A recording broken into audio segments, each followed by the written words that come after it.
profile. So, with the Tesla, you can add up to 5 profiles altogether. So every profile, the car will understand and basically remember your preference. So it does everything as FSD does today, but it's better with everything. So, for example, now there's input. It will listen to emergency vehicles, fire trucks, ambulance, police. It will yield or at least do some maneuver to basically respect the vehicle. Also, it's true for school buses. Now it will. When it comes to lane changing, for example, you know what? Everything that FSD does, it's enhanced, right? So basically, the big three that I gave you are like the main. Once again, the big three, and everything else is just like enhancement of what we know. Now I'm like on the spot, so I think I'm blacked out all the list, and I was so proud to say that I memorized it. So yeah, I'm sweating right now, but I will try to come back to that, or maybe someone else can do it. Yeah, that's perfect. So you were mentioning the school buses there. I cut out for just a second. My headphone died. What was the piece about the school buses? I heard everything else. So I was talking about the input, right? So it will understand if it's coming across emergency vehicles or school buses. So it will respect, those kind of vehicles. So it will either yield or just pay some attention. So it will be more cautious. It will just pay attention to these vehicles. And I do have everything. I wrote it down so I can. All right. So improvement in the ability to recognize a dirty glass, for example. So basically, if the car detects that the glass is dirty and the visibility is not as good, the car basically will act accordingly. Improvement in performance in cases of bugs. So if you have some sort of a bug, like something with the software, with map, the FSD, the full self Tesla, whatever they call it now, will try to maintain the course and correct whatever bug it's accounting with. So no, the car will try not to stop. That's according to the release note. Improvements in lane changing, improvements in the ability to respond to debris on the road. What else? Right, gates. So if you are standing in front of a gate, static or dynamic, the car will recognize it. For example, both Omar and Zach, in the middle of the night, like 2 a.m. Los Angeles, they traveled around the FSD-14. They took us with them, and we've noticed with Omar, the car stopped in front of a gate, and the car stopped for like 3-4 seconds. Nothing happened because he had to operate the telecom. Basically, he had to press the button and wait for the tickets and all that. So the car waited for the gate to raise. Nothing happened, so it reversed, went back to some other location. It was like a 4 stories garage. And then once the car understood that the gate was the right exit place, the car went back, reversed, correct itself, and then Omar was able basically to reach his hand and operate the telecom. Whatever happened in the video. So by the end of the day, his girlfriend jumped off the car, but the car did everything by itself. So that was amazing to see. So the car will understand if there's any like any blocks in the road or shortcuts. So it will ignore the map, and the car will operate by itself according to what the car sees. So vision only. And yeah, that's basically it.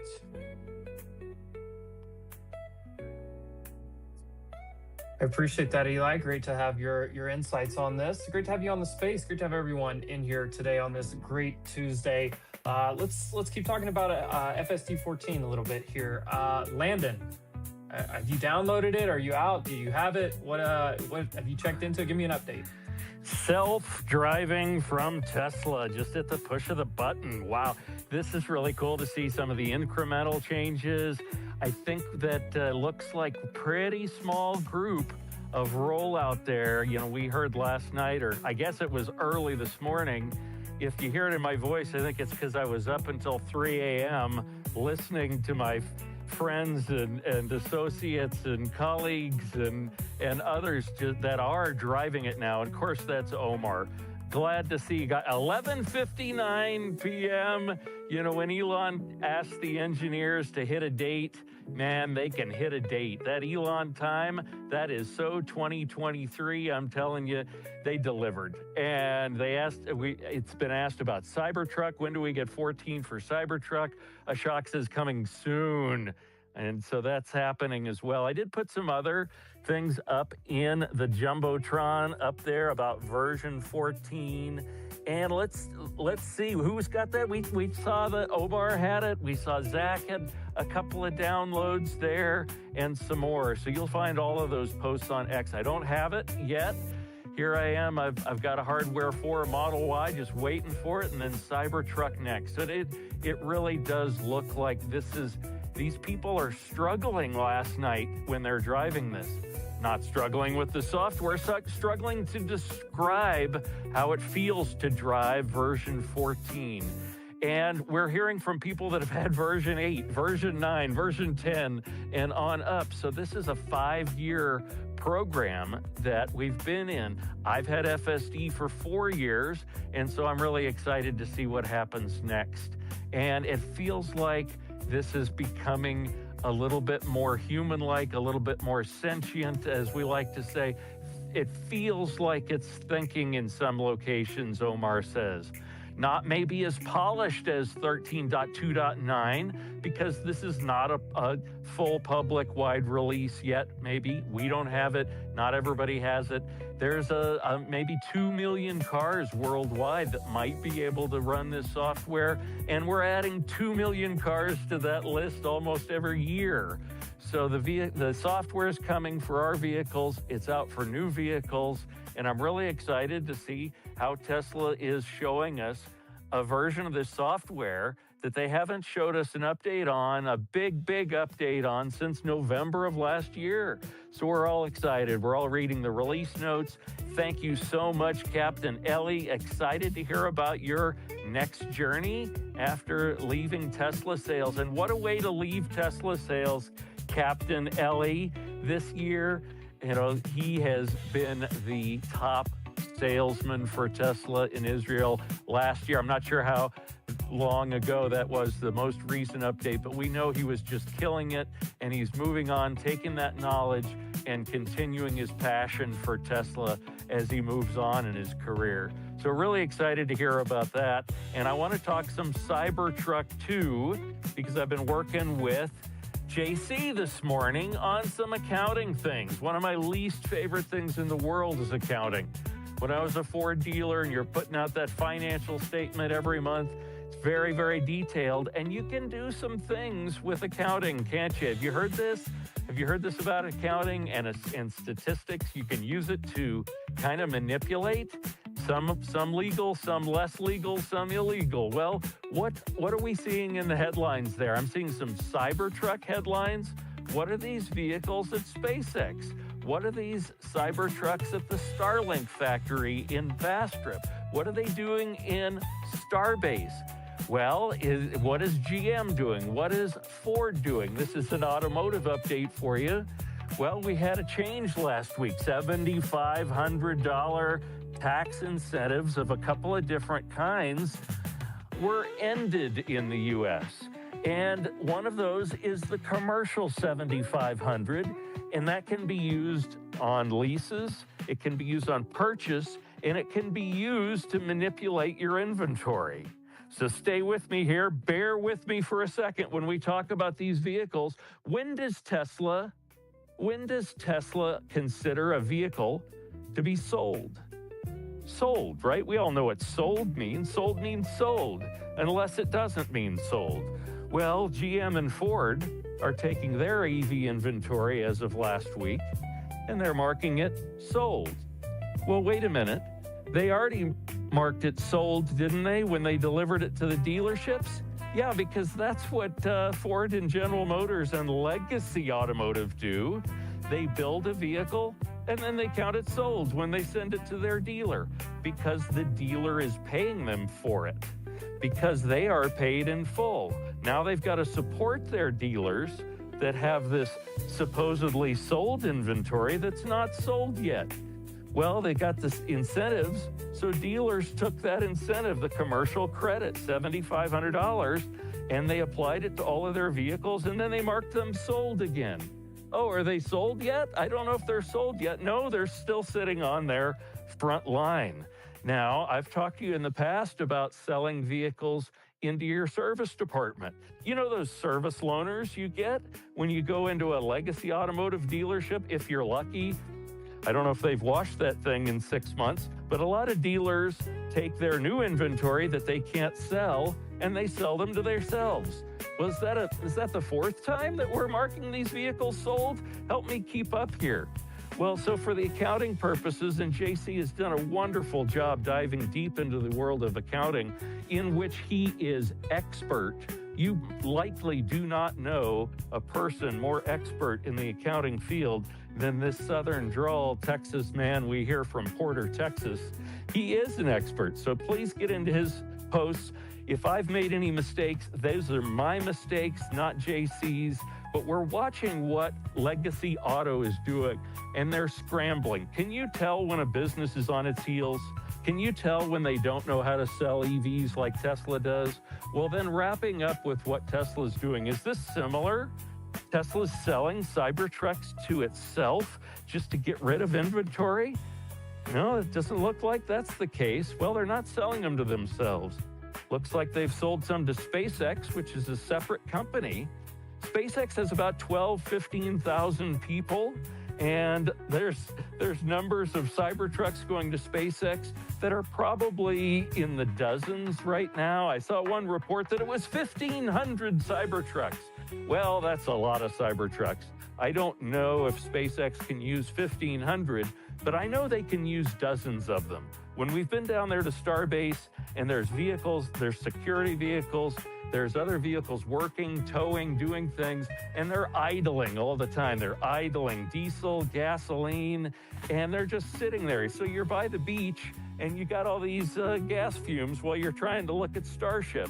Now we're going to have Cybertrucks down there, and that's what I like to see. We got Battle Angel Viv moving over from Amsterdam. What's the first thing she did in the U.S.? Well, she bought a Cybertruck.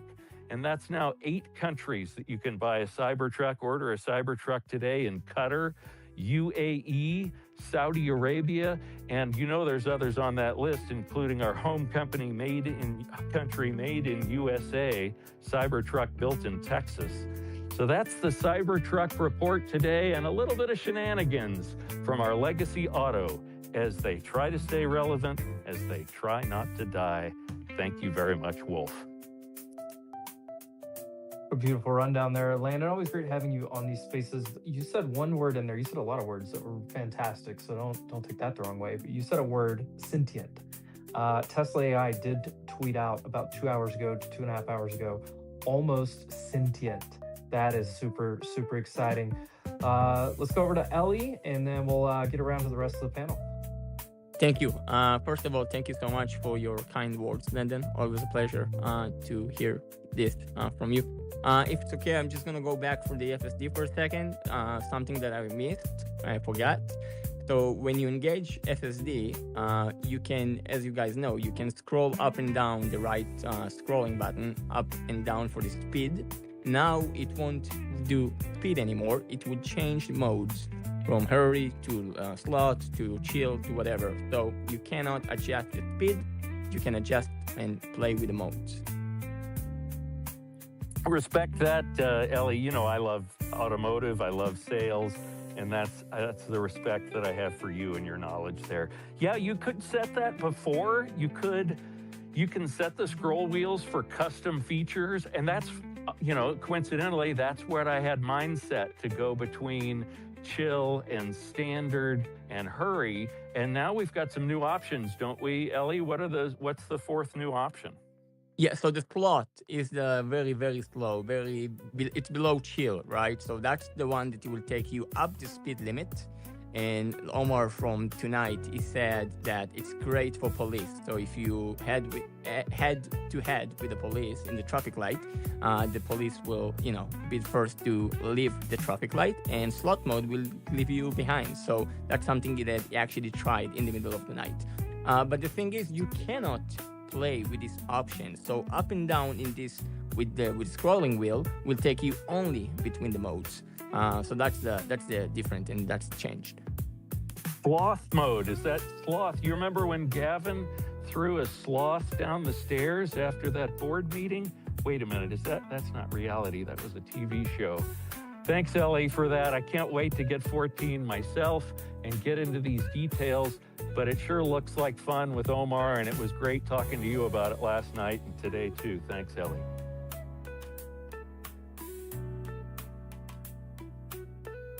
I saw Gav Blacksburg on stage. I think he might have got rugged, so we'll see if we can get him back. In the meantime, my man Ryan is up here. Ryan, you have a great name, by the way. We share a name, so I automatically like you a little bit more than everyone up here on stage. Just a little bit, just slightly, but either way, there's some great people up here. Penny, I actually decided I was going to say Penny twice. I thought about this yesterday. I was just going to say Penny every time I talk to you, but we'll see how that goes either way. Oh, that's the thing now. Penny, I'm in. Penny. Well, it says 2 times, so I just feel like I've just got to follow instructions here. Ryan, if we bring you into the conversation, how are you today, sir? Happy Tuesday. Hope you're doing well. What thoughts do you have so far? Hey guys, yeah, happy to join this. I think Ellie did a great job of going through a breakdown of FSD 14. This is obviously extremely great for Tesla and for all of the Tesla drivers, and good for all the future customers as well.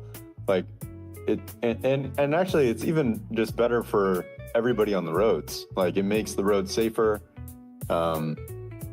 It makes driving enjoyable, because you're really just offloading that part of your brain to this digital artificial driver that is really reliable, doesn't get tired, and you can just relax.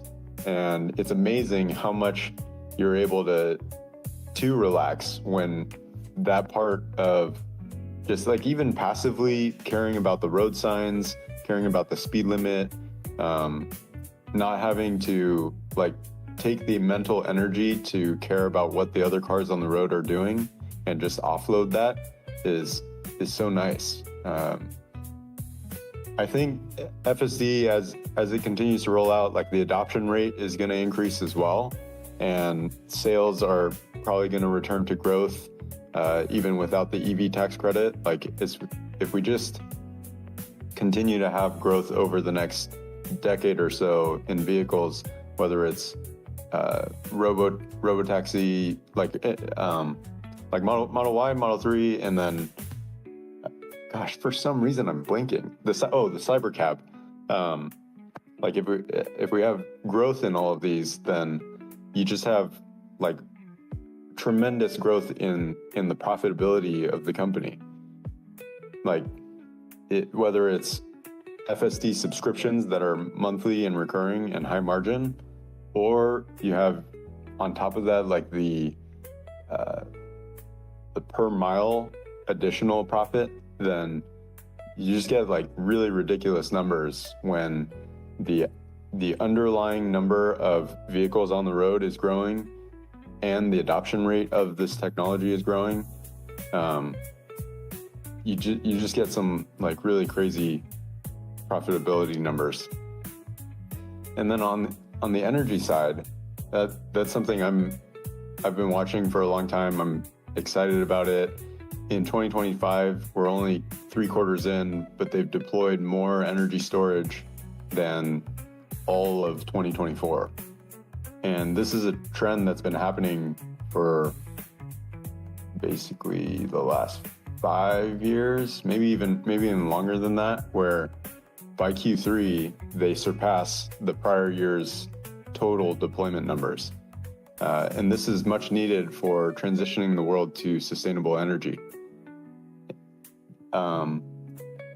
So far, like Tesla Energy has been not well looked at, particularly on Wall Street. Folks just like it's not a consumer facing product.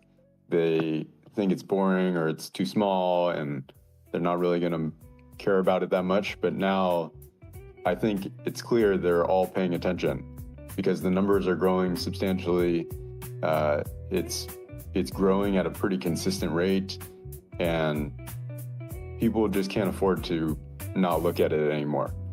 And that's kind of what's happening with FSD is it's going through that transition phase where people are like the analysts are recognizing what most of us in the community have recognized for a long time, which is like the cars actually can drive themselves.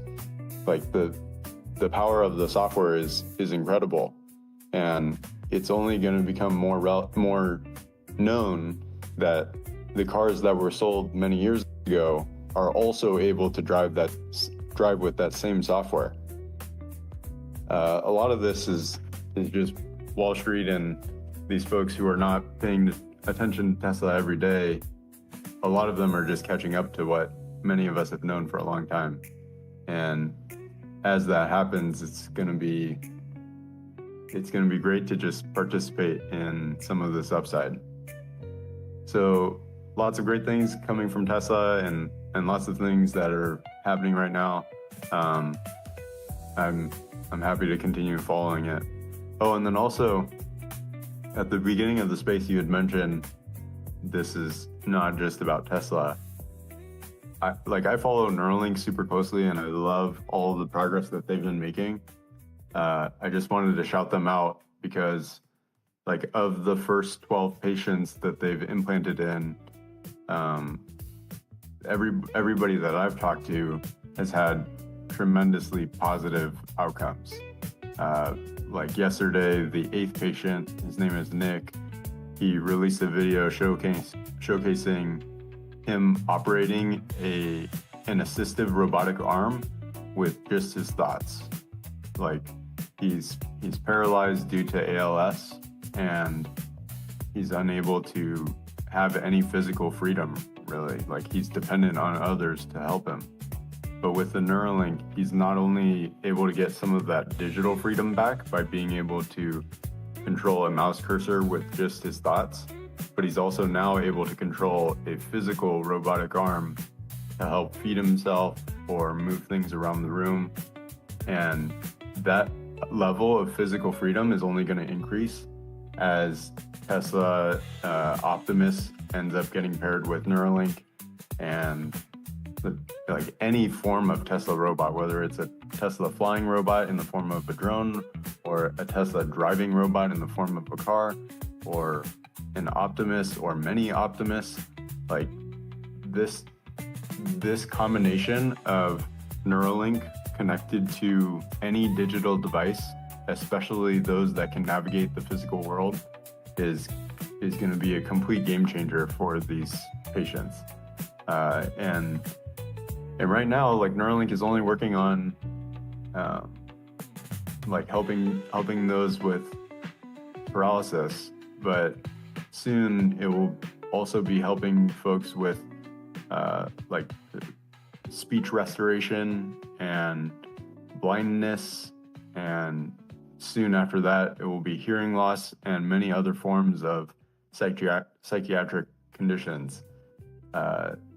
You get some really profound effects when you can help somebody like with dementia and these other types of illnesses, and that's going to be happening within the next few years.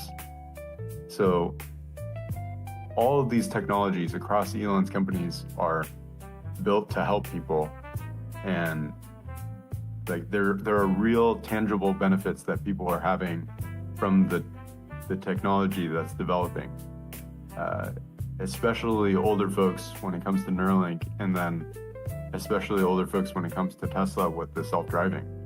You know, if you're able to get into a robotaxi on the network that can completely drive by itself, and you're elderly, you can't physically operate a vehicle on your own, but you can reliably call a robotaxi and know that it's going to take you safely to your destination, then suddenly you may go from not being able to go get groceries to being able to get groceries.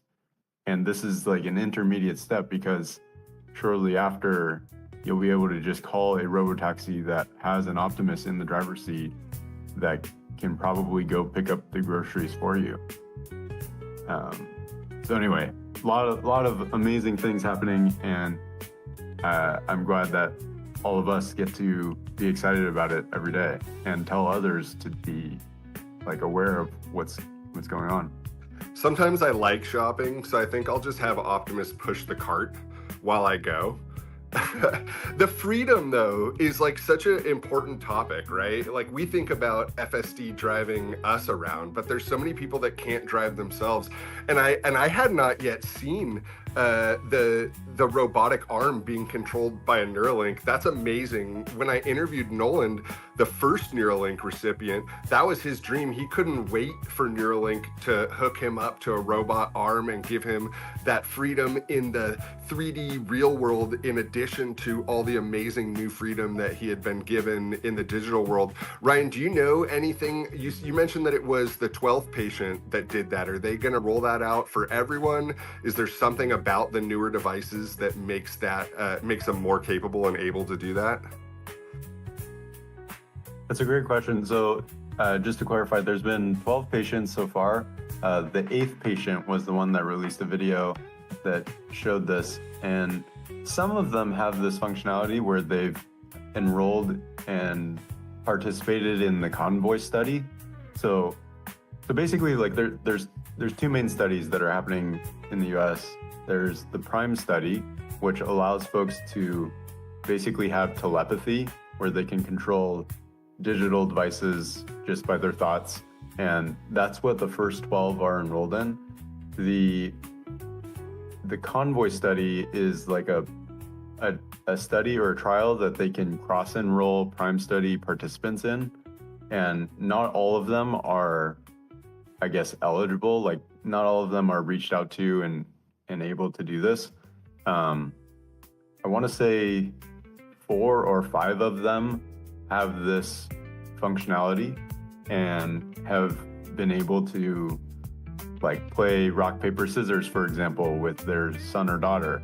And like that simple act has given them a lot of hope for the future and a lot of joy right now. Like, if they've never been able to physically play with their children, and now they can do that simple act of rock, paper, scissors, like some sort of game, then, you know, it kind of goes from like first being able to play Mario Kart just digitally is just super powerful for them. And then after that, something like rock, paper, scissors. And then after that, it will be, I don't know, like if you can control an Optimus, then you can really play a lot of things with your son or daughter. Like you can play catch, you know, and you can just do so much. Brian, I was really moved when we were speaking with Brad, the Neuralink recipient with ALS. And he does not have, you know, pre-Neuralink. He does not have any control of, you know, much of his body at all. I'm not a doctor. I don't remember what he can and can't do. But what you just talked about is just amazing to me. He could not communicate with his wife. He hadn't been able to communicate with his kids in years. And after this chip and this surgery, this is not about playing video games only. That's a lot of fun and it's amazing. But when you can start to communicate with your family again after years, can you imagine being lost in the darkness to where you could not communicate with your family? You couldn't travel with your family. And to have that restored is really, really just life-changing for Bradford. And that's what Elon and his companies are doing to change the world. Thank you. I just wanted to mention that. I just, you know, it moved me to tears to see a man with his children, and now he can communicate with them. He can actually raise his kids in a fashion, is what Neuralink has brought back to him. Yeah, absolutely. In fact, he just did this like small presentation at the ALS Arizona chapter, and I went to see him and his family like about a week ago. Like, it's incredible what's happening. And actually, one of the things that struck me was, even in this community of ALS Arizona, there's a lot of folks that had a bunch of, like, what I would consider kind of easy questions, like low-hanging fruit questions about Neuralink, and they were unaware that, like, some of them were barely aware that this was even happening. And like, wow, if folks in this ALS community are not knowing, and especially when the first surgeries were happening at Barrow Neurological Institute, which is just down the road, like literally, like maybe 2 or 3 minutes away from where they are, and they were not very aware of what was happening, then there are so many people out there who don't recognize that, wow, this is truly changing their lives. And like you said, Brad was not able to, like, communicate with others outside of dark environments because he was using eye gaze, which was affected whenever there was heavy amounts of light. But now with the Neuralink, he's able to go outside, he's able to play with his kids, he's able to just do so much and have optimism for the future. One of the things, like, I had texted him maybe a couple months ago, and I was asking him how the ALS has progressed, and he was saying he doesn't even like think about the ALS anymore. He's just so like involved and engaged with using the Neuralink, and so yeah, I think like the quality of life is just unequivocally better for the patients, and that's only going to continue with, like, right now 12 patients is going to be nothing. When we look 5 years from now, it's going to be probably tens of thousands. It is crazy that it feels like just yesterday that there was one Neuralink patient and now there's 12, and that happens so quickly. And you're right, the way that these Elon companies go, it's exponential growth. So it's not going to be a dozen more in an equivalent amount of time. It's going to be 100 more in an equivalent amount of time, and just build from there. It's absolutely crazy.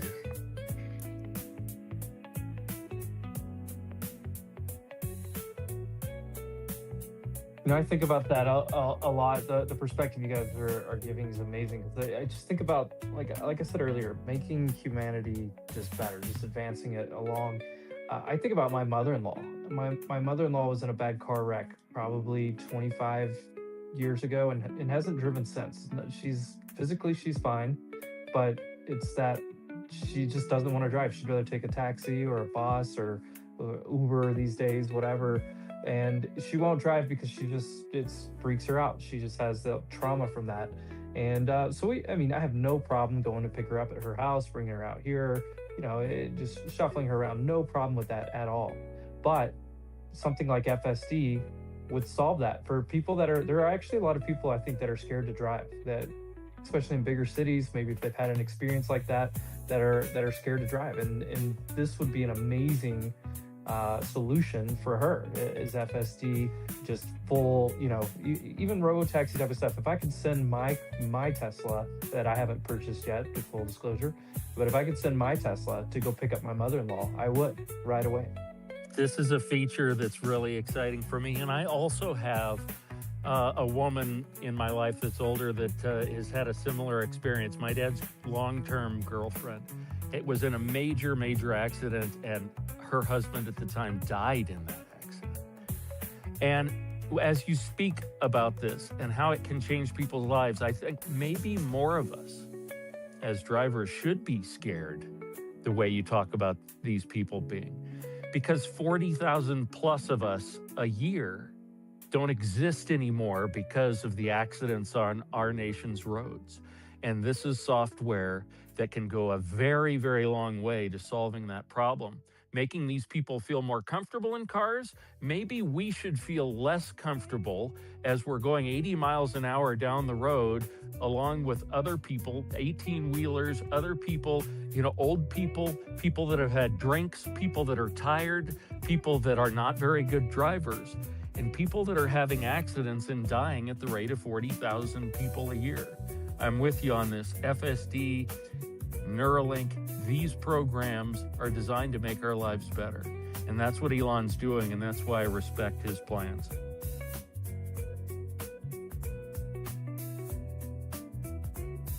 What a great subject, Ryan. I'm glad you brought that up. Neuralink, just to kind of wrap that portion up, if anybody has anything else on Neuralink, please jump in as well. You said there's 12 patients total right now. I'm just curious. I watched the videos. I'm amazed by it, but I haven't just followed super closely with the progress and everything. I mean, I see the videos all the time, but where are we at? Is that the rough number 12? And then I saw that really cool video the other day. I can't remember the gentleman's name that you said is the patient there, but I watched that video. I think it was in the last day or two, maybe this weekend, and with the robotic arm. Just curious where we're at. Is it how many people are currently in the program, and is there any like milestone advancements that I guess have hit the news wires in the last couple months? Yeah, it wouldn't surprise me actually if there's even more than 12, because the 12 was released in September, and now at the rate that they had been going, they would have already implanted in at least one more, and they're accelerating too. So like those combination of factors make me think that there are probably more, but 12 have been publicly announced, and they've implanted in Arizona and at a hospital site in Miami, and then they did at least 2 in Toronto, Canada. So they're expanding outside of the US in geography as well.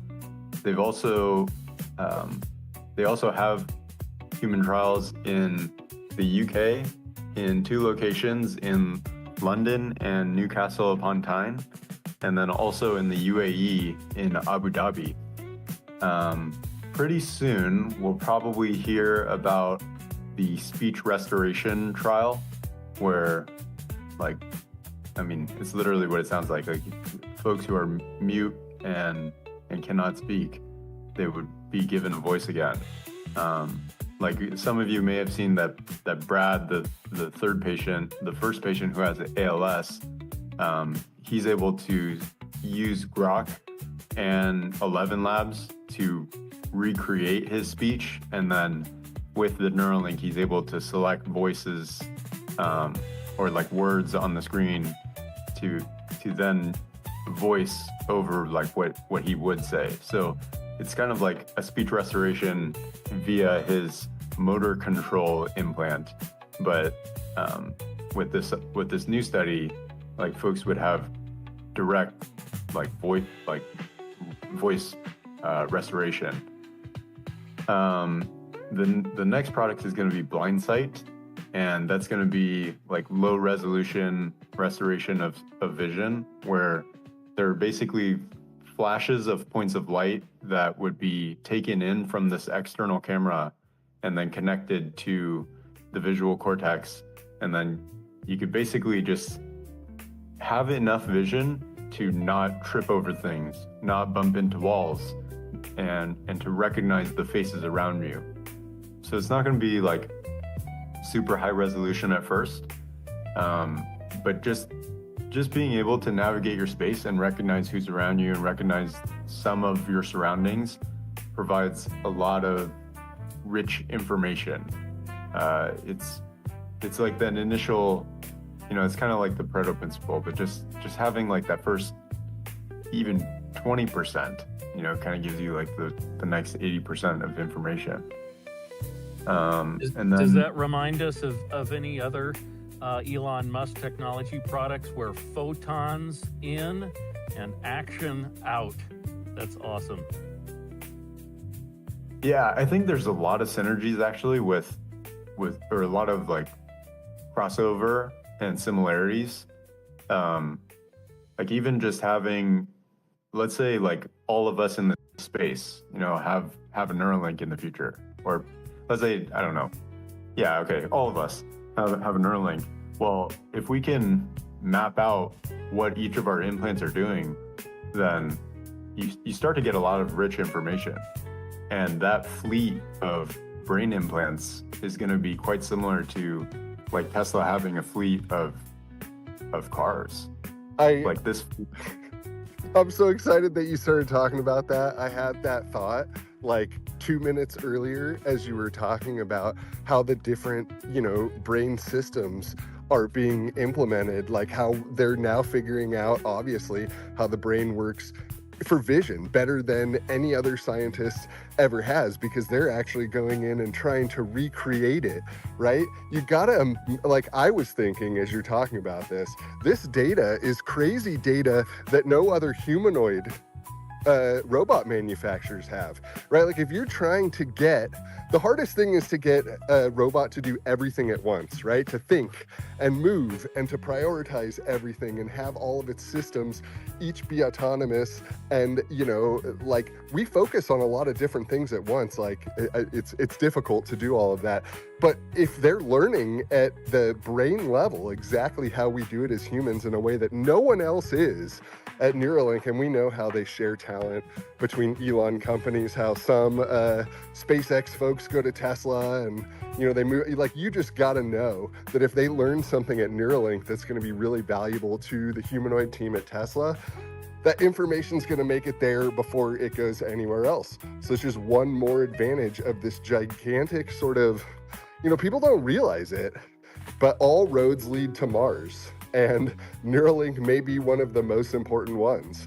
And they're all really Elon company, right? I wish that we could buy stock in Elon company. But the good thing is the closest thing to that is Tesla stock, because hopefully they're going to own some XAI soon. They already, you know, have Optimus. And I really think that it's, yeah, well, you know, it's the big public one. So it benefits so much from everything that's going on at the other companies. Yeah, like if Tesla wasn't public, everybody would be dying to have some sort of piece of Elon company. You know, so just the fact that it is public, and I believe that it's trading at a significant like discount, then we should all not take that for granted. Like being able to invest in the world's greatest entrepreneur basically ever, and somebody who's super capable and shown it across so many different industries. Like the fact that we have that as an opportunity is absolutely incredible. And it's super, like we have all of the benefits of it being public with liquidity and options availability and like being able to have it in your IRA and all, I mean, just so many different pluses, and we get to invest alongside him. That's incredible. We'll say real fast, if you scroll over one post up there up top, the pre-IPO companies like SpaceX, XAI, Jarzy, our friends, Simon, who's so smart with a lot of these different things. He's over in Asia, in Singapore, so he couldn't make it today to the conversation, but we'll get him back on next week. But Jarzy, that link is up there. It is free to go in there and check out the offerings they have, SpaceX and XAI being a couple of those, for the opportunity to invest in something like that. So a shameless plug right there real fast. Do you know, can you get Neuralink on Jarzy? Do you know? I don't know that answer, and I was just going to actually bump him and ask him, but I think they're asleep right now, because I tried to ask them a different question just about an hour ago. So I will get that answer and report back. That is actually probably mission number one coming out of this space right here. And then beside that, Landon, I saw you put up the Kung Fu with corrected audio. I saw this video last night when I was laying in bed, and this was hilarious, Landon. What were your thoughts on that? What was your reaction to that? That was much better audio, I thought. Yeah, that's funny. That's our buddy Josh West 247, you know, fixing up that background music. And it's really amazing to see here, and apologize if I've got this wrong. Somebody correct me. I believe this is a version of teleoperation for this premiere. That's what makes most sense to me. I haven't seen anything otherwise, but the other videos, you know, coming out with the Kung Fu in the facility with the engineers is, you know, AI. It's not like programming, like move your arm at second number 8. You know, this is okay, you know how to do these things, put them together and do it all. And so it's really great to watch this. And I found out that the Tesla bears that have moved into the Neuralink space, the Neuralink bears, and they're calling themselves Neuralink Q, and they've we've just found out that they've lost their last argument. They argued that if we're putting Neuralink chips into Canadian patients and forcing them to convert to Imperial, that's unethical. And evidently, Elon has found a way to keep the metric system intact in the Neuralink chip. So that's important. It's an olive branch to Canada.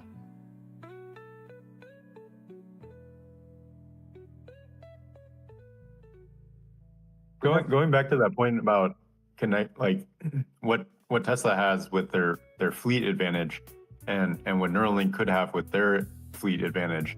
Like I think really the way that I've been thinking about this is like a Neuralink is basically access to a lot of your brain data. Like right now they're only implanting in the motor cortex, but soon they'll have implants in the visual cortex and auditory cortex regions of the brain, and then thereafter, like they'll probably be in the hippocampus and plenty of other areas.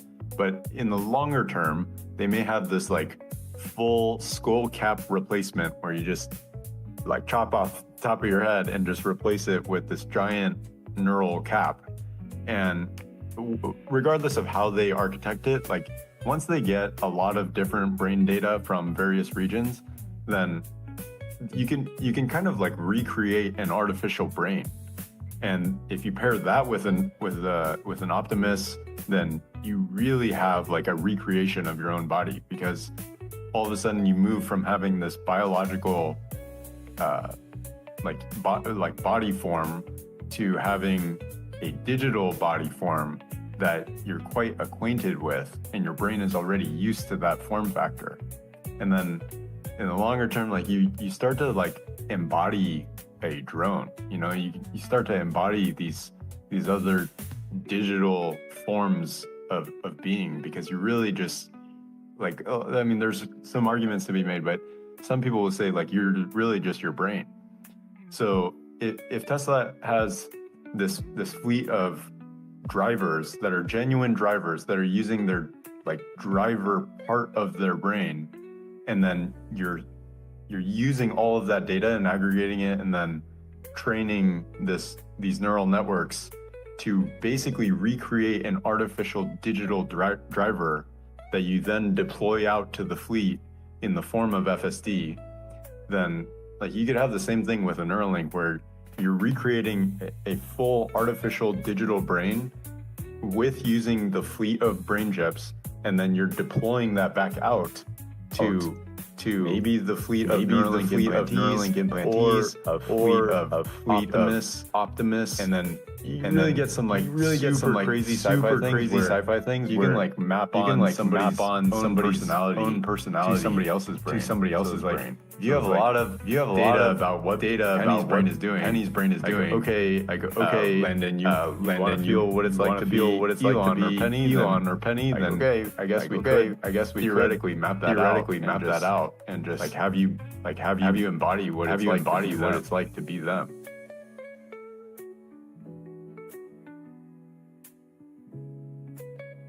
All right, couple minutes left here.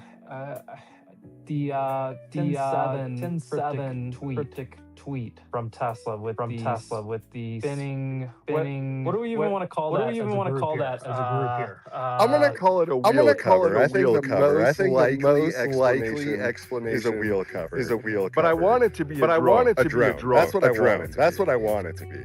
I think a lot of us want it to be a drone. I just don't see. I don't know. It makes me excited to think it could be a drone, but I just don't think it is. My thought was like a GPU type of thing. Maybe it's a turbine for some turbo something. That'd be the other thing that I could think about. My pushback on the more mechanical things like a turbine are that it had wobble. And those are too precise. If it's a turbine, it's not going to have that kind of wobble. Yeah, that was my. I noticed that. I watched that video. How many times did you watch it? Penny. Well, you can imagine at least probably 1,000. It's not a really long. But I was trying to take a close look at what was there. That's how I came to the conclusion. I mean, it looks like it's made out of plastic. It looks like it's maybe injection molded or something. And it's the right size and shape to be a wheel cover. It looks more expensive of a wheel cover than what they have on some of the other models. So it doesn't necessarily make sense to be on the new cheaper model to me. But that's the only thing. That's the only argument that I have against it being a wheel cover. That seems by far to me to be the most likely. I love Tesla playing with us like because this is like there's a half a dozen of these T's, the headlights, harking back to the Cybertruck. Remember when we didn't know what the Cybertruck looked like, and they gave us that front light bar, and we thought, we thought, oh, that's the tailgate, or who knows what. Tesla's playing around, Tesla's having fun, and the psychology of this so interesting to me. This community is fabulous and passionate. Obviously, and being in the car business, this is a hubcap, right? But that's what my brain sees. Other people immediately see a whole home heat HVAC system, and they're certain that's what we're getting. It's funny. Use your own illusion kind of psychology. You get bored while you're waiting. Go to that scrolling down. There are some wild that are going on below that. There are people that have put the audio in the garage. They tried to match it up to the audio from the Roadster in 2017. That reveal. People are doing these dissertations on this 3-second spot.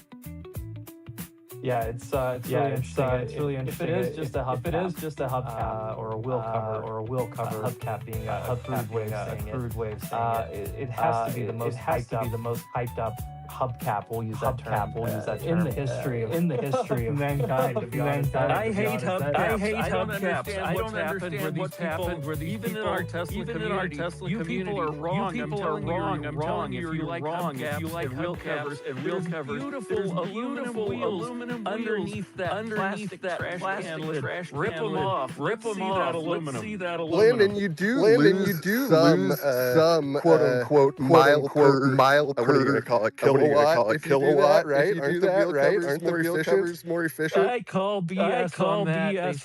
They say they're 3% better. How could you even possibly in your drive that you're doing 3%? So if you got 300 mile range, 20 mile range, 303 mile range in one of the Model 3s. The Model 3s. That's what you're going to do. The wheel covers on. You're going to do 3% worse. How much? I'll take an extra 15 miles per fill. Why not? So now do we have to have this debate? Ryan, where are you at on the wheel cover, no wheel cover? I have my wheel covers on. I do like the extra mileage. It's minimal, but it makes a difference on some longer drives. I do think that it is a wheel cover. I think the wobble is just to throw us off. What if it was generated with Grok? Do we know that that's not an AI generated video? No, we don't. That's actually a good theory.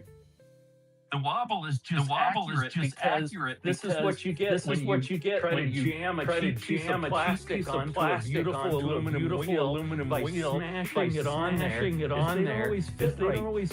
Look at the Cybertruck trash can lid. They don't even line up with the tires. Get them off of there. I hate them.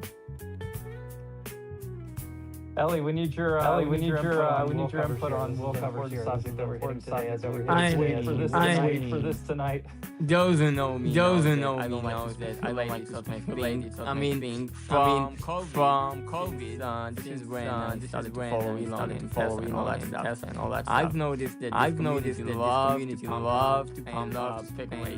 Now, the only reason why I say that is because every time we want something to happen, and this is this, and this is that, and this is that. And then when they release the product itself, whatever, we like, gosh, I can't believe it's just that. I mean, I will be amazed whatever they have, the affordable car, the cheaper model, and that will be perfect. I don't need drones. I don't need drones. I don't need the roadster. I just want to see the vehicle. That's what it is. That's what it is. And that's my take. That's my take. But what about wheel covers? What about wheel covers on yours? Or taking them off? Or taking them off? Where do you stand on that hot button? The one I have right now outside is with the covers. Everything that Tesla does is the way I'm looking at it. I never touch it. I never change anything, and that's my MO. Wait, you don't even tint the windows? No, I mean, I don't own the car, so that's very, very important. But when I do have a Tesla, and right now I do have one outside, I don't change anything. So maybe I'm being hypocrite. Said what I said. But yeah, that's what I tell people. That's what I love. And now we need to boot me because I don't own the Tesla. So. Wolf, are we moving to a different topic? Are we talking about the affordable vehicle announcement today? I know you mentioned that earlier. Do we have any time for that? We have plenty of time, and we have no other topic to move to today. We had some conflicts with stuff going on. Even Omar did make it, which I think we can all forgive Omar. I'm sure he's filming content right now. If I just had to take a wild guess, either he stayed up too late, but I did see a tweet a couple hours ago, so I think he's just up just driving around. I'm sorry, let me reword that. I think he is up being driven around. Yeah, you got that right. And that was really nostalgic last night. We had a room of 1,400 people that were talking about the 14 release.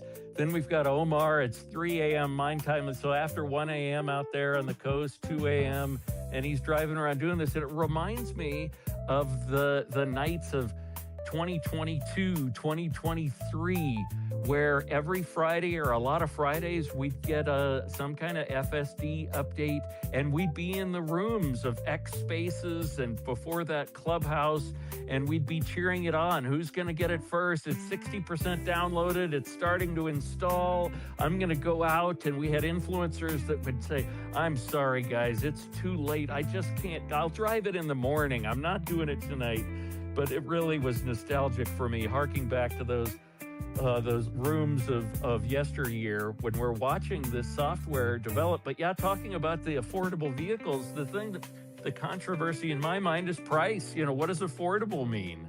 Affordable for Jeff Bezos? Affordable for, the speaker panel? Affordable for who? The, Model 3 is $42,490. That is for the cheapest rear-wheel drive Model 3. No federal tax incentive anymore. It's a $42,000 vehicle. So what does an affordable vehicle, a cheaper vehicle, a more affordable vehicle mean to you? It means under 40? Does it mean under 35? Does it mean under 30? Does it, Penny? What is the price? What do you think, Captain Ellie? What are the pricing of these new affordable vehicles? Oh, did they say plural vehicles? Is it going to be a Model 3? What if it's that Mexico Model 3 and a new so-called Mexico Temu Model Y? What do you guys think? When you say Mexico Model 3, they didn't ever build the factory there. So you just mean a Model 3 that's designated for Mexico? That's what a lot of people were saying about the one. Remember, we saw one that had cloth seats. I'm not going to say it had crank windows, but, it was a decontented Model 3 that looked like they'd pulled out the rear screen, maybe. This is last year sometime. So I'm just bringing that forward to say, if they're saying affordable vehicles, plural, maybe they mean a cheaper Model 3 and a cheaper Model Y. But I don't know what affordable means as far as a price point. Well, my thoughts are that they're going to try to at least make up for the loss of the $7,500 rebate. So I'm thinking that the new lower cost ones are going to be lower cost compared to every other EV, because none of the other companies are going to be able to respond with a model at the same price that they had prior to the rebates being removed. I don't see them getting a whole lot cheaper than that unless they strip more than we've been made aware of. But you know, and I also a bit of a mixed mind, right? Like I have a 1 week old Model 3. I bought it just before the rebate expired because I wanted to take advantage of the rebate while I still could. So if they release a car that's now all of a sudden 20,000 less, you know, I don't know how I'll feel about that as someone who just bought one, but that would be incredibly exciting as an investor in the stock, right? Well, it certainly wouldn't be the nice car that you took delivery of. I love those Model 3s. That was so cool to see your excitement and posting about your new car. But the cheapest you could possibly ever do a Model 3 with the tax credit would have been $42,490, so $35,000 for the most basic Model 3. So that is, you know, that's $7,500 off from that tax credit. Now that's gone. They're back to $42,490. So you think a more basic, affordable Tesla could be around $35,000, and that would be pretty exciting for everybody? I think that it would, right? I think that the transition to electric vehicles is inevitable. I think that they're superior. I also think that cars that drive themselves are going to be the only kind of cars that people want to buy in the future anyways. So I think that what a $35,000 Tesla does now, when every other car, or rather every other EV is much more expensive than that, puts them basically as the clear and an overwhelmingly obvious choice if you want to get an entry-level EV. Whereas before, you know, to us in this room, it was still overwhelmingly obvious. Some people managed to you know, convince themselves that these other models from other companies were worth buying. I think that becomes exceedingly difficult when Tesla still has a car at $35,000 when the rebate is removed. We'll hop in real fast because I've seen the Mexican Model 3, as Landon called it there. It's the rear-wheel drive Model 3. They did take out several things. The price, if I convert it from pesos, is about 35. Let me see. A little bit more than 35, so about 38,000 US dollars is the price that those run at, which in Mexico can be a little bit higher than what the US price would be sometimes, just for a multitude of reasons. But they did take out, they have cloth interior. I've seen it. It's interesting that it's a fabric interior.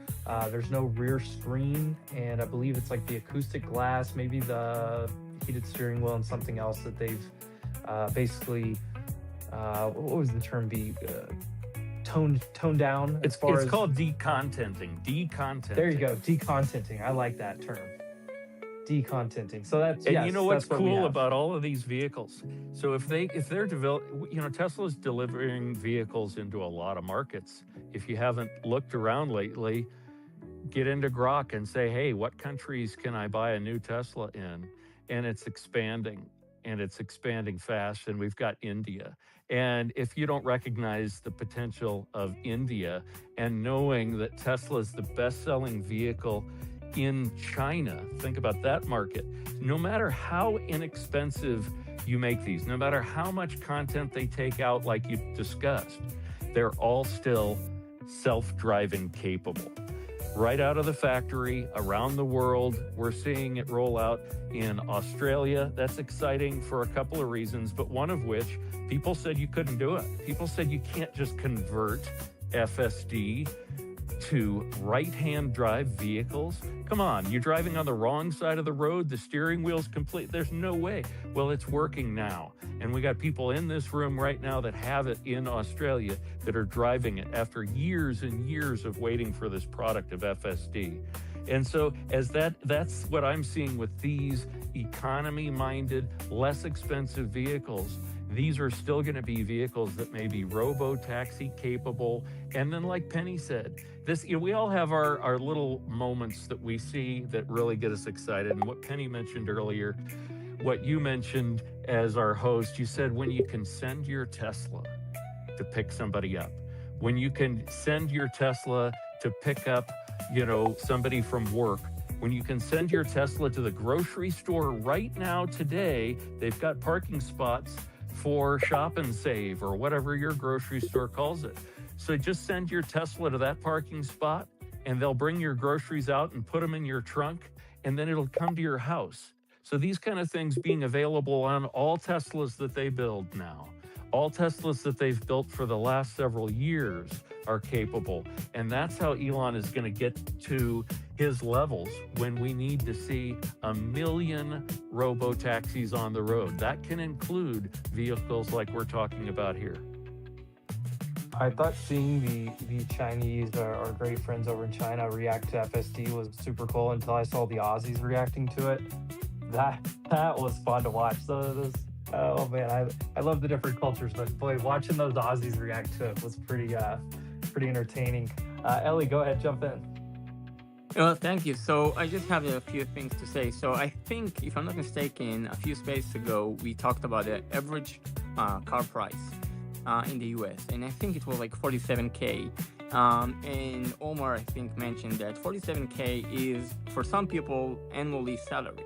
So it's a lot of money, but outside of the US, keep in mind that a lot of countries, for example, in Europe, with taxes, Tesla will cost almost double. That's correct for my country. I know for Alexander in Sweden, it's almost correct. So keep in mind that in some countries, you do have like rich taxes and so many different taxes. So by the end of the day, the more affordable car could go low enough so some taxes won't be implemented while importing to some other different markets. So the price might change drastically.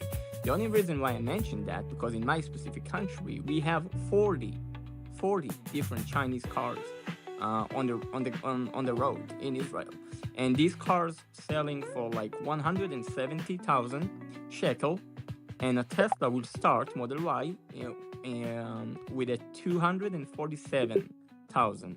So a gap of 70,000 shekels. With 70,000 shekels, you can buy a lot. So it's like a half salary for average income.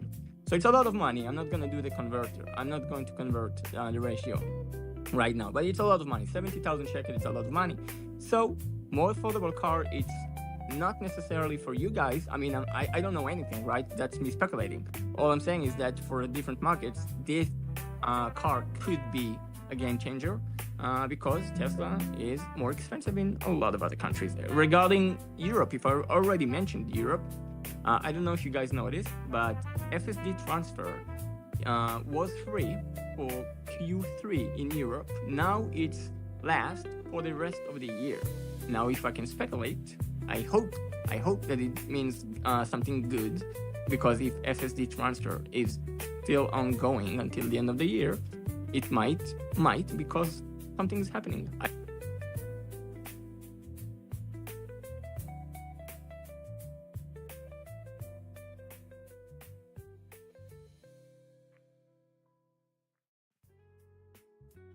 I don't know anything. I just inspire for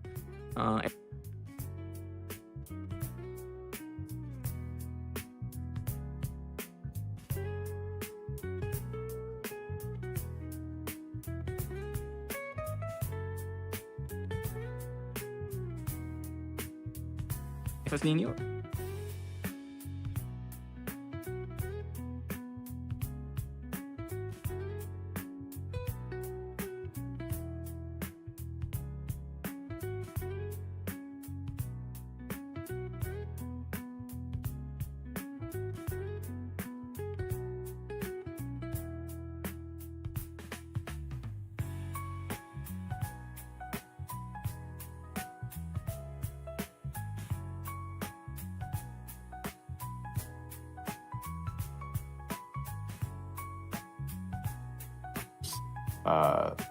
Like the car just like average, or if you are driving an average of 12,000 miles over the course of a year, and you can pull that out for 20 years, then I mean, the cost is just so low.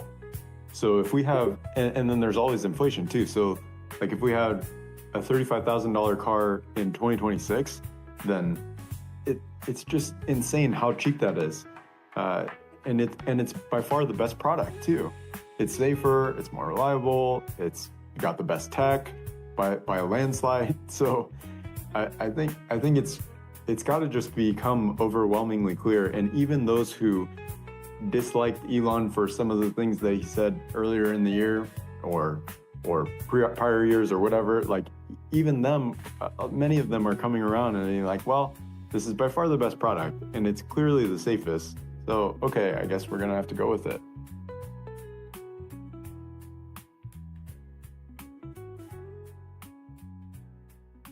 All right, closing thoughts before we get there. There's not really an announced time or anything on this. I mean, last night, the FSD, it dropped at 11:59? Was that what I heard you guys say? I went to sleep. I just want to say this. I went to sleep. I'm in Central Standard Time, which right now, because of daylight savings time, is like Mountain Time.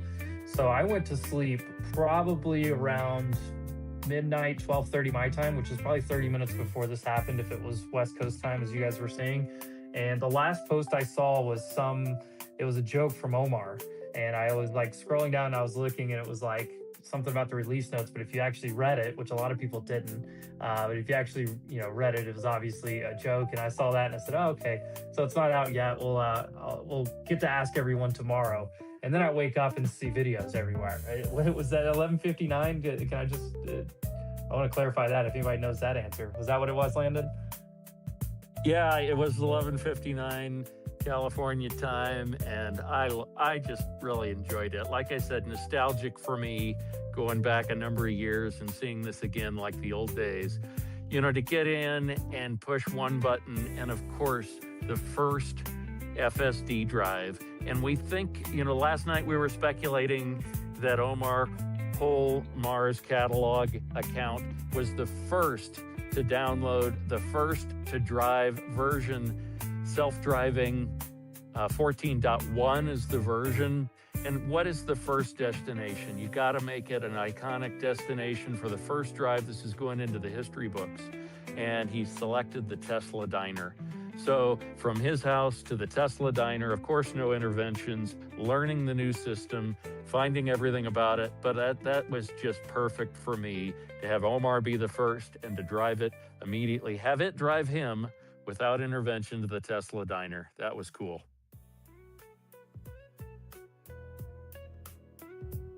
Okay, so now we get to speculate for the rest of the day. Well, when do we get some type of announcement? 10/7. Do I have to stay up late again tonight? Which I have a newborn that keeps me up late. That's actually when I saw it. We woke up. It was probably 3-4 o'clock. Bottle feeding time. I scrolled the timeline real fast. That's when I saw it. I thought I was asleep. I went back to sleep. I said, okay, well, I'm dreaming about FSD 14. I don't even own a Tesla, but I'm excited about it. So either way, I woke up obviously again this morning and realized it was true. But now the question remains: Do we get an announcement at what time tonight? What's it going to be? Is it this cheaper model? I don't know. We're all going to be excited about it. Any final speculation on that, or you guys just post notifications are on? Keep the phone nearby, Apple Watch, whatever you've got to give you notifications. Penny's probably got it read to him in his ear. Yeah, I'm thinking midday, maybe 1 o'clock California time, something like that, just to guess. Everybody just keep going to Tesla.com. Will this be an Apple-style reveal where if they've got a new MacBook, maybe they just update the website and then make a press release? Is this an event? We don't have anybody flying around anywhere. We did have a couple of people. Did we have Sandy Monroe, Sawyer, Merritt, and others fly in to Austin last week? Go to the factory for a private event? Speak to us afterwards as if they signed an NDA, non-disclosure on it. So yeah, I think we're going to see today, and I hope we get a live video announcement on X. That would be the best. And place your orders. One of the speculations that I follow is that you'll be able to order this vehicle today. You'll be able to get in there, get that $250 deposit in, configure a vehicle, add all of the options to that base vehicle to make it workable for you, and maybe you'll have that vehicle in October. You think that's possible? Deliveries? That would be the earliest possible in my book. I don't expect to see an announcement before the market closes today. I think that's typically when they do things like this. You're right, no event, I don't think. Definitely, there'll be a website update. Definitely, we're going to see a post on all the social medias. Maybe we'll see a new social media pop up, right? We got the Cybertruck. Maybe we'll have a new more affordable model pop up on X, something like that. I do think that they're going to try to do some videos or something and make as big of a deal as they can out of this without an in-person gathering. But yeah, my guess is sometime in the afternoon, California time, after the market closes. Penny, do you think that the naming, are we agreeing on what they're going to call it? That was my question. Are we getting a new letter? Model Y Standard, Model 3 Standard. What do you think about those names? Well, have they used standard before? I think they used to use standard range. Then now they have like long range rear wheel drive. I'm not sure what they'll call them. I do really appreciate that FSD is now Tesla self-driving. I think that's better than full self-driving from a branding perspective. So I'm glad that they fixed that name. I'm not too worried about what they call the more affordable models. If it's still a Model Y and it's just the cheapest Model Y, that's good enough for me. I think it'll be interesting if they come out and release a new design language. Like when the Cybertruck was released, and that was like a totally different design style. Like Franz has talked about, there's kind of like the next design language of Tesla. And I'm not sure if that means just extending out what Cybertruck kind of looks like right now, but if there's something that's like totally different, that would also be really sweet. Brian, that was fascinating to me. I love automotive design.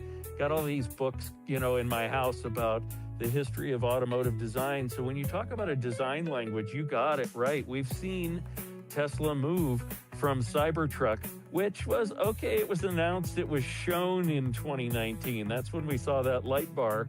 Here we are, 2025, headed to 2026, and we've got light bar available on Model Y. We've got other vehicles. You can see other non-Tesla brands with a light bar look. So what does that mean? The new design language? Well, gosh, when I see these spy shots of this little stubby-nosed Model Y Standard, it's anybody's guess. It could be this is the yellow distraction car that we're shown on purpose, and it's not going to look anything like that. But if it looks like this, what is a new design language? Kind of tough for me to see it in that. That's one reason that I'm thinking that maybe those spy shots are a little bit of, this isn't exactly what we're going to get on the market. So I don't know what it's going to look like. I don't know what that design language is, but I'm sitting here on the edge of my seat. I think all of us are there, Landon. I'm excited for it. Let's do some final thoughts here and wrap up. I do want to bring everyone's attention one last time up to the top. There's a link up there for Jarsi. It's a completely free thing to sign up for if you're interested in investing in other pieces of Elon, for example, as well as many other companies out there. But SpaceX, XAI, I have a question in to find out about Neuralink. I will report back on that, but that link is up top if anybody is interested in getting some access to invest in some of the private side of things there. Let's do some final wrap up here. Ellie, let's start with you. Just any final thoughts, comments, anything that you want to leave with the audience today? Appreciate you being here, sir. Well, thank you so much. No, I think I'm good. For me, I'm in a week or so, I will be in Europe, start to create some content all about Tesla. I will be reporting to you guys from Europe to see what's going on there. And then I will be in the US, hopefully to try FSD. So yeah, not a lot for me. Just thank you for the space. Thanks for everything that the community does. And thank you for Elon Musk. Make sure you follow Ellie there. Ellie, are you going to put those things? I'm assuming you're going to do some video content, stuff like that. Are you going to put that here on X, YouTube? Where's the best place to follow along? Yeah. Thank you for that. So yeah, everything is on X as I usually do on X things here. But I noticed that in Israel, people know nothing about Tesla. So I'm starting YouTube channel, Instagram, TikTok, Facebook, all the shenanigans. I hired someone to help me with that. So a lot of content in Hebrew from the Israeli followers. But yeah, especially on X for sure. Beautiful. Excited for your journey, my friend. We'll definitely be following along here.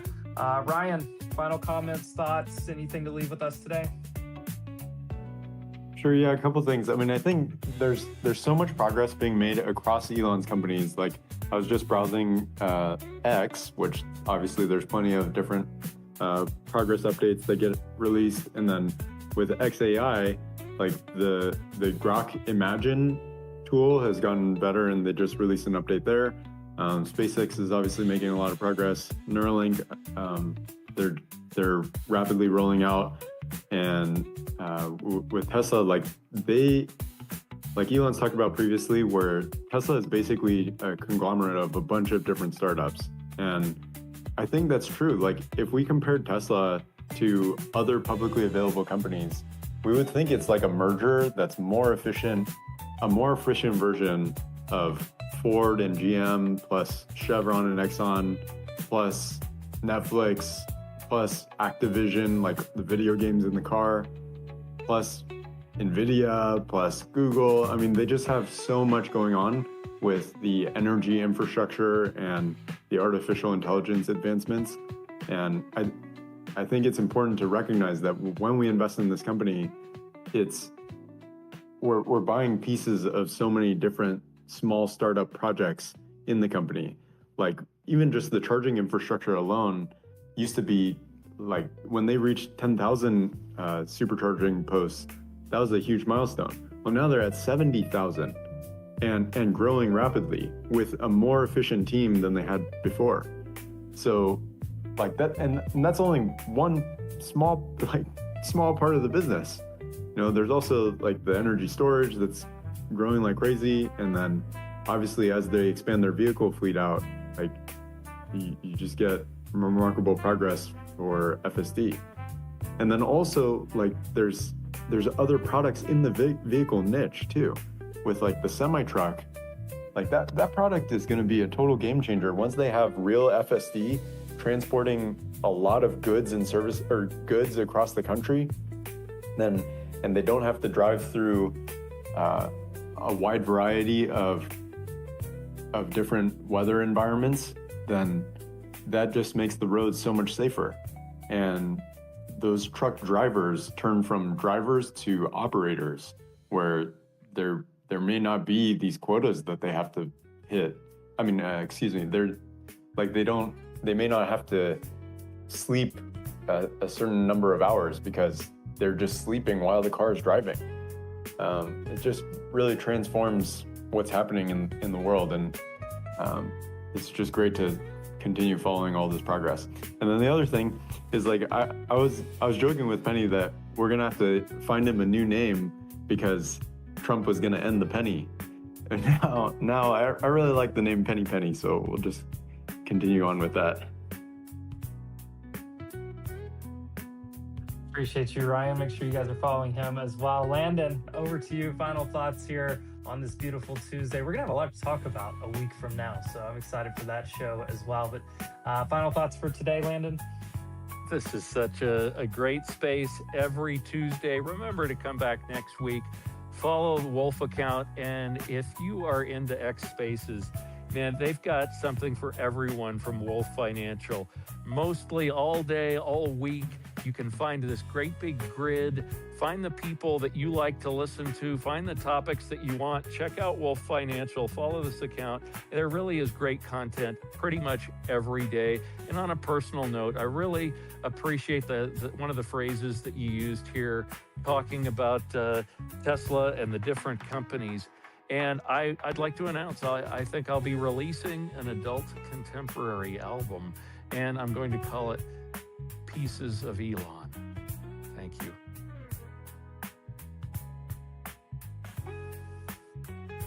just letting that one sink in for just a second. What a beautiful moment there from Landon. All right. I hope that sunk in for everyone. That was absolutely amazing from Landon. You should be following him as well. And then, of course, you should be following my co-host up here, Penny. Final thoughts from you, my friend.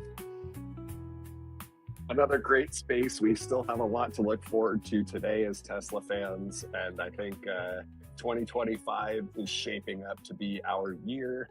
2026, man, I don't even know what to expect. I think it's going to be explosive. So just buckle your seatbelts. Buy and hold is my advice, not financial advice. But man, I love these spaces and I love this company, and it's a pleasure every time. Well, thank you so much. It is my pleasure to host all of you guys here on Wolf Financial. As Landon said there so illustriously, we do have a ton of spaces going on all the time across multiple different accounts. Make sure you check all of those out. Appreciate those kind words there. Hopefully there's something that interests you. We have tons of topics there, from obviously this Tesla show. We have small cap shows. We have live trading. We have market thoughts. We have a whole Bitcoin account and a separate crypto account now because of how much that world's grown. Definitely check all those things out. And with that, I'm going to close this out. If Omar was here, I'm not going to put words in his mouth, but he always leaves a good, quick, like one-liner to close out a space. And all I'm going to use is 2 words that I read from the Tesla AI account today. Almost sentient. Have a great rest of your day, everyone.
Yeah, I mean, I- I think it works okay. The model is going to be smart enough to drive the right speed. It looks at the road, it looks at the traffic, it looks at everything, it looks at your setting, and it just tries to make the right decision. I'm sure there's going to be some times where people complain about the decision it makes, but ultimately it's like a teenage driver. At some point, you have to stop micromanaging them and let them learn to make the decision themselves. I mean, one thing that I do have to say to that, like Omar, obviously, like everything we learn, specifically on the 14 is from you, but during the years, that's been the case for a lot of different versions. So last night, for you guys, during the space, while Omar was preparing for the trip, JC and I, some other people with Ryan, I think also, we talked about it. And my point, or my pushback on the subject is that if you're sitting in the front, you do care about how the car drives. If you sit in the back, you don't really care much. Something inside your brain is just changing because you're more involved with the drive when you sit in front. I don't know what's going on there, but obviously I'm in agreement with Omar. I don't care what the car is doing. I'm the person who drive in slot mode. I mean, not in the past, but in the future, that's what I would do. So it is interesting to see the different behavior from the front seat to the back seat. I just liked the idea that the driver profile follows you so that when you get into a robo-taxi, it sort of knows how you drive and maybe drives how you feel comfortable versus how somebody else feels comfortable. But maybe that doesn't actually play into it. Like sort of other things like music and climate and all that transfers. The other thing was that he went through Century City. What's his name? And he went to the parking garage, and it, Are you talking about Zach? Zach, thank you.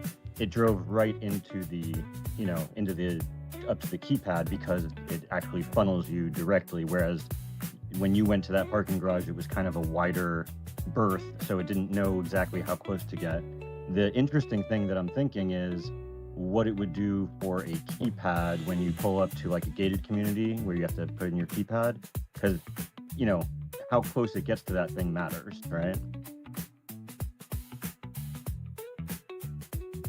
I'm sure they'll come up with a resolution for it. Okay, I have a question. This conversation got me thinking. So you have the different modes, and the modes will follow you into the robotaxi. Well, if you take a robotaxi in Austin, let's say, and you have the mode in hurry, and the car gets stopped by the police because it drives too fast, who gets the ticket? In Is it you? California, officially the beginning of the year, the car gets the ticket. Let me finish my thought. Who gets the ticket? Is it Tesla? Is it the safety, not the driver, but the safety personnel? Or is it you? In California, they just passed legislation that the autonomous car will get the ticket. So if your car's operating on autonomy, Tesla will get the ticket. They just addressed, and California's the first state. The rest of the states, who knows? There's nothing on there yet.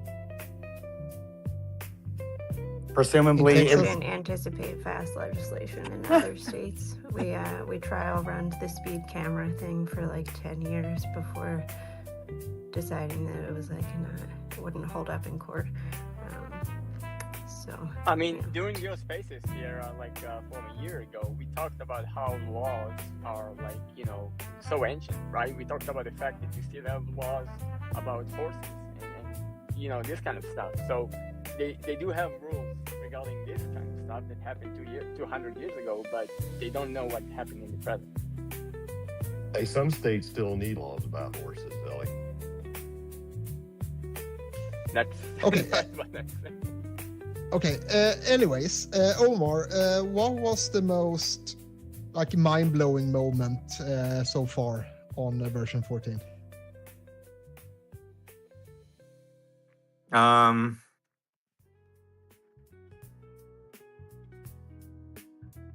I don't know. It parked. Elaborate. What? I mean, I haven't driven it that much, but it's FSD. It drives. Now it can park. That's probably the biggest addition. Is it? can finish the drive now and park. It can park in your driveway. But yeah, I mean, the team has said like a lot of the really crazy improvements are very long tail, right? They're not something you're necessarily going to see on the first drive. Like, for example, the handling of emergency vehicles are like, you can tell right away it has a different personality, but I think a lot of the most major improvements are sort of subtle long tail behaviors that we're really going to only see as we spend a lot of time with it over the next few weeks. It was interesting. Okay. So, sorry. I would say let- that it was interesting, Omar, when it decided not to make the same mistake twice inside that parking garage. That was cool. Well, I mean, it kind of went the wrong direction and it was a little odd, some of the maneuvers it was making. So, like, there's still a little bit of polish. It seems like it's not quite ready to go out to everyone yet, but I bet, 14.2 will be. I also just got my cameras cleaned by mobile service, so we'll see if that makes a difference. But yeah, I went to a parking garage that was closed and it kind of just decided to park like right in front of the exit to the parking garage because the entrance was closed off with cones. So, you can see a lot of intelligence there, but also, there might be a little bit of refinement needed too. yeah, so I saw you the video you posted a couple of hours ago. You went through past like a disco ball or whatever that made like shining things on the wall, and you kind of said like, look, you have like lights going around and the AI is not getting confused. Then it literally only took 5 seconds and every car kind of pulled over and then started going again. Do you think the disco ball lights kind of triggered the car to think it was like an ambulance or whatever, an emergency vehicle? Hey Alex, can I interrupt? Did you see the affordable bottles are out? They're out? They yeah, are so out? finally it's the time to talk about it. Okay, after the let's last see. freaking year. Okay, let's see. Hey Omar, I hit the price perfect, $39,990 for the Y. $39.90. Standard, yeah, $39.90. Yeah, okay, let's see. Yes, for the Y. Let's see. Wow. It has zero range 321 miles. That's a lot. Top speed 125 miles per hour. 0 to 60 6.8 seconds. You can get it in 3 colors, which is stealth gray, pearl white, and diamond black. You have we only have 2 wheel choices. It's 18-inch and it's summer tire or all season tires and winter tires, I think. No, it's different rims. So you have the aperture wheels and crossflow wheels. Interior only black. The tow hitch available. Safety 360 degrees. Okay, so it's the regular. You should hardware pause core. that. Go back to the interior screenshot. Yeah, let's see. That is very different inside the center Wow. console area. Yeah, the center there- console is very different. It is not the same. And cloth seats, obviously, with some, it seems like it's some leather trim or vegan leather trim. You still have the chargers, wireless chargers. The screen is in the same place. Looks like he erased his post. Surprised the battery's as big as it is. The range isn't that a huge shock? That's the. Looks like Yeah, and 30, 36, 35 for the Model 3 standard as well. Yeah, I was And- I was assuming they were going to make the battery a bit smaller to save on cost, but that's actually pretty cool. I mean, literally 70 kilowatt hour battery. That's basically what is in my Model 3 right now. Yeah, and they renamed the other vehicles to premium now. Yeah. So, okay, finance. Let's see, lease. Wait a minute. Oh, I messed it up. 36,990 is nice. That's not bad at all. Yeah, that's really cool for the Model 3. But again, I'm kind of, it's almost like, could they have gone down to 50 kilowatt hour, been Yeah. around 270, 280 range, and maybe gotten into the low 30s? I don't know, but I mean, I'm not gonna second guess. 321 miles is a lot. That's a for- lot. And yeah, that's more than my cars. Yeah, so I mean this is great, but it's honestly my first thought is like, man, we probably could have gone a little lower on the battery size and gotten the Yeah, price they know down they even know what further. they're doing now. Oh, of course they That's- do. That's interesting though. On the Model 3, they virtually kept the car the exact same. Yeah, Just changed out let me make sure that's right. Yeah, they just changed out the seats on the interior with Is it still got the glass? 37,000, not bad. Yeah, Yeah. that's great. It still has the got glass roof. Wow. Yeah. So same battery, Well- same roof. And I've heard this before when I was skeptical that they were going to change the roof out anyway, because the glass roof's actually cheaper than the metal roof. There was a talk about this before that the glass is actually cheaper. But anyway, the Model 3 is kind of a good freaking deal. Yeah, imagine if this Model 3 standard had come out with the tax credit. I mean, you would be in the mid to high 20s on that. Yeah, Certain he'd been states. below. Like here in Colorado, and the federal tax credit was still there, that'd be a low 20s to high 20 or to mid 20s vehicle right there, brand new. I mean, literally, the only difference is the wheels that you're getting on the Model 3, the wheels, and obviously it's a rear-wheel drive only, but basically just the seats. Yeah, because I don't think that these seats are heated or cooled or anything. As long as it comes with FSD, that's all Yeah. that really matters. 360 onboard camera detects nearby objects. Yeah, so I mean, this can still be, yeah, So you it's can still purchase. AI4, You can AI4 purchase, computer. yeah, of course. You can still purchase FSD $8,000. I mean, nobody's going to do that on these unless you're buying them up for a fleet. I mean, this 3 is Why wouldn't you, a though? good. This 3 is like the perfect family car. Like that when you've got young drivers and stuff. Like this is what you put for the family to share. Let them beat the crap out of that one, and give them a great car also. Sorry, I know that sounded. Yeah, I don't like the I don't like the wheel covers, but that's an easy fix. $150 fix on Amazon. Do we have anything we can pin up top, or is the space just bugging for me? We're as far as like photos and stuff. Yeah, like what are y'all looking at? I'm not doing all those screenshots. I'm just on Tesla's website. I think everyone else is too. It's still showing. I don't see it on their website. Let me clear my cache. Yeah, you actually have to go click into Model Y or Model 3. Yeah, you got to actually Oh. click in like you're ordering it. Okay, so it was actually like I thought.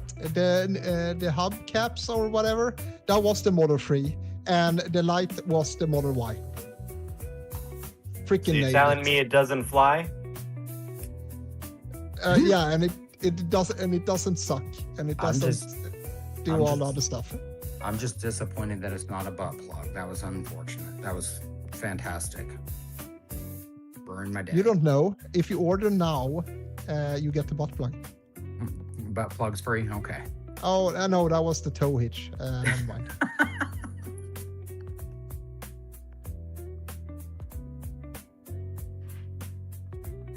Yeah, guys. Great news. We have lower cost models, which is pretty awesome.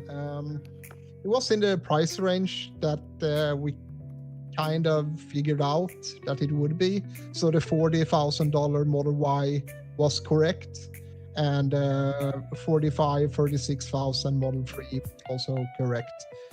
So that's awesome. Did we see any posts from Tesla? Have they said anything or comment on this? Let's see. Tesla. No. No, they have not, which is kind of weird.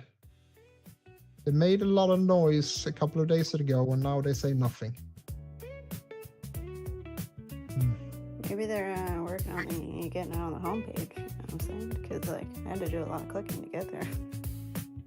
Could you see the leasing prices for these vehicles, or doesn't that show? There's no leasing right now. Oh, okay.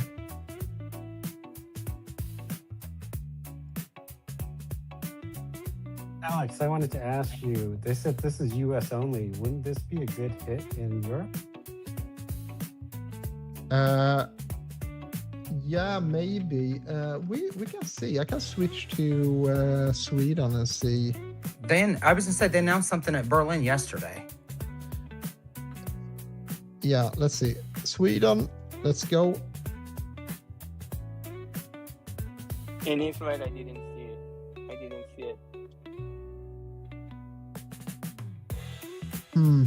No, we still have no, because the Model 3 is made in China. So let's see the Model Y. So no new Model 3 at least. Well, Sawyer's post said US only. That's why I asked the question. Just out of curiosity, I might have missed it because I'm supervising as well.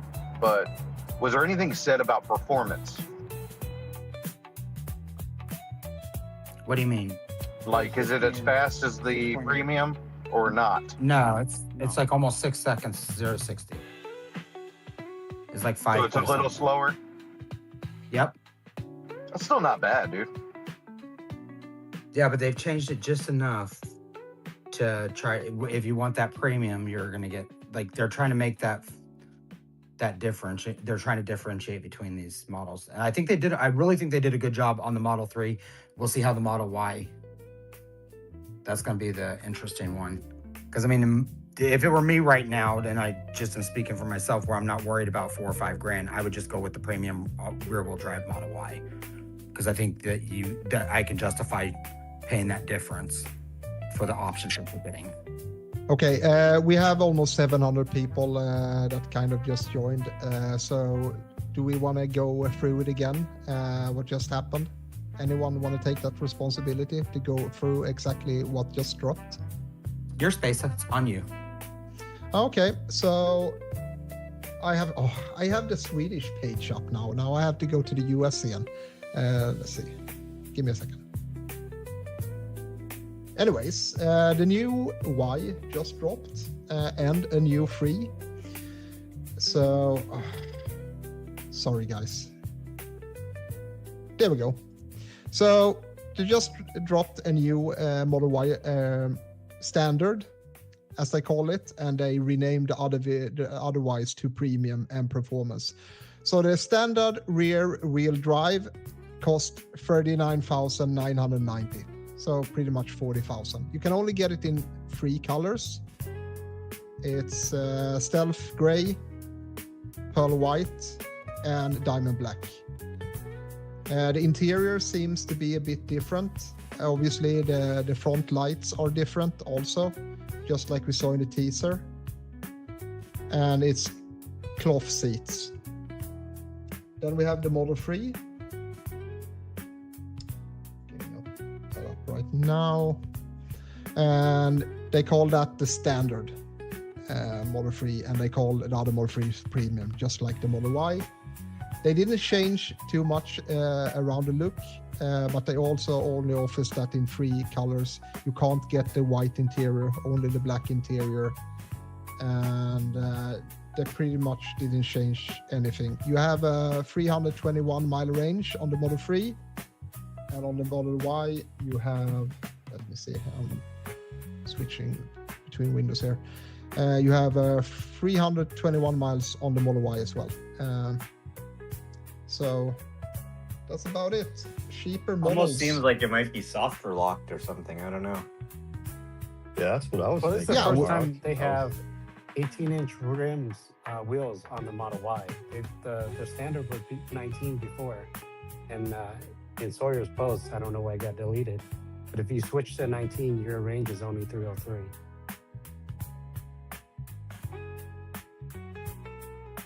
That's kind of what I was wondering performance-wise. The motor size different, or is it the same?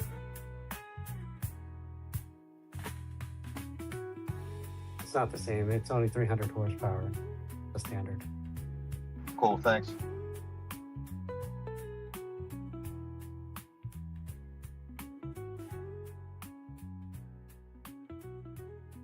Well, those are both very high quality trims for that price range. Yeah, I'm with you, Omar. I'm like, are they software locking some of this? Because I'm not seeing, like, what's the difference between the Model 3 and the Model Y base model yesterday compared to the new base model, the standard? What is that, about $7 or $8 grand difference? And if it's not coming out of the battery, which clearly it's not, I'm not sure where. I mean, granted, vegan leather seats, I don't think they go for $7 or $8 grand. Well, So JC, the premium came with a 75 kilowatt battery, right? And this one has a 69, so the battery pack is smaller. Well, that's exactly what I'm saying. It's not that much different. I just thought it was interesting that the Model Y standard and the Model 3 standard had the exact same range. It's a little strange, don't you think? I was just looking at that and thinking the same thing. I wonder if it's a typo. Well, I don't think they'd make a So before typo, we continue, but I mean, maybe they just software locked it to 321 or something, you know? That's about 300 miles with the higher end wheels, so maybe they kind of wanted that to be a baseline. But yeah, if the battery's smaller, that could explain it, but I don't know.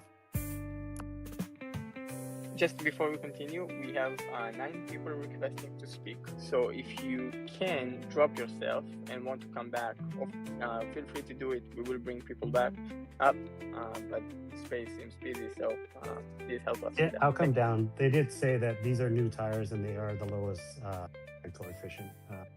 Yeah, and I think the 18 wheels does make a big difference.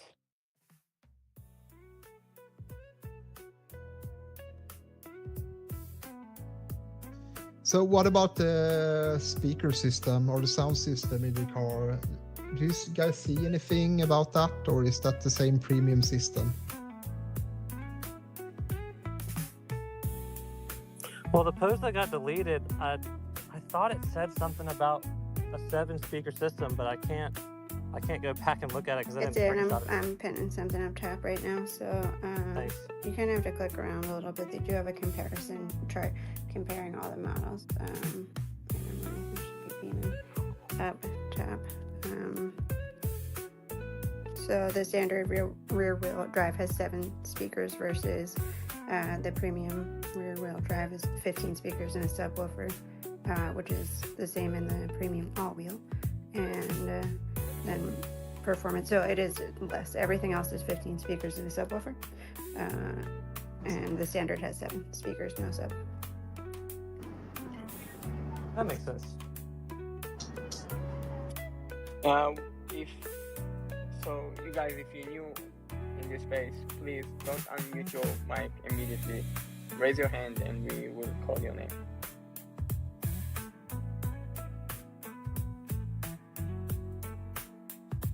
Who should we start with, Ali?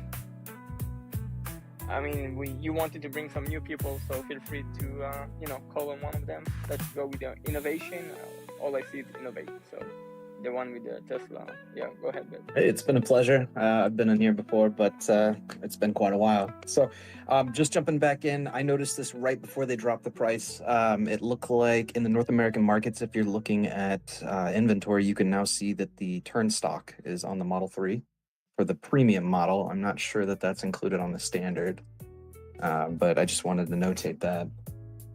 But yeah, I'm super excited. Version 14's out today. I've been running out to the car every hour since midnight, so I'm half out of it. But I'll let you guys get to it. Thank you.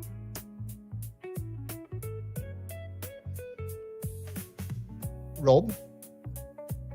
Yeah, I just wanted to jump on. When I went on Tesla's website, the prices for both vehicles were different, and they've been corrected since.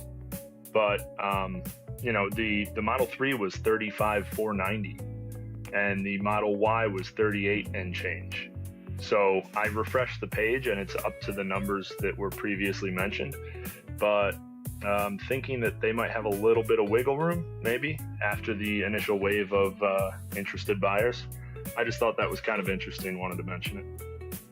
What they first have lower prices, then they increase the prices. $1,000? Yeah, I got a screenshot and posted it. It's actually down in the comments. But when I looked on the website when Sawyer's post initially dropped, the price was $35,490 for the Model 3 standard. Well, Doug, now the nitrous tires come standard. That's why they added it. Tesla's finally getting into the real car business. We're going to start haggling. I just thought it was Last time you looked interesting at that your the page, 7,500 tax credit last week. no, this was just a minute ago. I was trying to get on, but I have terrible reception. in Hey, my, you're office. Triangle. You're in New Jersey, so that's why I'm showing the same price. The state refunds are not gone. We get a $1,500 state refund, and it is like clicked on there. If you look at it. Ooh, nice. Took me a moment as well. I was like, why is my pricing different? That's why. So if you're in NJ, we still get $1,500. Nice. Okay, we have the main Sawyer coming up. Sawyer's coming up. He's mad we're doing a space before his subscriber space. I was a little bit jealous that Sawyer and Kim Java and Kyle got to see these first, but now that I'm seeing them, I'm not jealous anymore.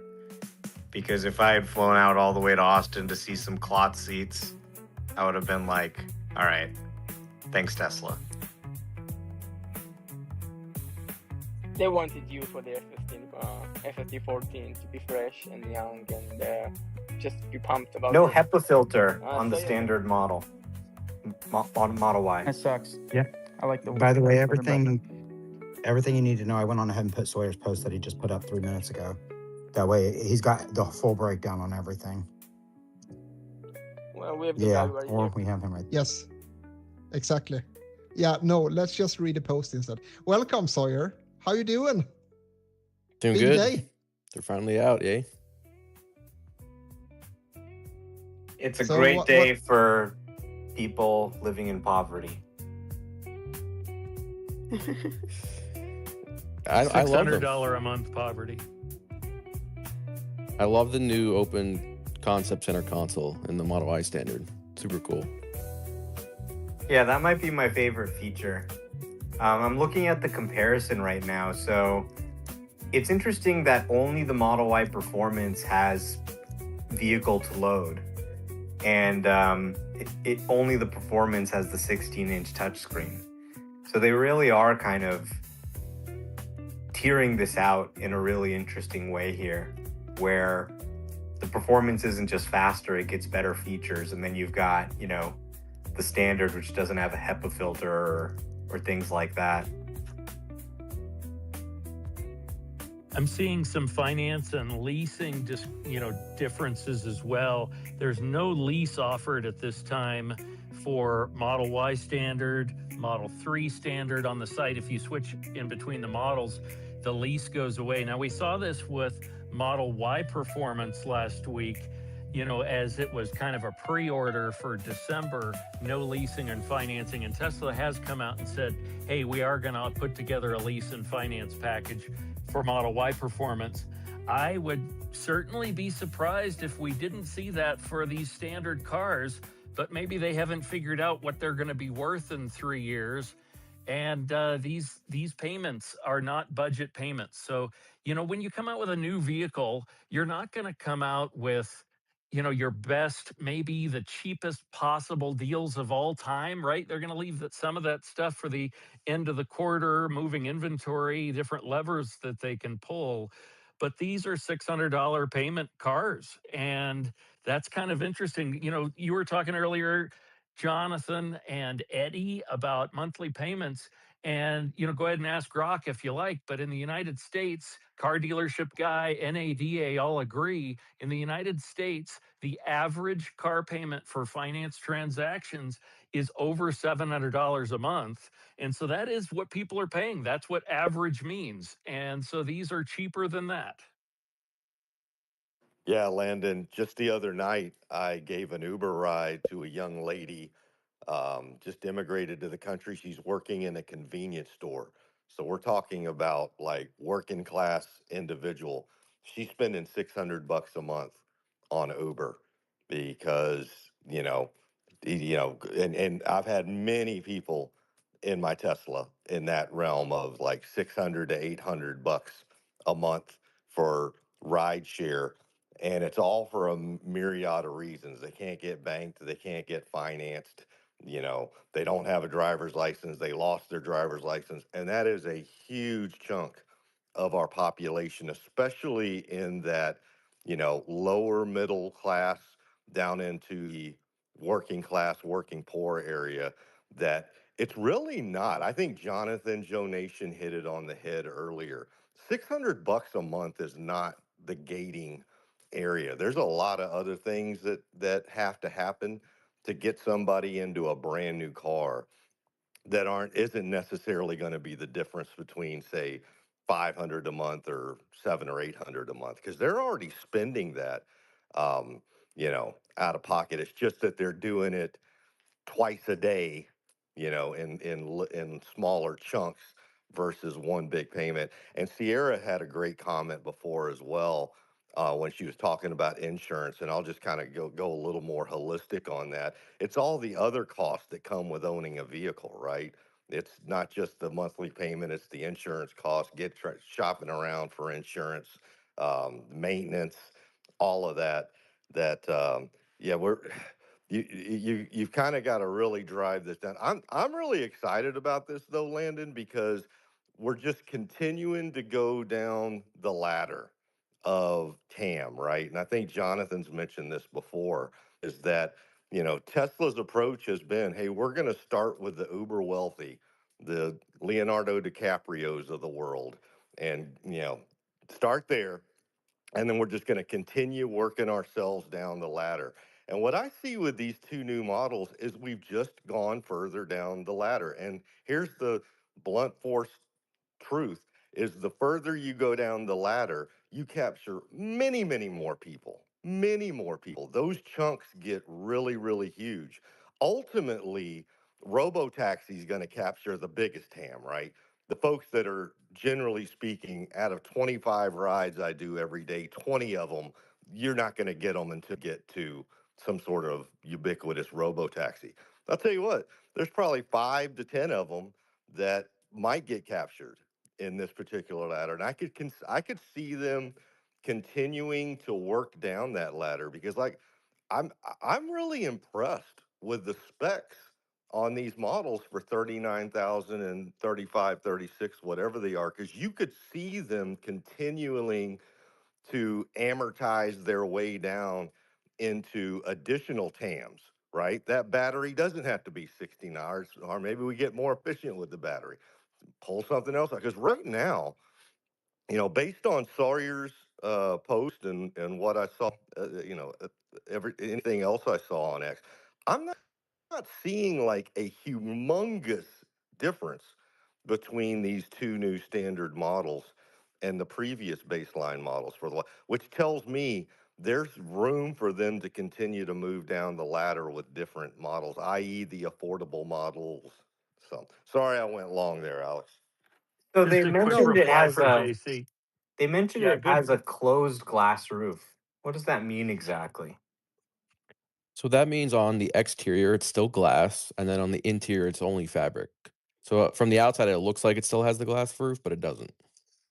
Huh? Why? Wait, so Oh, it that's is a odd. glass roof, but they just don't let you see it?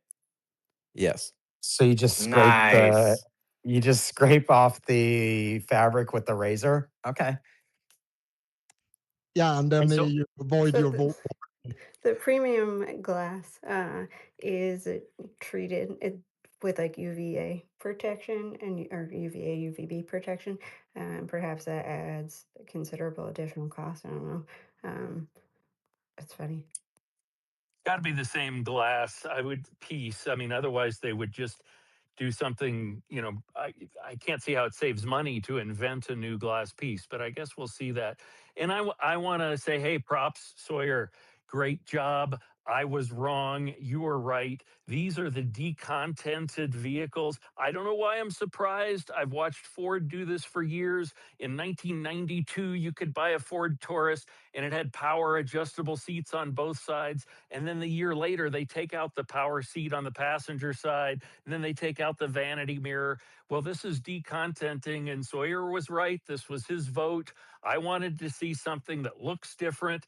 But hey, maybe, I always have automotive opinions, and I know what Legacy has done in the past. I know what I would do, but Tesla is a lot smarter than I am. So I bet this is a lot more profitable for Tesla than whatever my version would have been. And hey, good for them. I'd like to see some kind of levers on payment, because for a guy like me with a 17-year-old, am I going to buy this for $600 a month, or am I going to buy a used Tesla with 45,000 miles, a used Model 3 that I can get for 17 grand? That's the question in my mind. Good job, Sawyer. You got it. No auto Wow. steer included on Model Y standard. Only traffic aware cruise control. Yep. Same cameras though as all the other models. And still has the front bumper camera. Same FSD performance and all that. So it's got Interesting the to front see. bumper camera, and I don't. Yeah, exactly. Interesting reaction to the stock. It's just like cliff down. I don't know why. Anyways, we have some comments from the comment section that we can address. Some people are happy, some people are sad. Usually it's more fun to read the sad comments because that brings some reactions. So somebody, actually Jesus himself, commented here and said, big freaking failure. What do we say to this comment? Is this a big freaking failure? Wow, that guy, is that the guy in Hawaii? Isn't he in the room here? Man, he is the most positive guy in the world on Tesla. Well, No. you got to put yourself, is this a car that you're considering buying? Are you a stock holder that you want the stock to go up? Because those are very different kind of parameters. If you were hoping this is going to be a $299,000, $29,000 vehicle, then you're disappointed right now. But that's not Tesla's fault, and that's not our fault. That's because that's just was in your mind. You wanted it to be that cheap, and it wasn't. But it's expensive, and I see comments like that all the time, Alexander, where people say, well, why don't they just put 0% on everything? Well, the answer is the same for both things. It's money. It's your money if you own part of this company, too. It wasn't Hawaii Jesus. I just want to make that clear. Don't go hate on him. It was anonymous Jesus without any blue check, just so you know. We do have some questions from some people. Sawyer, somebody asked me on the DM if you can answer. Why only in the US? I'm not really sure, to be honest. I was wondering about that too. Thank you. Model 3 is only made in the U.S. No, Model 3 is made in China as well. Yeah. China, You should right? know Not this. Germany. Yeah. Sideways, Landon, you should know this. Just thinking about your Europe over there with Giga Berlin. Sorry. I think if you look at the specs between the two, The Model 3 Standard is $5,500 less than the Model 3 Premium rear-wheel drive, and then the Model Y Standard is $5,000 less than the Model Y Premium rear-wheel drive. But I think, you know, unless you really like that open concept center console in the Model Y Standard, I think you're actually getting the better deal, the better value with the Model 3 Standard, because you keep, let's say, for example, the front acoustic glass, you keep that. You still have like fabric in the door cards. There's a few other little things that it keeps. And so if you really like the Model 3, you're basically getting most of what you still need, but for $5,500 less. Amazing. Do we have any time frame for delivery? I think late December to this year. January. Yeah. Okay. Sarah? JC, do you want to give a comment on like this standard Model 3, decontented as it is? Does that make it a better Uber car than yours? You've got the luxuries and the niceties, but how about the wear and tear? Is a standard Model 3 better for Uber? Well, I'll definitely answer that. I want to let Sierra go first. She's had her hand up for a while. Thank you, JC. Oh, I mean, this is going to be anticlimactic. I just think, the biggest disappointment for the standard purchasers will be the lack of FM radio. Uh, I'm just kidding, obviously, but like, about time. Like, let's get the radios out of the car. Why do we even have FM radios in the cars? But I'm wondering, like, how much that weighed in on the price differentiator. Like, especially if they're costing extra money. Like, get them out there. Ain't nobody listening to the radio. This comes from someone who has a literal FM radio show, and there's nobody on the other end of that ever. Just shouting into the void. But I don't know if anyone caught that under connectivity. That's the only difference is they have removed the AM/FM radio. Congress has still got a bill demanding that we include AM radio in all vehicles for safety, for emergency broadcasts, Sierra. Well, I mean, we have the internet in the cars now, so I was agreeing with you. It's not needed.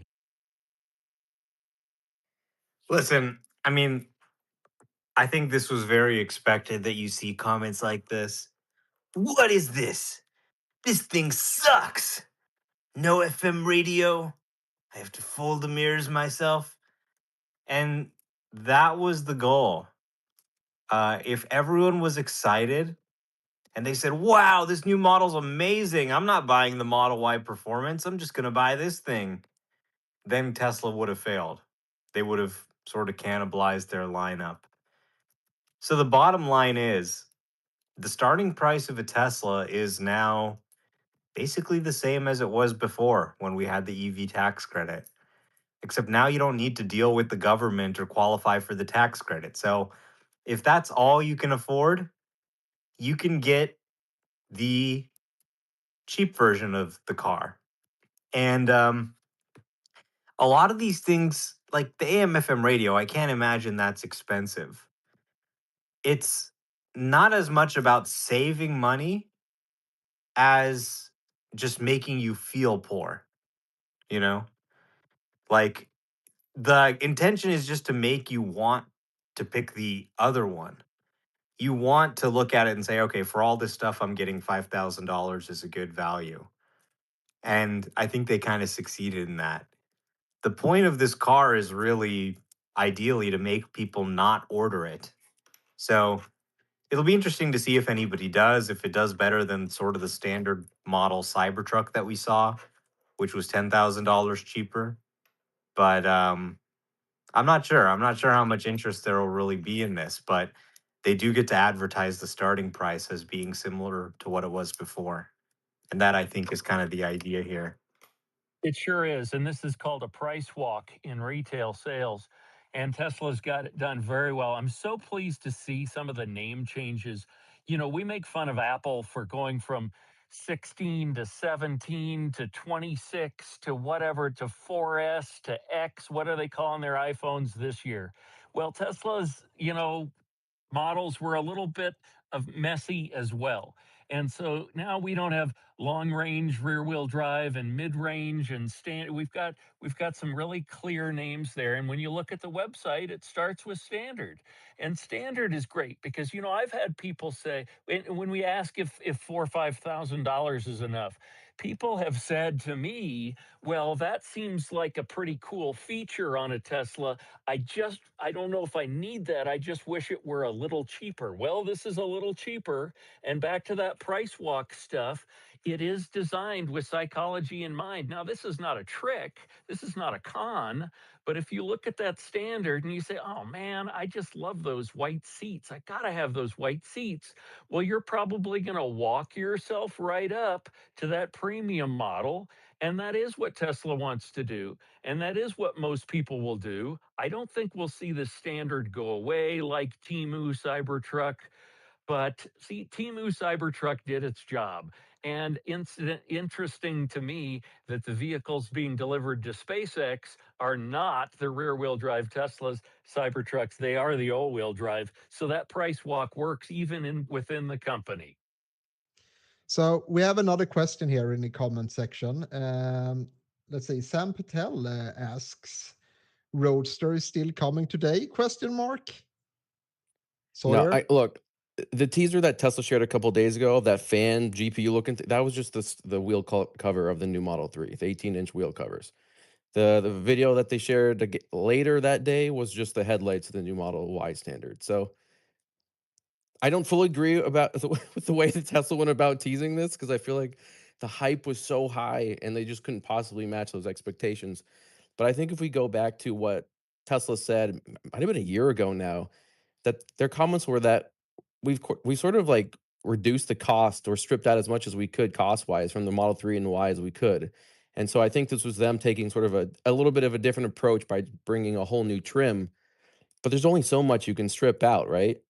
And I think Tesla's sort of at this weird point where autonomy and robotaxis are upon us, and all these vehicles with steering wheels aren't really needed. I don't think Elon is all that interested in the traditional automotive business in the way that he was maybe 10 years ago. And so I think this is sort of just a way for them to increase volumes in the near term to continue to generate cash to be able to fund their AI initiatives while we sort of wait for FSD unsupervised to come. I Boy, I did. like that. I'd say if you look at it as a shareholder, right? Forget about being a consumer, forget about buying this, forget about paying the monthly payment.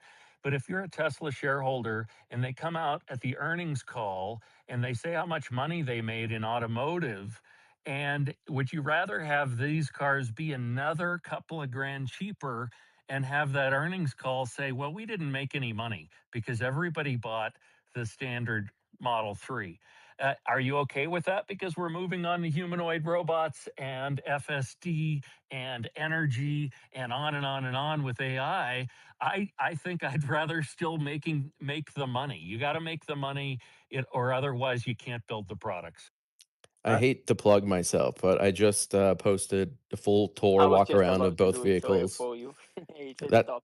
It's at yeah, the top. that's what I flew down to Giga Texas for. Feel free to interact with that post because I spent $1,000 going out there. So, thank you, everybody.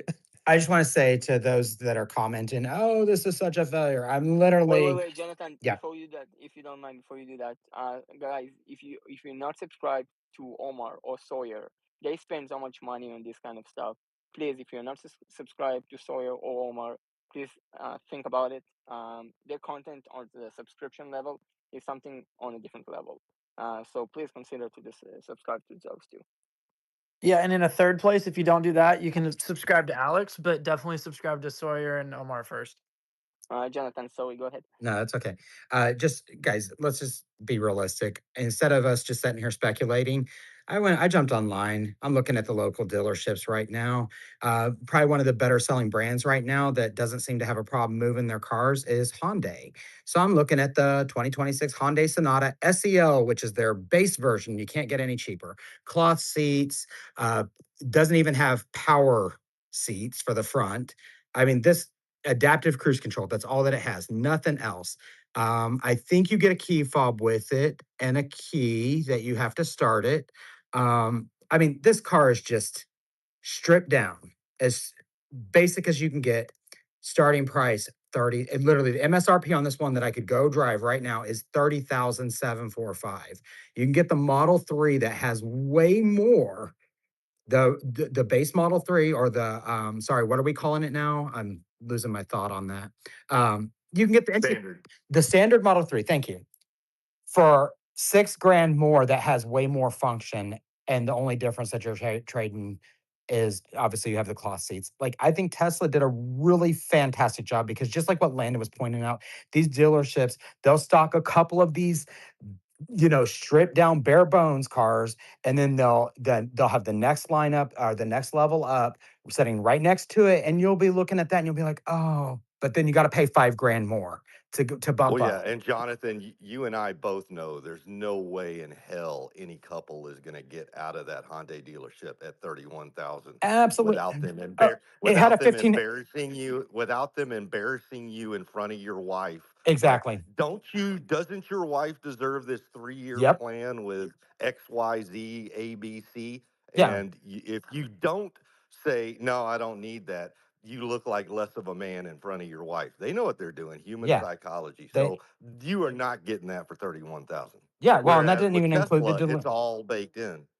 Yeah, that didn't include their delivery fee. There was an extra delivery fee disclaimer all on there on top of it. So I mean, people, and here's my justification why I would jump to a Tesla just over that. Just comparing the Sonata right now. One, the Sonata is absolutely hideous. I don't know what's going on with Hyundai design, but they have absolutely lost their crap.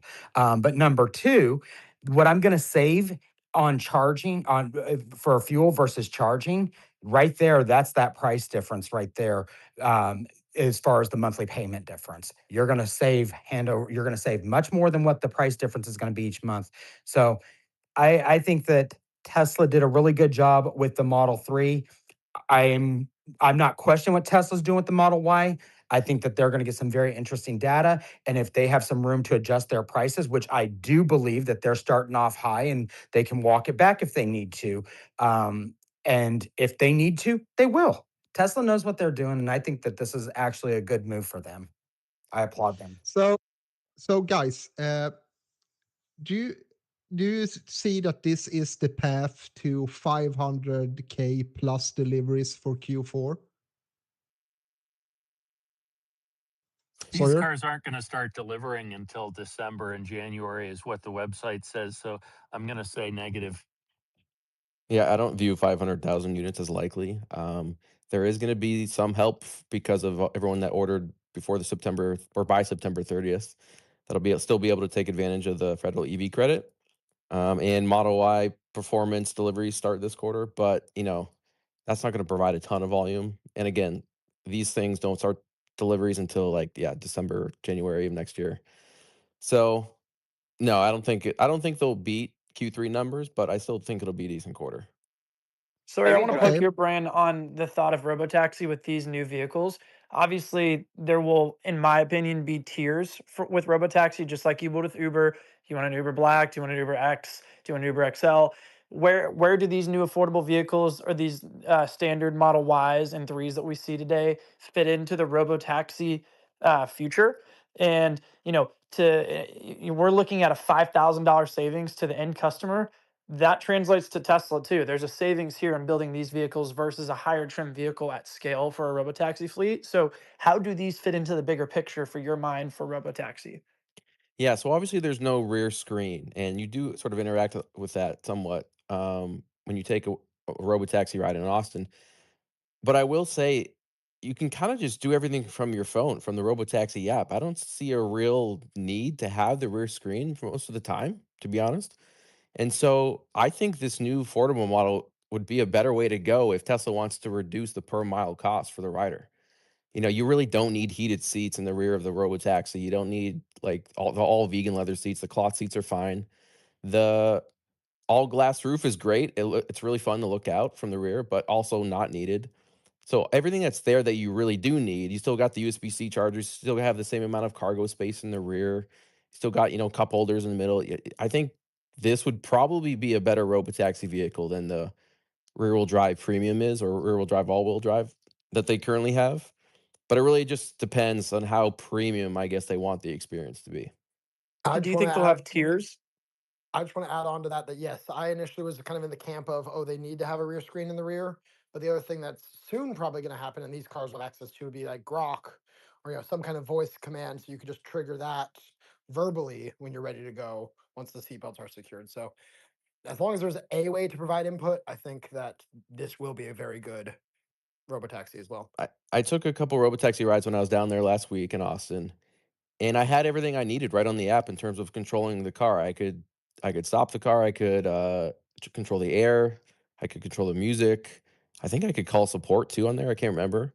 The only thing I really couldn't do, I think, was initiate the ride. I can't quite remember. So you But can, at all least in San Francisco, you can initiate the ride from your phone. My only other thought is just making sure that your phone still has a charge. yeah. I think that obviously your phone could die during a trip if you didn't bring a cable, and so wireless charging, like if I was Tesla, that would be the one weird thing I would have thrown into these cars, or would throw into the robotaxi version of these cars, would be wireless charging in the rear armrest, so that way you always have a way to charge. I'm glad you said that because I've thought of that recently. Like the focus is becoming more and more on the rear seats. Obviously, these vehicles currently are being built with steering wheels, so they're drivers in mind. Obviously, we still drive our cars for the most part, or we're sitting in the driver's seat. So I think as the focus becomes more and more on the rear seats as passengers rather than supervisors, those are the things we need to start thinking about: is rear screen entertainment, charging, whatever can make the back of the vehicle more comfortable is what I'm looking at in the future. I, I somewhat, The thing that'll make the people in the back more comfortable is no driver. yeah, I agree. I say as they go to unsupervised, you know, how they're doing it with the Cybercab, there is no rear screen because there's no rear. You do everything on the front screen. And that actually just brings I up the last other question is like basically when they remove the supervisor, will people even want to sit in the rear, or will people mostly switch to the front? I think they switched to the front. And I think the biggest thing here is there's now a vehicle for around 36,000 that can self-drive. I don't think we're I think we're kind of like glossing over that. Like the version that Omar and everybody got today, well, some people got today that all of us will get soon, has that capability. A $36,000 car. That's absolutely insane if you think about it. Like I just, you know, several years ago you couldn't buy an $80,000 car that can do what this car can do for 36. It's going to change everything, I think. This is, I think this is a really big moment in my opinion. 36 with with no tax support. Like this is Yes. with a non-incentivized sticker price of $36,000. That's a huge deal. A lot of us think that's a no-brainer, and we all know that. But a lot of people aren't even aware that the federal EV tax credit existed, let alone is now gone. So I just think it's important to add that disclaimer. Very true. Anyways, I want to bang the drum again for 500K for Q4 because I didn't get to bring my perspective on the topic because it was switched to Robotaxi. Anyways, so my case here, I know, so you don't agree, but I mean, we have the order backlog in China for the Model YL, which was what, 130K? And then we have the order backlog for the tax credit in the US. I think that order backlog number is wrong with the Model YL. Yeah, I think that was fake news, honestly. I think we'd be seeing much longer wait times on the online configurator if there were 130,000 orders for that thing. I think the demand has been good, but I think the fact that the wait times aren't even more extended tells me that it's not 130,000 backlog. And then we also have the FSD dropped in Australia, New Zealand, so expanded to those markets. We have version 14 just dropped, which will probably make some headlines. We have continued incentives in Europe. We saw last quarter 1/3 of all cars sold in Norway was Teslas, 1/3. And we also, in my home country, Sweden, we saw an uptick of deliveries and sales last quarter again, or at the end of the quarter, best of the for the whole year. So we are recovering. In my opinion, we are recovering again in Europe. I see a clear path to 500K. Maybe other people do not, but we will see. We will see. I will mock you if I'm right. Alexander, if it's okay with you, I brought some new people if you want to see what they want, and then we will switch to some other new speakers also. Sure. Who has We hands have up? Let's see. Mishka I can be lowered. and Michelle. Yeah, let's go with Michelle then. Or Mikael, I don't know, one of you. Mishka, Mikael, ask a question if you can, and then we will drop you. Don't get offended. We will bring some other people. Sounds good. Good afternoon, everybody. Quite an exciting day, but I wanted to add on to the 500,000 delivery marker. That I think one psychological trick that I think will allow for Tesla to also reach um, the 500,000 delivery marker that I haven't really heard anybody mention was, is it likely that a lot more people are now going to see Tesla because by having it be much more affordable, by having the base price, the lowest price be dropped down to 36,000 for the Model 3, 40,000 for the Model Y, um, that I also believe will encourage a lot of new eyes to look at the vehicle. And as we mentioned earlier, because of the way that they kind of price hike them, it seems like, when you go into a Hyundai dealership, of course, you're not going to buy the base model. They're going to kind of guilt trip you into it. I think for Tesla, what I think might be really likely for this semester, and because it's quarter 4, the holidays are going to be coming up, it's end of the year. And because this is kind of, Mishka, this kind of I don't mean time, to be rude, would it be but likely that they'll this go is up? a space with 1,000 people, and we don't have a time for like long monologues for Oh, my sorry, question. sorry. I was saying the question here. Do you think all of those factors would allow for the 500,000 cars to be delivered? Because it kind of seems like this could be a good time. So I believe so, but other people don't believe so. So you just banged my drum. Thank you. Of course. Thanks so much for having me. Yeah, thank you. Michael? Or Mikael? Hello. Yeah, hello, everyone. Calling from Waterbury, Connecticut on the East Coast. Excited about this news. And you guys bring up an awful lot of points. I own two 2024 Foundation Series Cyber Beasts. One at 131,000, one at 118,000. I got free supercharging, free connectivity, and 0% financing was the game changer in June to buy my second one. I'm looking at the history here. They came out, Elon started this, what drove the company to new heights 6 years ago, a $39,000 pickup truck. And then he comes out with $130,000 trucks. Now they're down to 80, 90, a Cyber Beast, 100 grand. Comes out with the 70. Well, I keep pricing out every day a two-wheel drive pickup truck. I cannot get one delivered under $80,000. It's insane. He should have, and didn't we learn anything? 5 months, he took and stripped down the two-wheel drive to nothing, and it lasted 5 months, and they yanked production on it. I don't want to be the downer here. I think this is a problem. It's an issue. What happened? Hold on. He's been touting a $25,000 car for 3 years, and he should not have stripped down a Model 3 or a Model Y to achieve that. He's been touting a $25,000 number. Now we're back to exactly where we were 10 days ago. You could get a Model 3 or a Model Y for the exact same price with everything in it. Now they're stripped down. I'm sorry the tax incentive went away. I could not take advantage of the tax incentive with the two Cyber Beasts that I had. However, it does. I see your point at $600 a month and opening up a new market for other people. But my problem is they need a new model. If you're going to come out with a $25,000 car, come out with a $25,000 car, not a stripped down version of what you're already making. The Model Y is the world's most popular car. And I'm sorry, I dropped him. Yeah. I mean, there's no time Yeah. for like any, individual opinions about everything in the world.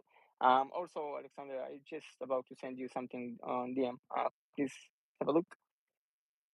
Yes. So to his point, I don't think he really gets like the $25,000 car. This was never the $25,000 car. that has not been released yet. Yeah, that number was thrown around by people, and they were also talking about cost to Tesla. Yes, these new standard vehicles, thank God, they actually have profit built in, if you can believe it. Michael doesn't seem to understand capitalism. I'm not sure how you take Or a inflation. $35,000 car and force it into 25,000, but maybe he can tell us. He seems willing to spend his money on Cybertrucks, which is admirable, but he doesn't seem to understand how cost and profit and vehicle sales works. Alex, do you mind if I touch that for 30 seconds? Yes, and that will be the last word because I'm going to close down this space afterwards. Oh, well, I So don't know if no I want all pressure. that pressure, but so here's why I think it works for the Model 3 and Y. The Model 3 and Y is a car for everyone. And I say everyone, I don't mean everyone on earth, but it is a car for the masses. The Cybertruck is a niche vehicle designed for tech enthusiasts who love the brand and who are obsessed with that polarizing design. Making a standard option for that car didn't work because of the vehicle that it is.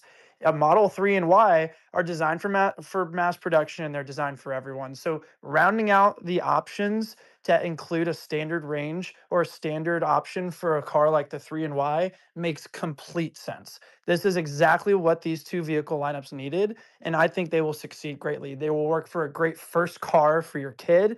You don't need your kid in a car with a bunch of frills. You need them in something affordable, and you need them in something that's very safe. And this car will be the car I will buy for my kids if they're still around in 10 or 15 years when I need to buy them a car. That's what I see these cars as. So fleet vehicles, great first cars for kids. It's the safest vehicle ever made. So I think it's going to do wonders. Yes. So, guys, this was a great space today. I usually don't do Tuesdays. I don't think I ever done Tuesdays before, but I felt like we needed an extra space today to talk things through and with all the new models and such. We are doing spaces usually through the week. Jonation, I don't know, I don't see him here right now. He's doing spaces on Mondays. Ellie, which is my co-host, he's doing spaces on Thursdays or the day after Wednesday, which is usually called some. And I do spaces on Fridays. And I've been doing that for almost a year now and haven't missed a single freaking week. Omar, which is also here on the stage, he does his subscriber space. I know other people here, like Sierra, you also do subscriber spaces. Landon, do not host spaces, which is weird because you talk a lot in spaces. Maybe you should do some space. I don't know. Anyways, thank you for being here, guys, and thank you for sharing all your wealth of knowledge with me today. And with that said, I mean, if you play to win. I see you in the other spaces, guys. Have a great rest of the day. Subscribe to Alex. The guy works his ass off. These spaces aren't easy to host. Take 2 minutes out of your day and subscribe to Alex.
It's Groundhog Day. We are banging our head against the upper end of this ascending channel the SPY is in, and every day we get it or go slightly above it or gap up into it in the morning, and then and then we struggle to get any kind of momentum on the index itself. So at some point, we're either going to burst through this with authority and rage, or maybe today, maybe I don't know. I don't read too much into this. I think I tend to agree that information was just kind of bogus out there, although Oracle's denial of it was not exactly what you would want to hear. It was, it was kind of like, it's not quite right. Well, okay, but that doesn't mean it's not some parts of it right. So I'm not overly worried about it. The market had found a little excuse to sell today. We're down. We're still above the 8-day on the SPY, but we did engulf yesterday's candle. It's about, I just continue to look for momentum and for names that are trading well. Today, SoFi had a momentum out of the gate off that news that Trump is considering selling off a $1.6 trillion of the student loan book. That would be good for SoFi. They would probably look to get some of that and be managing it. You had, what else we have going on today out there? AMD with a plethora of upgrades, although I didn't trade today. Opening 5-minute candle never gave me reason to get into it. I'm out of my NVIDIA calls, made some nice money there today. Netflix had a nice move today. Didn't do much with that. I'm in PayPal now. I've added PayPal calls here on that move today, and it's in that big gap, hoping I can go up and fill a whole bunch of that. I don't know what to say here. The market is just sitting here. There's not much going on. You had names like IREN who just put a new all-time high in here just about a minute ago. Nice move there.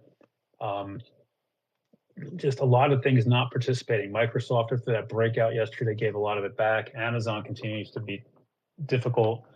Tesla, they did not get the news they were looking for, must-tease news, and obviously that wasn't really the news they were hoping for. So down comes Tesla. But overall, we've gone nowhere in this market, and if you're going to get bearish in this market, good luck until we get some real selling pressure. Until we break that 21-day, I can't get bearish on the SPY. And we just, and I mean break it, I mean close under it. We just can't do it. And we're still above the 8-day here with about 35 minutes to go. So just a down day, quieter day in the market. Palantir's up though, had a good day. Hood came up. Just one of those days. Rocket Lab up 5% too. Yeah, another one. Yeah. And I think that's the thing. And NNE, didn't NNE have a big move earlier today? It did. It gave part of it back. I mean, that's the one thing I just kind of a little worry about is they continue to play with these very small names that have no revenue or little revenue at this point, or just getting there. It's just telling to me that's where the market thinks it can make its money. And that's always the danger, because when the sell-off comes, those are the ones who are going to get hurt the most. And retail is usually the one that gets holding the bag there.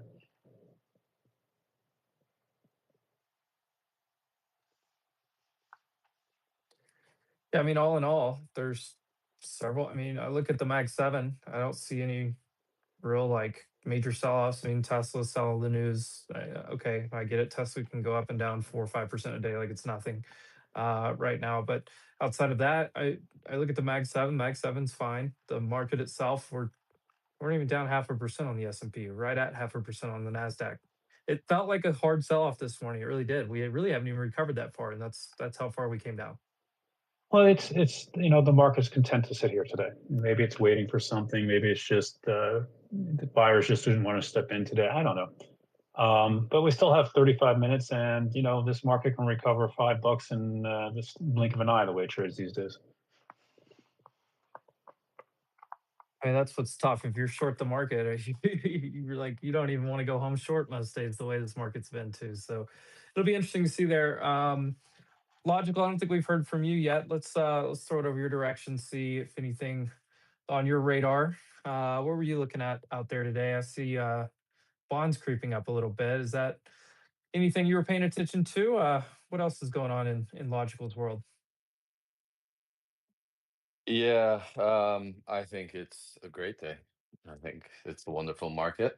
And, you know, I think today's sell is nothing.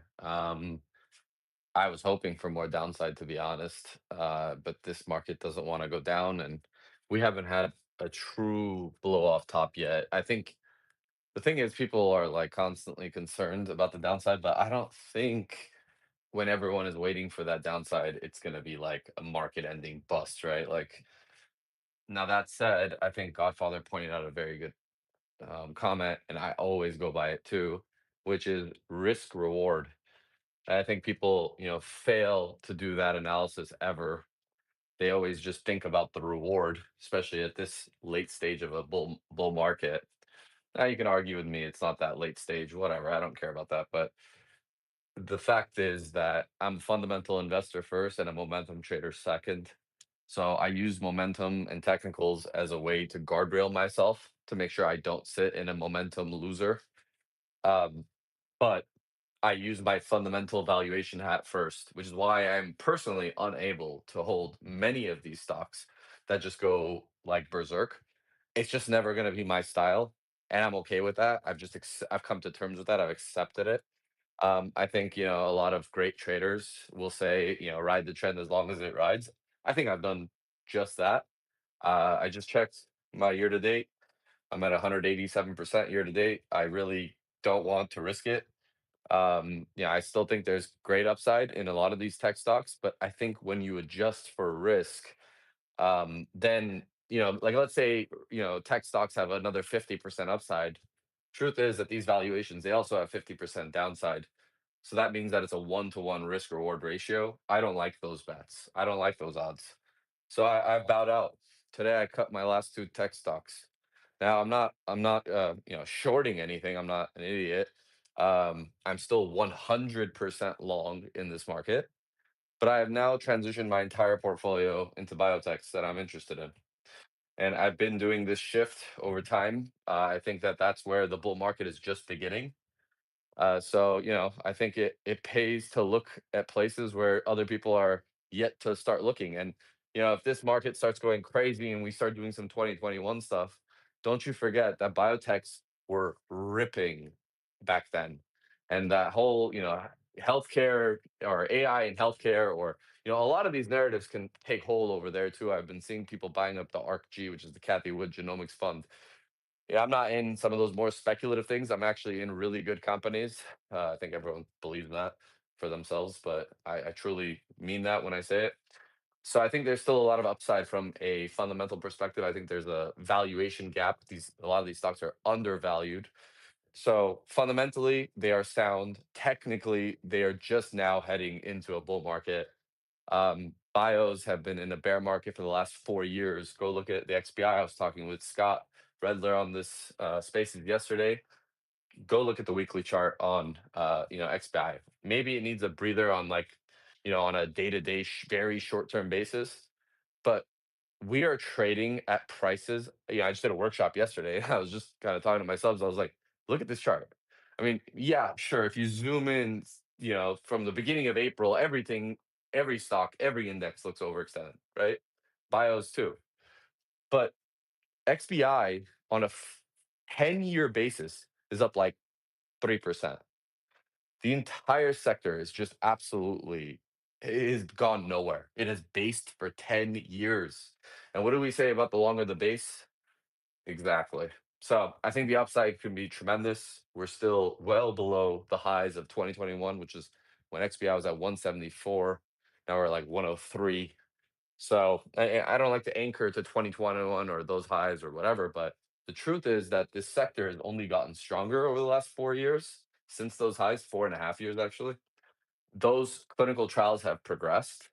More companies are now in clinical trials. More companies are in their commercial rollouts. Interest rates are coming down, so pharma companies are sitting around thinking about who's their next acquisition target. They're deploying billions of dollars into this sector. So I just love it. I mean, what's not to love? And rates are going to keep coming down. It seems that way, which is going to be bios are going to be a very big beneficiary of that. So risk reward here to me, accounting for the valuation risk or the fundamental risk, the reward is excellent. And I still have exposure to the market, especially because bios are probably considered high beta. So, and I'm hoping, I think there'll be other people who say, well, if tech goes and then these bios will come falling down. But tech went up and the bios didn't necessarily go up. And I don't these sectors can definitely move on their own. we know what happens, because they're more like biotechs are more like healthcare, and healthcare are a little bit more defensive because we know that even if we have a consumer slowdown or a recession, people are still going to go get their medicine, and that's why people pay for high multiples on these things. So yeah, I love the bios. I have today. What I did was I cut my last two tech positions. I brought my margin down to zero. I have no leverage. I have no options. I'm just cruising, and yeah, I really like where my portfolio is at. And let's see. I'm rooting for everyone. I'm rooting for the market to continue doing well because if the market does well, I'll do well. But I can sleep easy at night, not worried that I'm holding a stock that's up, 600% this year, and a lot of the um, a lot of the price movement is basically pricing in the next 3 to 5 years of these forecasts basically, and not to say that those won't come true, but now you're going to need upside surprises from there to justify a lot of those valuations because they're already pricing all that in that we've seen. So yeah, and also one last thought is I'd like to be in where people are under owning an asset, right? Because right now everybody owns tech. So that means that there's a lot of potential and prospective sellers of technology stocks. When I look at bios, there are no sellers because nobody owns these things. So I think positioning is a very key part of investing in stocks, and I think I'd rather own things that are kind of under owned, but kind of inflecting towards becoming more owned. And a lot of the data that we've seen in the last couple of months, buyouts, et cetera, are bringing that positive sentiment back into the sector. So I love the inflection investing. That's what I'll say.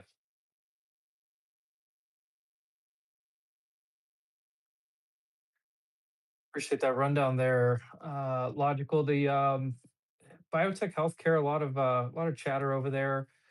Rate cuts. Do we just seem like we're on a trajectory on the rate cut side of things? I mean, I heard some Fed speakers earlier today, and maybe cautionary on the economy a little bit, but it seems like we're just gonna continue the path of rate cuts. That's what I took away in Yeah, the I little don't bit that I see. read. Yeah, I don't see why we would stop the rate cut thing. You're looking at jobs data, and it's not coming in particularly strong. On the contrary, it's coming in kind of weak. Um, we've been fairly restrictive for a long time. I was listening to some podcasts recently with like heads of investment at Fidelity, and they were basically saying, there's no reason not to be cutting here. You know, it's not. You're not cutting just for the sake of cutting. You're cutting because there are actual signs of, I would say, consumer slowdown, et cetera. And if let's say AI is going to be as much of a headwind for job growth, then you'd actually want lower rates because then it would be more stimulative to the economy. We'll see. I just don't see really inflation going to be kind of sticking up when you have kind of two forces, right? If AI is truly deflationary, because it reduces kind of that headcount and labor costs, it increases the margins for businesses, right? So AI is going to be somewhat deflationary after everything's all said and done. Right now, it might be kind of front loading some of that inflation through all the capex spend, but we kind of know we want to be skating where the puck is going, and it seems like it's going to be a headwind for jobs and for people, and so the consumer in general, and so the consumer's spending is probably going to slow down. If we have any sort of job loss, that's going to pop up. I mean, think about it. How many tech companies? I work for, like tech company, and like we use Tableau, which is a dashboarding tool by Salesforce. Most people know what Tableau is. It's dashboards you build for marketing teams and execs, etc. And trying to get a human being on the line for their support, you have to go through their AI agent chatbot, and that's how these companies are cutting thousands of jobs basically already today. So I don't know. I'm not really concerned. I think that in terms of the rate cut stuff, I think that we're headed on that trajectory, and mid threes makes a lot of sense to me. You looking at home builders at all? I know you said you're very bio focused there, but home builders, anything else on the rate sensitive play? I know you've Ye- talked about several lenders and stuff, Yeah. or are you just kind of like, I like the valuation side better, is a little more Yeah, comfortable. so here's the thing. Like, I do think that builders and all that will become one of the best longs in the market, but not yet. It's too tied to macro, which means that if the 10-year is going to stay stubborn above 4%, then you're not getting any kind of breathing room on the mortgage rate side from that angle. If they don't do something to, I don't know, allow banks, I think they were talking about deregulating banks so that they can hold more mortgage-backed securities on their balance sheets. If they do that, then the mortgage spreads can come down.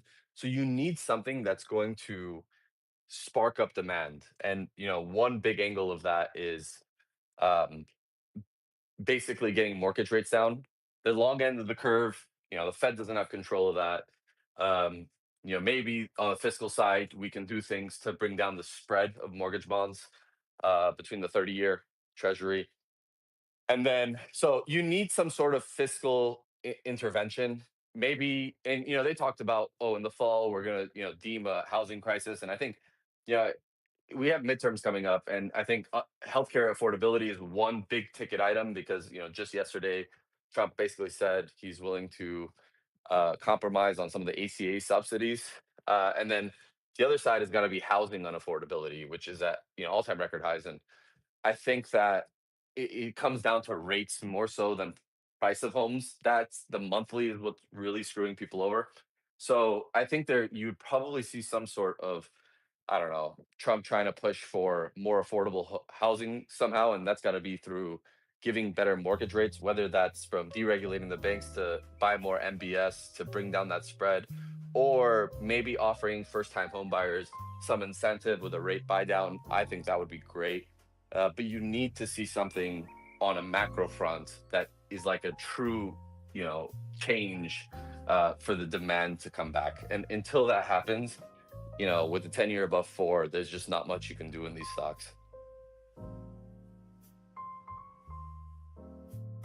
Appreciate those thoughts, Logical. Wolfie, what's up? What's up, man?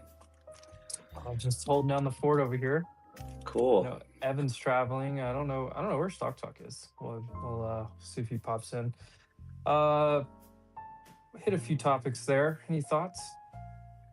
Yeah. So I mean, talked about it yesterday. The tail end. I don't know how many people heard it, but I don't disagree with the bio thing. So the setup currently is kind of reminds me of like 2014, 2015. 2016, that range, and bios did well then, but I don't like to, I say this about myself, I don't like to try to get in the weeds and try to figure out what's what on a bio front. So like, if you're going to buy the index, you buy the index, right? But if you want to talk about like values and valuations and you want to kind of like protect yourself that way, if you take a look at healthcare, which the Trump administration had a nice little dog and pony show last week with Pfizer and some of the other guys. Take a look at healthcare in particular, not the biotechs that are still coming out with the drugs, but the healthcare names themselves that have that basically the pharmaceuticals and some of the other healthcare names. They are trading on a relative basis to tech at their lowest valuations since the year 2000. So if I put up a chart yesterday, you can go through my feed, it's on there, XLV, just basically XLV over XLK, right? So you're basically getting .com level discounts on healthcare, right? So, if you want to marry that with some fundamental stuff, let me just pull it up real quick. You want to marry that with some fundamental stuff, the expectations for Q3 are basically in the toilet. Like, you have a 7.5% to 8%, depending on where you look, revenue growth, and effectively zero earnings growth. So you get a very low bar on where things are expected. You get a tailwind from the administration. You get a midterm election year next year, where nobody wants to be lectured on their health. And nobody wants that to be a political football. And you get discounted valuations to the tune of, .com level discounts, right? So I really do think you get an opportunity there, especially with, implied volatility where it's at on some of these names, where you could have some sort of massive acceleration in the first half of next year especially on a positioning perspective. I mean, take a look at something like Intel, right? Like Intel, when I first brought it up on here for the protectionist thesis, was trading about $20 or $23, I think. And then it went down to $20. But you know, you see it now, 2 months later, effectively 100% return in like a couple of weeks. Like that's what ends up happening with some of these names that are just like so under-owned, or some of these sectors are so under-owned, that kind of give some sort of valuation thesis for some people to own them. And I think that healthcare in particular is a sweet spot. I don't disagree with the bio stuff. Like I think if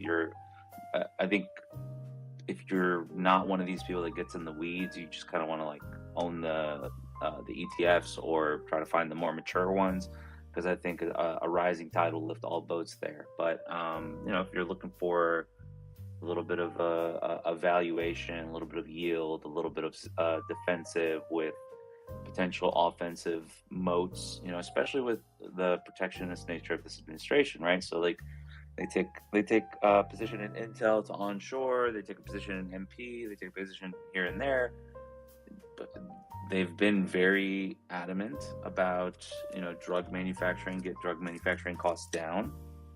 That in my opinion kind of sets up the sweet spot. And given that revenue growth is very low, the expectation for revenue growth is very low, and there's effectively zero earnings growth anticipated in some of these names, like any marginal, you know, output that increases would really drive some of these names. So I think that's one thing I'd start with. The other thing, you guys were talking about the CoreWeave. You were talking about the not CoreWeave, the Oracle headline. Again, I think it's one of those things where you shoot first, ask questions later, especially some of the moves that we've gotten on the back of the headline, like, you know, the Nebius, the CoreWeaves, those types of names got you know, smacked with it. And I think I talked about this yesterday. You don't get bonus points for, you know, trying to be early to something, but when you do get headlines like this and you want to take a shot, you get opportunities for trades, right? So you know, that's a trade that I took today, just taking a short on CoreWeave, just for a trade, just for a day trade, nothing crazy. Worked out pretty nicely. Same kind of concept with Tesla, right? So everybody had this anticipation, ACHR and Tesla. You know, StockTalk was on yesterday, and I was on yesterday saying that we don't think that's what it was going to be. StockTalk gave you his reason why, says that they don't like each other, you know, so on and so forth. And if you're chasing that thing, ACHR, if you're chasing the Archer, if you're chasing that thing in the post session yesterday, basically on 52-week highs, you're not pretty happy today. So it's like one of those things. Again, I probably sound like a broken record. This is probably the third or fourth space I've had with you guys where I've said effectively the same thing. You don't want to chase, in my opinion, some of these names up as aggressively as they are in such short order. The better way to do it is you either buy the resets back to levels of support if you get these moves, if you want to own them, or you buy the dislocations whenever you get them. All right. And so, you know, if you're chasing Archer yesterday, in the post at the 52-week high, I think it was up like 44% in a matter of 2.5 days. So if you're chasing something up 44% in a matter of 2.5 days on the potential that there could be some sort of thing that happens the next day, you're playing the wrong game, in my opinion. That's basically, you're flipping a coin trying to gamble, and I don't like to do that. So, you know, on the Tesla thing, unless he's gonna pull a Steve Jobs moment where he's like, oh, one more thing, this was, you know, not ideal, right? So they basically introduced a lower Model 3, Model Y trims with like 13% and 11% discounts.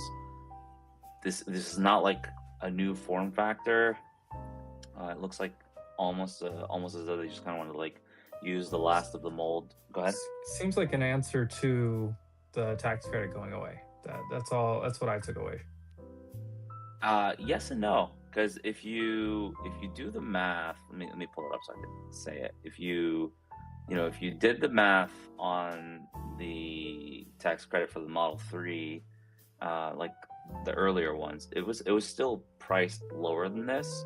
You know, I do see your point, but I look at it as like maybe they wanted to use the rest of the mold that existed for the Model Y, the previous generation, Model 3, previous generation, kind of get out there, or maybe they just kind of like want to get them out there as many as possible for that potential robo-taxi that they always talk about. So I don't know, but I do say that, you know, given the move off of 415 just Friday, I think that was a law on Friday, and we got to what, like 455 yesterday, 454 yesterday, so basically 10%.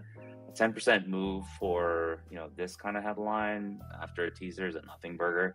It's not ideal. So maybe he has, again, maybe they have like a Steve Jobs early Apple moment where they go one more thing and they give you something, in which case that'd be great for people who are looking for a short-term pop. But outside of that, then it's not anything really to write home about. And I guess the last thing I'd say is we're kind of at a pretty, you know, important spot just from a short-term technical perspective on the markets. We are basically testing, I think it was, what is it, Friday's lows? Yeah, Friday's lows were basically 6,700. That's the prior, I'll give you the exact number, basically 6,700, just call it 6,700, just make it easy. That was the prior high set in late September. That's basically what we're holding as support. We break that, we probably have like a little bit of an air pocket just to go down a little bit. And it doesn't mean that, you know, it's not really I'm not really looking for anything crazy. It'd be ideal to get back to that 20-day, which is 6650 basically. That'd be ideal. Just kind of test it, see what happens. And I talked about yesterday that I like the setups into earnings where people have just kind of like given up. Whoever needed to sell has sold. Lower that bar, give you an opportunity to, you know, beat a bar that is a lot lower. So I prefer that setup than the setup of people chasing things into earnings, and then now you have to beat these expectations that are unrealistic, or in situations where you even beat and it doesn't move. So that's kind of like what I prefer, but I think we still have a little bit to go on some of these names that I was mentioning. So like Meta, for example, bounced yesterday just at that 690, which is a 700 undercut. You know, for me, I'd ideally want to see that 200-day get tested around 670. That's just me, but who knows? Maybe this is the temporary floor, and then we just kind of like ratchet back higher once we get some sort of Tesla or so. That's pretty much it from what I'm paying attention to today. I will say, just from a technical perspective, this 433 to 430 level on Tesla is important. Below that, you probably get a retest of the 20-day, which is like 420 to 423, somewhere around there. You might get an undershoot to 420 basically, but that's basically what you want to hold. If we were to somehow break last week's lows, it's not ideal. And then the very, very last thing, I mentioned this on your previous space today, but if you want an example of, you know, getting dislocations or getting opportunities, go back and take a look at like Rocket Lab and ASTS in late May, early June. And I think it was early June when, you know, Trump and Musk had their little falling out, and Musk was like possibly a key man risk. If you just were like, okay, possible key man risk, I could buy ASTS, I could buy Rocket Lab as like a hedge to possibly SpaceX not getting as many contracts or whatever thesis you want to apply. You know, ASTS I think is up 185% since then. Rocket Lab's up like 120, 125. So you get these opportunities sometimes to, you know, buy some of these high grower names in situations where you could have some sort of like tailwind. And then, you know, after that, I think it was 3 weeks ago. Yeah, so you had a rip off of that low to like 60, give or take on, I'm going off memory, I'm not looking at anything, so forgive me if I'm off by a point or two. Rip off of that point to about 60 on ASTS. Then in the next 4 weeks, you had a reset from that level to, I think it was 38 or 30 to 35, somewhere around there. And then since then till today, it's been, I think, another 3 or 4 weeks. That 38 level is basically, that 35, 38 level is basically doubled and this is on ASTS specifically. Similar kind of action in Rocket Lab, not as aggressive. ASTS pushes to 75, basically doubles off those levels. So you get these opportunities in some of these names where they disconnect, on the back of a headline, or maybe it's not as good as expected, and they reset back to key levels. If you want to participate, I feel like that's the better exercise. Just kind of like outline them, and you take your shot, unless you've got something that's like material, right? So if you've got like a real crazy catalyst for it, maybe there's like a real possibility for fraud or something like that. That's not what I'm saying. But if it's just like some of these technical resets, get these opportunities, you can pull the trigger and make real money in a short amount of time.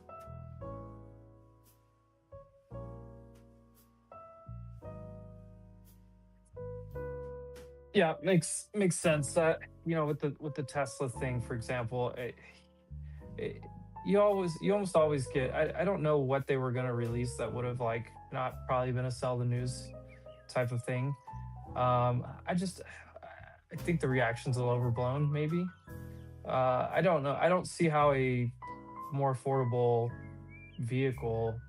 I mean, I don't know the margins and all that stuff, but I just don't see where that's like a net negative. Like if it's probably, like you were saying, they probably have all the castings and everything for it. I just don't see where the big I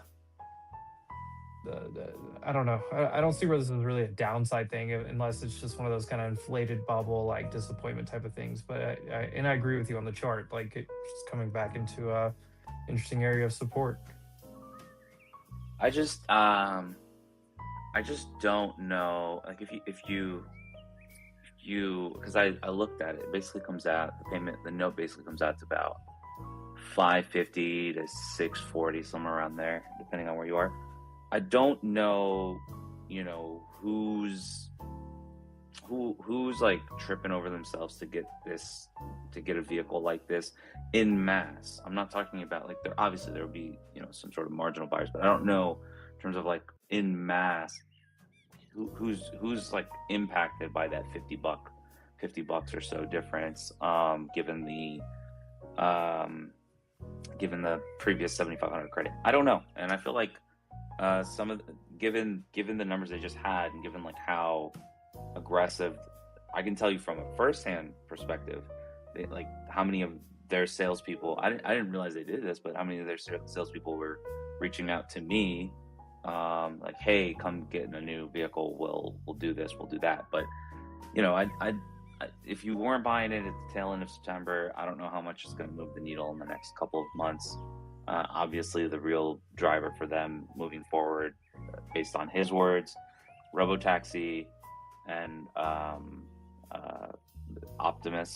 The other one that's kind of like, a sleeping giant possibly is their energy segment. We'll see if they try to shift to that, but I don't see it as like a real, growth driver in the short intermediary.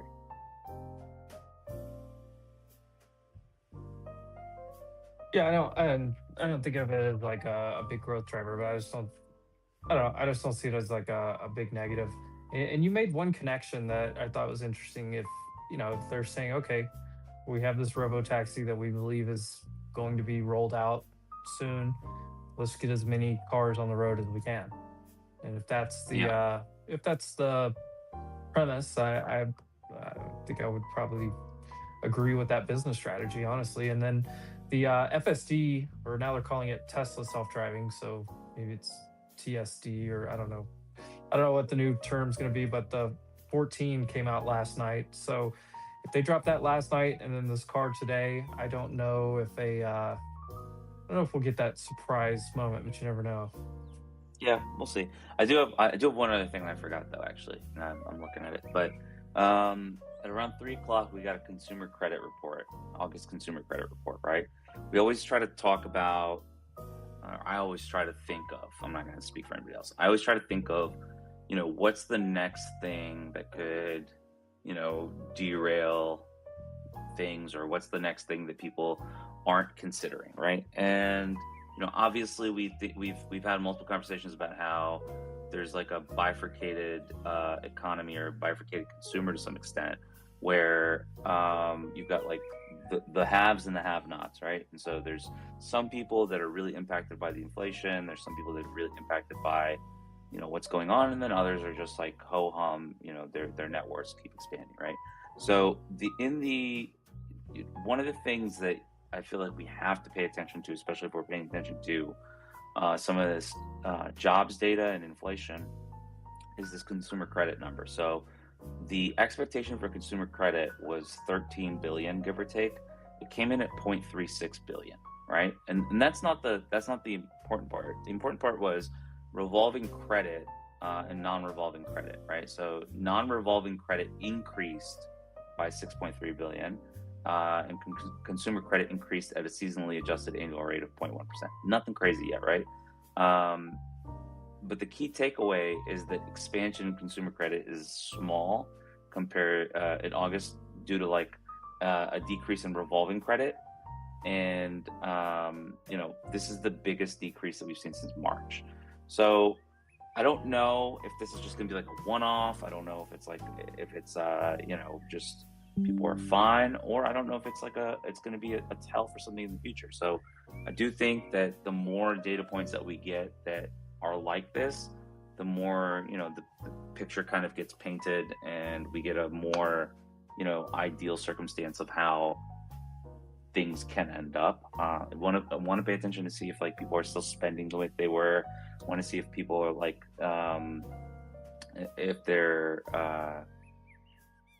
if they're not having access to capital or credit like they used to.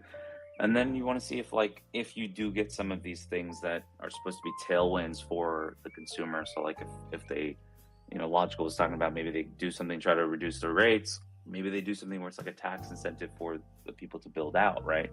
A lot of these home builders went to basically like an order model where they don't want to have a lot of inventory out there on the back of 2007, but maybe they kind of grace it a little bit for them, and they say, hey, you build out some extra inventory, we'll give you some one-off tax items or something like that. I don't know, incentives, something like that. But you just want to pay attention to some of that stuff, because there is a world where we do get people, a softer rate or something like that. But by the time we do it, the circumstances have changed to a point where those net benefits that are supposed to help people don't help them as much, or doesn't do as much. So that's pretty much it for what I want to pay attention to on that front.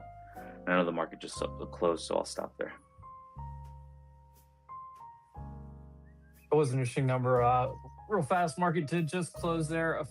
Unofficially, the NASDAQ closed down 138 points. That's about 0.5%. The S&P 25 points down, 0.38%. If you like SPY, that's $2.44. IWM closed down right at 1%. And yeah, I was looking around. Most of our, let's see, half the Mag 7 was, Apple's break even basically, but you have a green Amazon. And all the other ones are just slightly red. Google, Meta, Microsoft, NVIDIA, all slightly red. Google a little bit further than the others, but not a wonderful day. But there's some hot pockets in the market. There was some banks that were green. There was some energy stuff that was green. Some other sectors of the market. All in all, if this is the sell-off, these bears suck. I don't know. That's the way I would look at it. Back to that consumer credit. So I'm trying to understand this number, because I saw that come out, and the only thing that really caught my eye was when it said actual 0.36 billion of forecast 14 in the previous 16. How did they calculate that number? Why was it so different? I know you're explaining it a little bit there, but how is it that far off the forecast? Is that a concern? I don't know how. Excuse me. I don't know how much how they calculate the number in detail, but I will say that the key takeaway from that consumer credit report is that the expansion in consumer credit was small in August, right? So it's minuscule is the word I could use there. And it was due to an increase in revolving credit.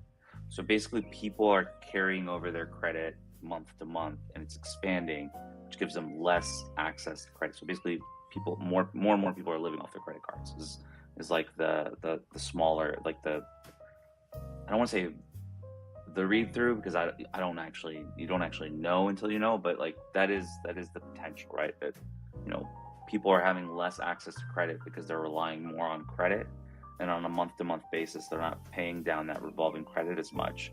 So they don't have enough buying power there to use it. That's the fear, basically. And if that gets married with layoffs and, you know, unemployment numbers increasing, then, you know, this slow and steady land the plane sweet spot that we have the Fed in is gonna get checked real quick. And that's kind of like, that's an instance, or some of these types of things. And again, I'm not doing this to like fearmonger. I'm just like, what's the thing that you could look at that could just kind of like, you know, catch people off guard, right? And in an instance like that, where you have this confluence of people have less access to credit, and they're carrying over more credit card debt month to month to like survive, and then in tandem with potential unemployment, that's where, like, you know, the, you know, 25 to 50 basis point cuts that we have priced in for the next however many months, that's where you could see a situation where you have like a 50 basis point cut that just comes out of nowhere, or the anticipation for a 50 basis point cut coming out of nowhere, and then it not being a short-term bullish thing. You know what I mean? It could just be one of those things that has to be reactionary to what the circumstances are in front of them. I know we don't have the BLS data and some of the stuff coming out, but I did check the FOMC does still function during a government shutdown. I was curious about that, so I looked that up. So we'll see what happens with all of that. You mentioned, when I think of credit, Visa is a stock that I don't hate it. I don't love it. The chart setup right now, it broke out of this downtrend, back tested, all the moving averages very compressed. You have any thoughts around Visa as a business? Yeah, I mean, I like Visa. I mean, just own both of them, Visa, MasterCard. It's solid. But if you ever do get situations where... And I was kind of connecting it with what we were talking about with the credit stuff. Yeah. So if you ever do get a situation where you get like a not credit crisis, but you get like a credit situation, you know, those things will get really wrecked. Yeah, so I just the thing that the general question about Visa, MasterCard, like staples, right? Like you just want to own them until Bitcoin fixes everything, right? That's kind of like the joke. But you know, the way that you want to marry the credit situations, you want to marry the credit situation with, you know, employment or employment and inflation, and what's the third one? Employment, inflation, and wage growth, right? So if people's wages plateau and inflation increases and employment ticks up, then, you know, the demand for credit goes up, and the availability of said credit goes down. So that's basically kind of like the way I'd look at it. But in terms of like Visa and MasterCard as businesses, solid. You know, do you ever not use your credit card because you have to pay a fee? Most people don't have that. In terms of like a technical setup for Visa's been in an uptrend since August of 2024. It's tested that trend 4 or 5 times now, I think, and the most recent one was at the end of September. It's held.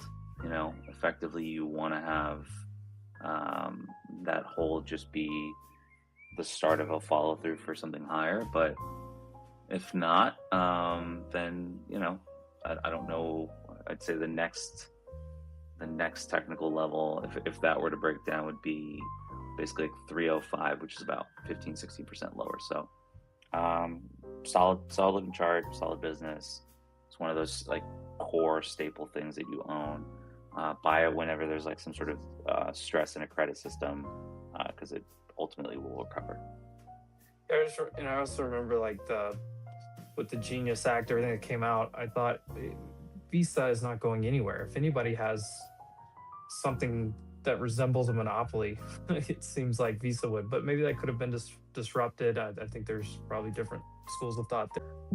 So whenever you do get these situations where the lower end consumer gets tapped and there's like a real capital risk for them, the ones that should get hit first would be your Discovery I don't know if your Discovery Financial, and I don't know if it still exists or if it was acquired, and your Capital Ones, right? And then the ones that should be more Teflon would be like your Amex and so on.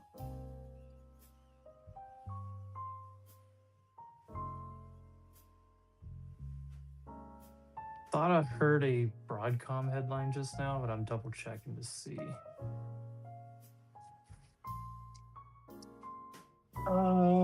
I don't see anything. I heard it mentioned, but I don't see anything.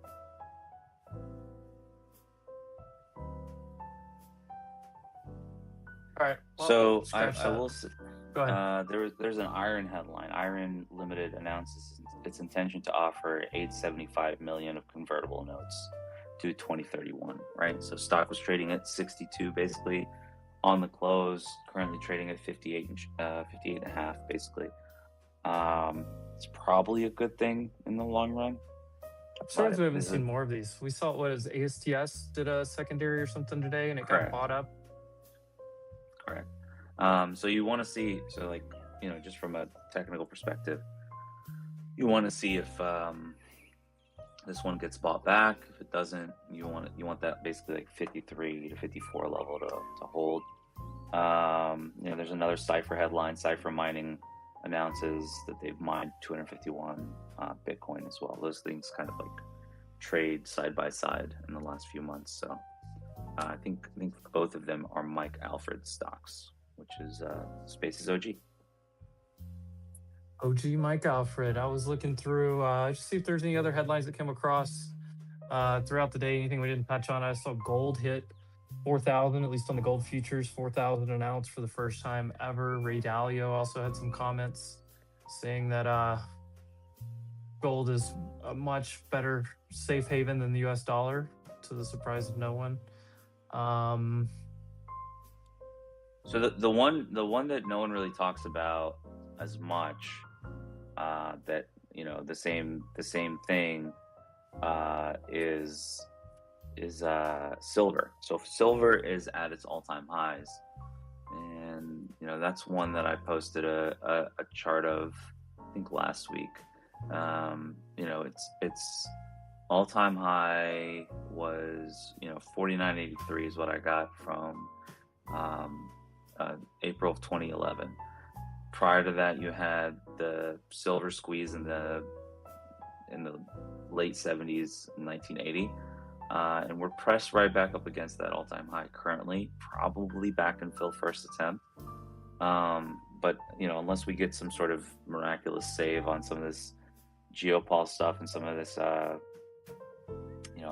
fiscal headlines like the Dalio stuff that you're just referencing, that this chart probably breaks out, and people probably use that one as a safe haven as well, more so than gold from here, given that it has a lot of catch up to do.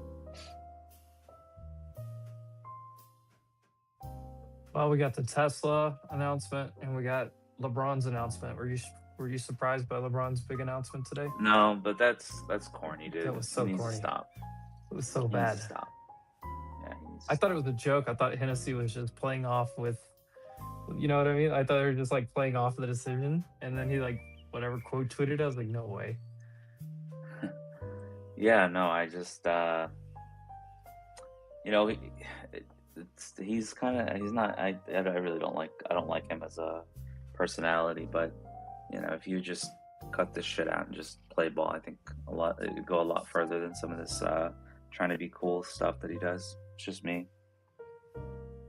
It all comes off fake. It comes off like disingenuous, and it was corny. I don't think it helped the ad, could have just done an ad with Hennessy. But what do I know? Yeah, if anything, I don't think that helped the publicity side of things. Like, dude, come on. Like, everybody's thinking maybe you're gonna announce your last year, your farewell tour, or whatever. I don't know. Prime Day's going on October 7th through the 8th. It's about all the other major headlines I have. I do think tomorrow, which earnings-wise today, the only company over $1 billion that was reporting today is Penguin, PENG. I don't really follow that one. I didn't really see anything on that. And then tomorrow, I do believe we get the FOMC minutes. Double checking here. Yes, 2 p.m. tomorrow, FOMC minutes. There's a 10-year note auction tomorrow. Some more Fed speakers, of course. So we'll see. I think we're at a good spot here. No Stock Talk, no Evan. I know Evan's traveling. I don't know what Stock Talk's doing. Probably getting a $1,000 haircut or something. So I think we're in a good spot here. We'll probably just wrap it up here.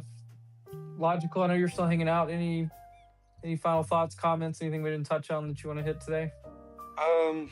Just be very patient with what you want to own and what you're comfortable with. Everyone's gonna have like kind of what speaks to them from a trading standpoint. Like, Stock Talk does his specific trades where he reads analyst reports and sector reports and finds the players in that space, and even if their revenues aren't there today, he'll try to find inflections of that sector. That totally makes sense. He makes sure that the technicals are lining up. That's a trade that speaks to Stock Talk. For me, it's something to do with I can understand the valuation gap between what we're trading in today and then like what it actually should be trading at. So that's a gap in my view. An undervalued stock that can re-rate higher. Typically, once we get a re-rate, that's kind of what I look for. Obviously, I want technicals to line up. I don't want to own a stock that is, losing momentum and, falling out of moving averages. So everyone's going to have like things for them. And then, that could also be like what sectors you're, comfortable trading and understand them. Like I talk about bios a lot, but let me be real, for most people, it's probably not the right move. I mean, I've been, in the weeds of bios for, 4 or 5 years. So, I've just kind of gotten more used to them, and I understand what people are looking for. And, in terms of, how you should be valuing assets, I think one really key thing is every sector uses a different valuation metric. So like if you look at ad tech stocks, they're going to talk about adjusted EBITDA. When you talk about software stocks, you're going to be talking about ARR, annual recurring revenue, and those multiples, or free cash flow multiples. If you look at industrials, you're probably going to be looking at EBITDA, not adjusted EBITDA. If you're looking at value stocks or defensive names like healthcare staples, you're going to be looking at PE. And so just understanding that each sector has its own way of valuing it, and every sector should be thought of differently. You can't just like look at iron and compare it to some biotech that's pre-revenue before it even does a commercial launch. And even within specific sectors, there's going to be different players and different things. Like in biotechs, you have clinical companies that are still in trials versus a company that's in its commercial launch, which more closely resembles a regular business. So all that to say is like, I personally don't feel the need to chase a lot of these names on the tech side. Now that the valuations have gotten so absurd, I just personally don't feel comfortable paying up for it. Doesn't mean they won't go higher. They probably will, actually. But you don't have to participate in every trade if you don't feel comfortable. If you feel like you're a chicken with your head cut off, meaning that you buy a stock that's up a ton and then it pulls back 10% because you had a poor entry, and then you get shaken out of that stock, and then it rebounds and goes to new highs. Like you're gonna buy those back after it makes new highs, even though you just sold it at a loss. Like just make sure you're not a chicken with your head cut off, and like make sure you get good entries and you feel very comfortable about what you own. Learn fundamentals, learn what you're paying for. If you're I think stocks seem very abstract. I bet we have like a good number of listeners right now, and in general on Twitter, I think yesterday was like a peak in impressions because everyone's looking at the market. What's the market doing? Oracle's up, Amazon, AMD's up 30%. Like it's a crazy market. It's retail 2020 vibes. So there's more activity on this platform, which means that a lot of people start participating at this part of the market. But just know that a lot of the gains have already been had, and you don't want to be that person who's just getting in late and getting absolutely crushed. There could still be, maybe you're not late, maybe you're midway late, and there's gonna be people later than this. There, indefinitely will. So, I guess what I would close out with saying is like, just be careful out there because people can get really hurt. And that's when people say, they lose money. Okay, when you're at this part of a bull market, you see your buddy making money. So you're like, oh, dude, if he could do it, I'm going to do it. And then you join stocks and then you buy something, it goes up 50%. And you're like, oh my God, dude, I'm a genius. I can do this all day. And then you end up betting bigger next time and then you lose it all. I just think, remember that it's an easy environment right now. And, make sure you know what you're doing. Take this time to learn valuation, fundamental market cycles. Like, there's a reason why the people on this panel continue to be on this panel every day, and it's because they've been doing this for years and years and years. They're not talking, they've been through cycles. So they're not like just, people who hit it once and, killed it. It's, they've been doing it and killing it for many years. And I think that's what you realize is like, right now, Twitter is popping because everyone's making money and everything's going up. But there will be a time when everyone's losing money and everyone will log off. Don't be that person. That's it. Yeah, as soon as we do eventually get some kind of downturn, you'll get all the bear posting will start again as well. That'll get all the engagement. And to your point, I've probably lost more money from being bored than anything else. I mean, obviously there's people that, you shouldn't blindly follow people and check your sources, do your due diligence, all that good stuff. But whenever I'm sitting around in a market like this, and if I get bored, that's when I start like pulling the trigger on too many things right and left. And that's where I lose the most money. Instead of, okay, you just made money, wait and let it set up again. That's where I've probably made the most mistakes myself in my career. Wolfie. Yo. Any final thoughts, words of wisdom? I will say there's gonna be times where you don't make money. There's gonna be times where you lose money in a year, right? So, it's fun. It's fun making the money. It's like you feel like a genius. Everything you touch works. Like, as I speak, there's this stock, Poet Technologies. It's up 40% after hours. I think it's up 25% after hours, up 40% total on the session. It's one that I flagged today in our Discord. I don't have any Poet, so for what it's worth, I flagged some of these things that are pretty unusual. They bought I'm gonna read it because I thought it was worthwhile, but they bought 8 calls in size, and then they bought October 31st 10 calls, in size as well. There was like, I think 8,000 calls bought with open interest sitting at 130 contracts. Like, you see stuff like that, some people pull the trigger. I didn't pull the trigger on this one, so I'm just giving it as an example. And the stock's up 40%, your calls get printed, and you're a genius, right? I'm following all this stuff, but there will be a time, I don't know when it is, probably back half of, probably early part of, not next year, the following year, or back half of next year at some point. I don't know when, but there will be a time where, that stuff doesn't work like it is right now. I think it's important to remember, now that you're not a genius, just like then you're not a genius, right? And you just take your setups. They work, they don't, you respect them. Whatever type of trader you are, you kind of go with it. And I think there's a couple of things. One is if you're just chasing stuff that's moving just because you want action, or you're trying to get a mover, or your cousin or your friend or your coworker talked about how they're up on something, you're gonna probably lose at some point pretty aggressively. You can't trade everything. You can't like be moved off of not trading something. Like, again, I'm using this Poet thing as an example because I don't have a position, right? It doesn't impact me. I don't care. I know that there will be a position at some point that I take that a lot of people don't take, right? So That's kind of like how you got to be. It's got to be a little bit jaded. I think, we had our first break of like short-term MAs today and hourly and 4-hour MAs today. I don't know if that'll mean anything. I don't know if they'll just buy it back up and vacuum it out really quickly.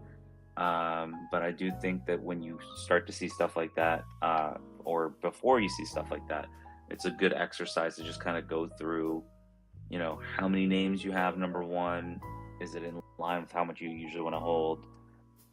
What aren't you comfortable holding? What are you up a lot on that you want to see, profits booked? And, just kind of take it from there and take it one day at a time. I don't think you should, what's helped me, I've been doing this, I think a little bit longer than some of the guys on here, but not like Mike and those guys, but I've effectively been doing this for about 18 years now.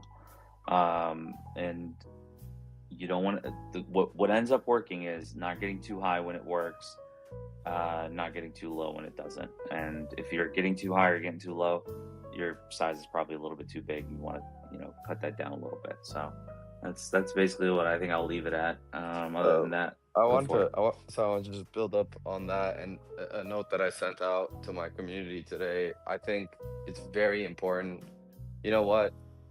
I hate short-term capital gains because of the taxes, but I'd rather be paying taxes because I profited rather than taking losses. So don't make investing decisions generally because of tax reasons, because what goes up, these things are going up a lot. So like if you ever feel like, oh my god, I've made so much money, and then you just sit in the position because you don't know what to do. I mean, sometimes it's just better to book the gain. But that said, and I am not a tax accountant advisor, nothing, but I'm just saying, if you are booking gains this year, that means in the past you've already done it, you've incurred those gains, and just know that you have a tax bill coming. So I think it's important that people plan for those things, because you don't want it to be like you reinvest all that money and then come February of next year we hit a 20% correction, some of these high beta names are down 50%, you continue to DCA, god forbid you're on leverage at that point,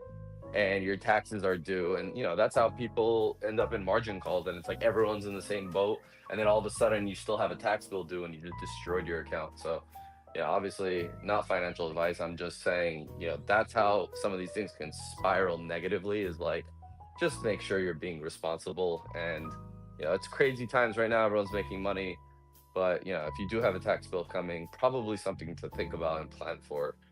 And I wanted to give that, because I said the same thing to my community, is just like, I think people should just be prepared for that and not gamble with what is technically not even your money anymore. It's literally the government's. So Bitcoin fixes this. the worst thing, that's like the Probably. worst thing that you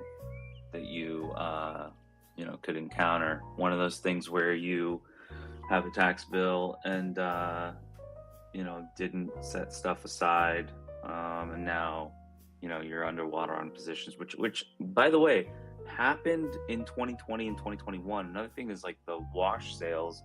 I don't want to get too far in the weeds, but if you're not familiar with that, go read up on that. Especially if you're one of these people that's waiting for this pattern day trader rule to switch from 25K to lower. There's circumstances. There was circumstances in 2020, 2021 where people had down years and they owed hundreds of thousands of dollars because they weren't familiar with some of these rules. So it's in part why I say you don't want to get too cute sometimes, and you just kind of like rather wait. I can tell you, like, my first huge tax bill that first like real tax bill that I was like, oh shit, was 2018. I think at the time I posted it, but if I didn't set anything aside, that kind of would have been fun. So tax is a very good thing to consider when you book stuff, to just make sure you set stuff aside. But yeah, outside of that, just I wouldn't try to shots. Consult with your CPA. Just be aware of these things. But I hear people complaining about well, taxes are going to be this and that. It's like, okay, if you're having to pay taxes, it means you made money. It's much better than the opposite. That's the way Yeah. I've always looked at it. I mean, this is just top of mind for me because I've recently decided, as I've deleveraged and brought down a ton of exposure and sold out of a lot of tech stocks and other consumer things, like I've I've had to realize a ton of gains, and now I'm just imagining my tax bill, which is going to be due, and it's all like short term, because I've been trading a lot this year, and let me tell you, it's not going to be fun. It's disgusting. So I'm very much, it's top of mind for me. I've been just trying to think through that and plan for it, and I think to a certain extent, I'm kind of incentivized at this point to until the end of the year, figure out what losses I can book so I can remain long and then deal with it later. But I think as long as you understand that, like, losses you book next year, right? Like if it comes to February and you're down on your portfolio and then you try to book those losses to offset the gains from this year, you're cooked. And it's going to take you a very long time in forward tax write-offs and stuff to get, or gains in the future to like write those off. I'm just saying timing of all these things matter a ton. So yeah, front of mind for me. I've turned over my portfolio a ton, and I think it's definitely, in my view, really too late at this point in the market with how much we've run to start new positions, assuming that they're going to be long-term capital gains positions, aka holding for 1 year or more. I think I've already just accepted my fate that I'm gonna have to do a lot better tax planning next, middle of the bear market / beginning of the next bull market. So I don't know. I mean, obviously this bull can keep going, but generally speaking, I think it's really tough to start brand new long-term investments here.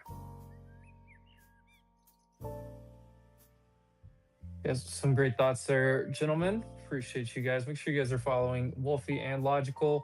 I did get a message. Stock Talk was busy. He was trying to make it back today. I don't think we're going to get there. And Evan is traveling as well. So we'll go ahead and end it here. I think it's a good spot. This thing is recorded as always. We'll be back tomorrow at 3 p.m. Eastern, right here, Stocks on Spaces. Make sure you follow this host account as well. And we'll see you guys then. Appreciate everyone.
connection is real, and this $50 billion drone deal with Ukraine, if the war ends on their terms, I mean, it's pretty incredible.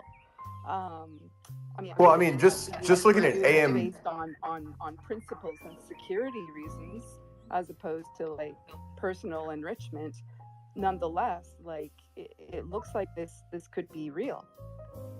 I mean, just looking at AMPX from earlier this year, like going back to May, you know, you got 3.5x. It was previously like a $450 million company. Now it's $1.5 billion. It's got some ramp. I like this one long term. So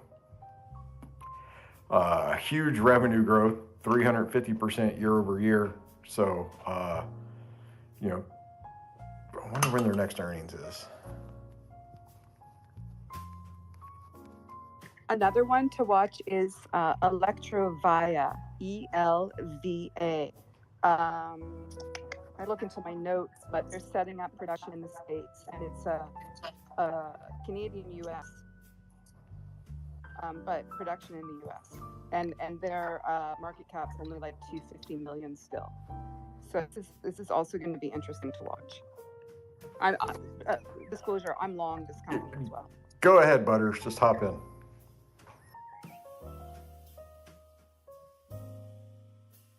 Butters. Yeah, there's another company called ABTC, American Battery. They got tickers ABTC. They were talking about getting into the drone battery place, so that's one you might want to keep your eyes on. I think it's up. Weren't they formerly a recycler? Yeah. So backstory in this, I had a buddy of mine that's a realtor, and he's like, bro, I started buying this, and like it went up, and like I lost like I bought in some more, and then it dropped by like 60%, and like I bought, and he's like, you know, I'm in for like 35 grand now, and that was when it was like 50 cents a share, and I'm like, damn, why didn't I follow him on this? Yeah, it's sitting at, I think it's up about 200% for the year, 220 maybe. I'm driving, so I'm off the top of my head. Yeah, I mean, it's blown off, but like he was literally buying it when it was like 50, 60 cents. Holy shit, Butters, this looks interesting. I mean, like in 2021, it was a $70 stock. Yeah. I look at and see what's going on here. Yeah, they talked about it a couple months ago about building a drone battery. What was the So I ticker don't symbol know. again? AB, Albert, Bob, Thomas, Charlie. I But see I it as think it is ABAT. ABAT. It is ABAT. ABAT, American Battery Sorry, Technology. yeah, Company. ABAT. I'm driving and can't do three things. I at was gonna once, so- say that's a Bitcoin company, but Yeah, no, I'm It is, yeah. too busy ABTC watching is Poet, Bitcoin.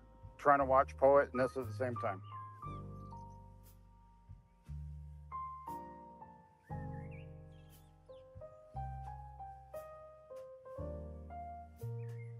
Interesting stuff. Thank you, Butters. Why did it go dead? By the way, Butters, I took your trade Poet January 7 call, so it looks like we're at 8. Jeffrey, don't even.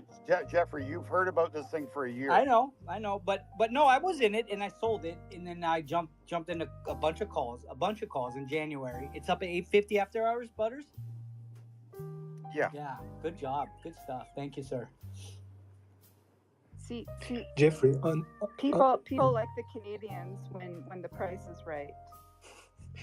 Jeffrey, on this Poet, so the the partner that they got, this placement is Sivers Semiconductors, okay? And interestingly, they got like 11.6 million fund from CHIP Act, So they got And the money. They got partner- funds from the CHIP Act, and they're investing in Poet. Is that what you're saying? US Chips Act, and the partner is Raytheon RTX. Okay. So invest. Do you know how much money they got today? yes, it's about 10% of the market cap of Poet, like 60, They got 70 75 million. million today. Yes, 70, 65, something like that. Yeah. Yep. I mean, Poet should go a lot higher, So Yeah, and they're also partnered with SMTC, Semtech. Yep. That's a good one. So, Manav, is this all Very good. coming a little bit more clear to you now about who's involved here, Monative? Not from today's press release. There is no data on. They've not named the investor today. All it said is it was it was a corporate investment. It was not a strategic investor. It looked more like a financial investor. But doesn't matter why they invest, right? They're willing to put in 75 and take options for another 75. That's a big deal. Who cares why or who? So I was told that, Monative, you're 100% right. It was a financial investor. That's what I was told about an hour ago. So we'll see what happens.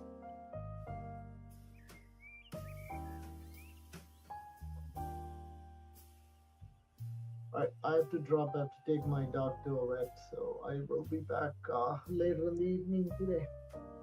Take care, you guys. Thank you, Monative. Yeah, Thank you. yeah. Thank you, Butters. All right. We'll probably, I'm going to jump in the shower. So, Professor, you just want to run this thing while I'm busy? It's cool. No, I've got to go start getting dinner ready and stuff like that. So All right. appreciate it. Who's got a ticker that we can all look at? V, what's your new ticker before we leave? We'll leave it with something juicy. One I missed, up 86% today. Been on my honestly forever. BURU, NanoCap. Just got a big award for. They do like laser for 3D printing, and they're in the defense side. And anyway, they just received exclusive global distribution rights for another company's platform for like mission critical sensors. So yeah, like this whole like 3D printing and the sensor side and the laser side is just insane. And also that 3D printing company, the Shiko that is partnered with SpaceX, that they do all the stuff for SpaceX, it's running as well, VELO. So this is actually like trades as opposed And what to about, in my opinion? But someone's asking for you, ELVA. Elva? ELVA? yeah, You know this one? yeah, I'm long that company. Those are my two battery plays, Elva and Amplitech. Okay. If you look into the one I mentioned to you, we'll see where it goes. I'm going to, yeah. But really, like the one that I'm so excited about, right, it's capturing all the attention right now is Inflection. Like this thing is just like it's going insane. I'm gonna have to find some like SPAC experts to help me with the mechanics, especially the warrants, because like the warrants like almost hit $9 today. I couldn't believe it. So that's from a buck a month ago. What warrants? What happens? What warrants? CCCX. You son of a gun. W. I wish you would have told me that because I love getting into that's.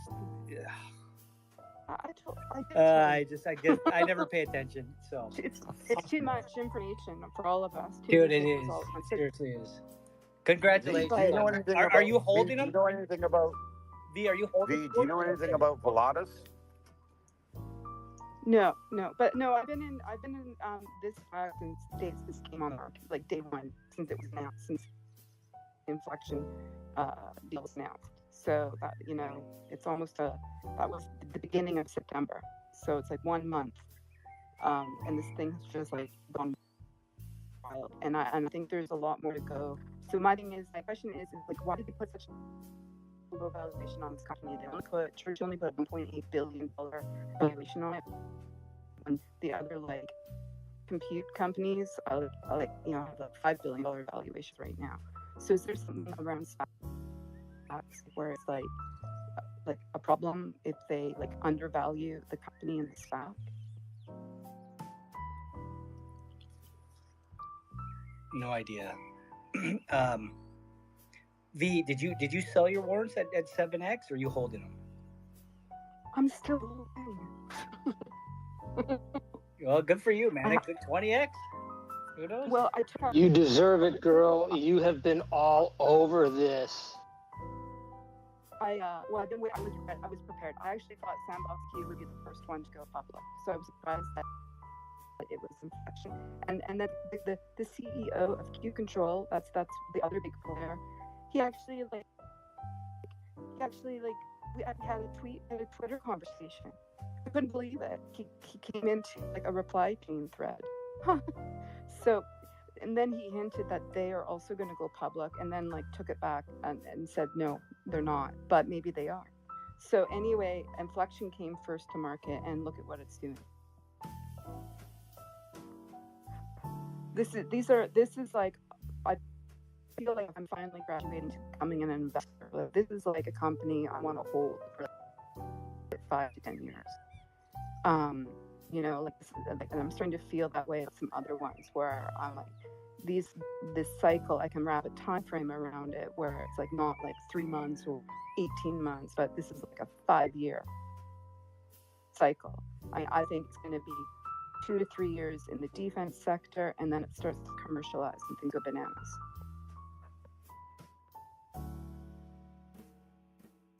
Frank, I have a quick ticker for y'all. Is this Chris? Ticker.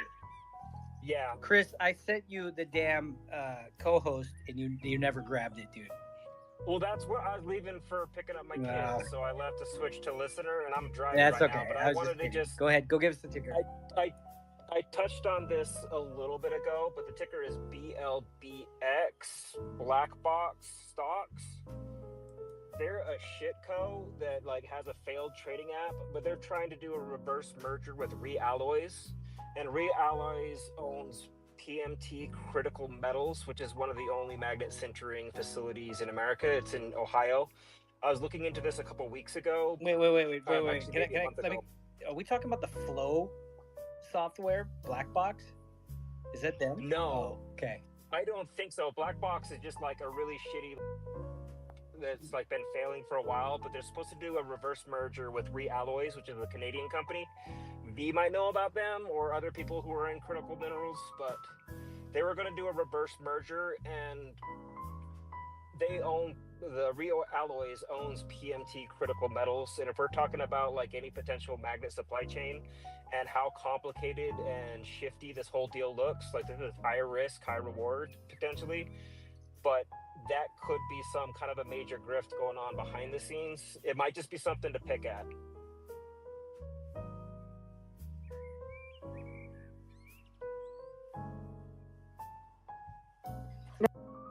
Never heard of these guys, but it's interesting. I think like digging around for like the magnets is worthwhile. There's this company, the ticker is CODI, Cody. I think like one of their subsidiaries has an actual magnet manufacturer in the States. But again, I've got to like, just from memory, I have to like do a lot of work to go in and see for real. And then if they do, like, well, like if they do, it's good enough. But like if they do, like what percentage of their whole like revenue mix, you know, is it?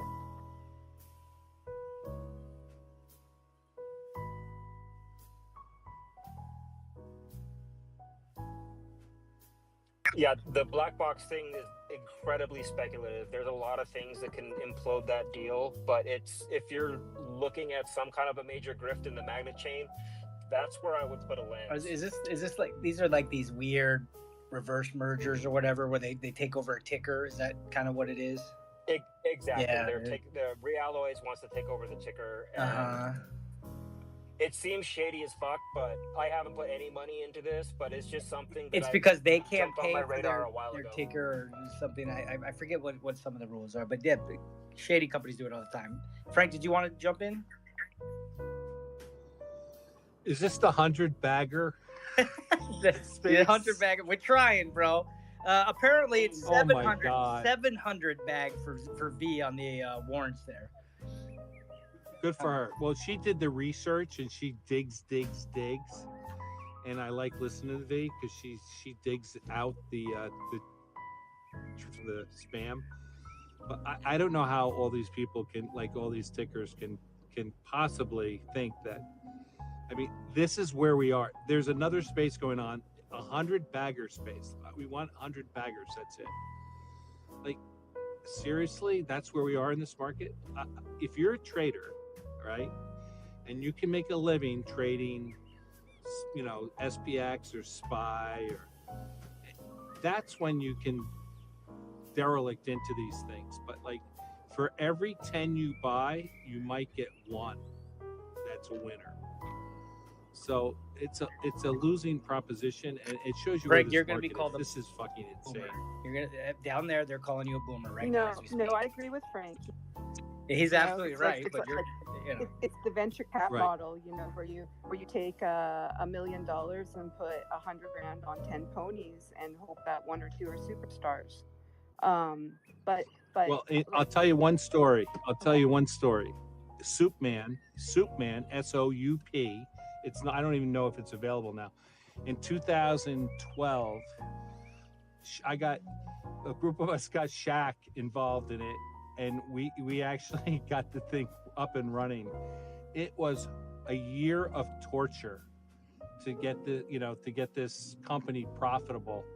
And I would tell people, like, don't invest in it. Like, this is crazy. We're like, this is probably not going to work. And we got the symbol, and we got it all taken care of, and it ended up working for a while, and they got taken out by some company at like $8 or something. But it's a losing proposition, and you have to have a special mindset like Butters to like sift through this shithole of a shitco's. But like, I suggest for those that are listening that, like, if you make a living trading the big numbers first, and then go and spend your FU money on that stuff, because it's like buying a lottery ticket. And we always say, oh, we shoulda, coulda, woulda, but like, they're 1 in a million, and there's people out there that are fucking. You hear it all the time. I just heard it before that other gym. Go for the grift. I mean, that is not the way to make money in the stock market. You have to buy solid companies. It's like this OPEN that they're trying to gun. You know what I mean? I'm in real estate. There's no shot. They have no shot. And every time I've gotten somewhere close to the people that run that company, I said, listen, come on Spaces. I'll run a space. Tell me how you're going to make money and you're going to get that stock to 83. But no, they don't want to do that. They just want to grift and get people to fly into it. You know what I mean? To get it pumped to 20 so they can do a secondary and then fail again. I mean, sir, did you know if someone's not take willing to Ethereum now? They could take Ethereum now and Bitcoin. Apparently, that's going to get it to 30.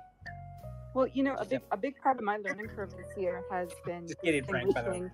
distinguishing what's an investment good for that. and what's a trade. And Frank, I appreciate what you're saying, because I think it speaks to that. Like, it's yes, okay, play these momentum things, do whatever, but like, that's not how I'm investing. I'll trade it, but I have a separate, I've separated the accounts, set them up in a way so it's segregated, and doing that has helped me so immensely. So like play the game, but I want to be an investor. I want to be in companies that are going to be fantastic over the long term. So that but that learning curve is a real thing. At least it has been for me. But just quickly, the magnet company that Cody owns is called Arnold Magnetic Technologies. So Chris, maybe this is something for you. They produce high-performance permanent magnets, magnetic assemblies, and precision foil products for industries like aerospace, defense, medical, and automotive. So this, I don't know, maybe you find a connection there.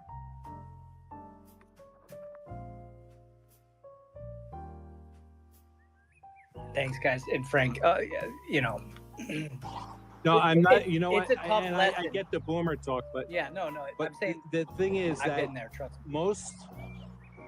most companies that are small companies that are not public, they get taken by the big guys. They get shopped way before they go public. All the shitco's go public. The good companies they raise money privately, and they get taken out privately, and enmeshed into some other company that already has something going on, that a part that they need. If these companies are so good, they'd be taken over already for the most part. So Frank, did you see this multi-billion-dollar fund that the DoD set up with the small business agency to make it legal?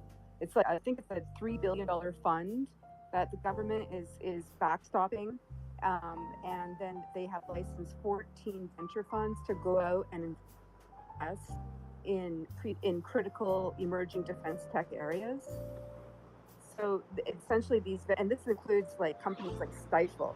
So they have like a free checkbook. They've got a free pass to go and write checks for small defense companies, essentially. And it's a $3 billion fund.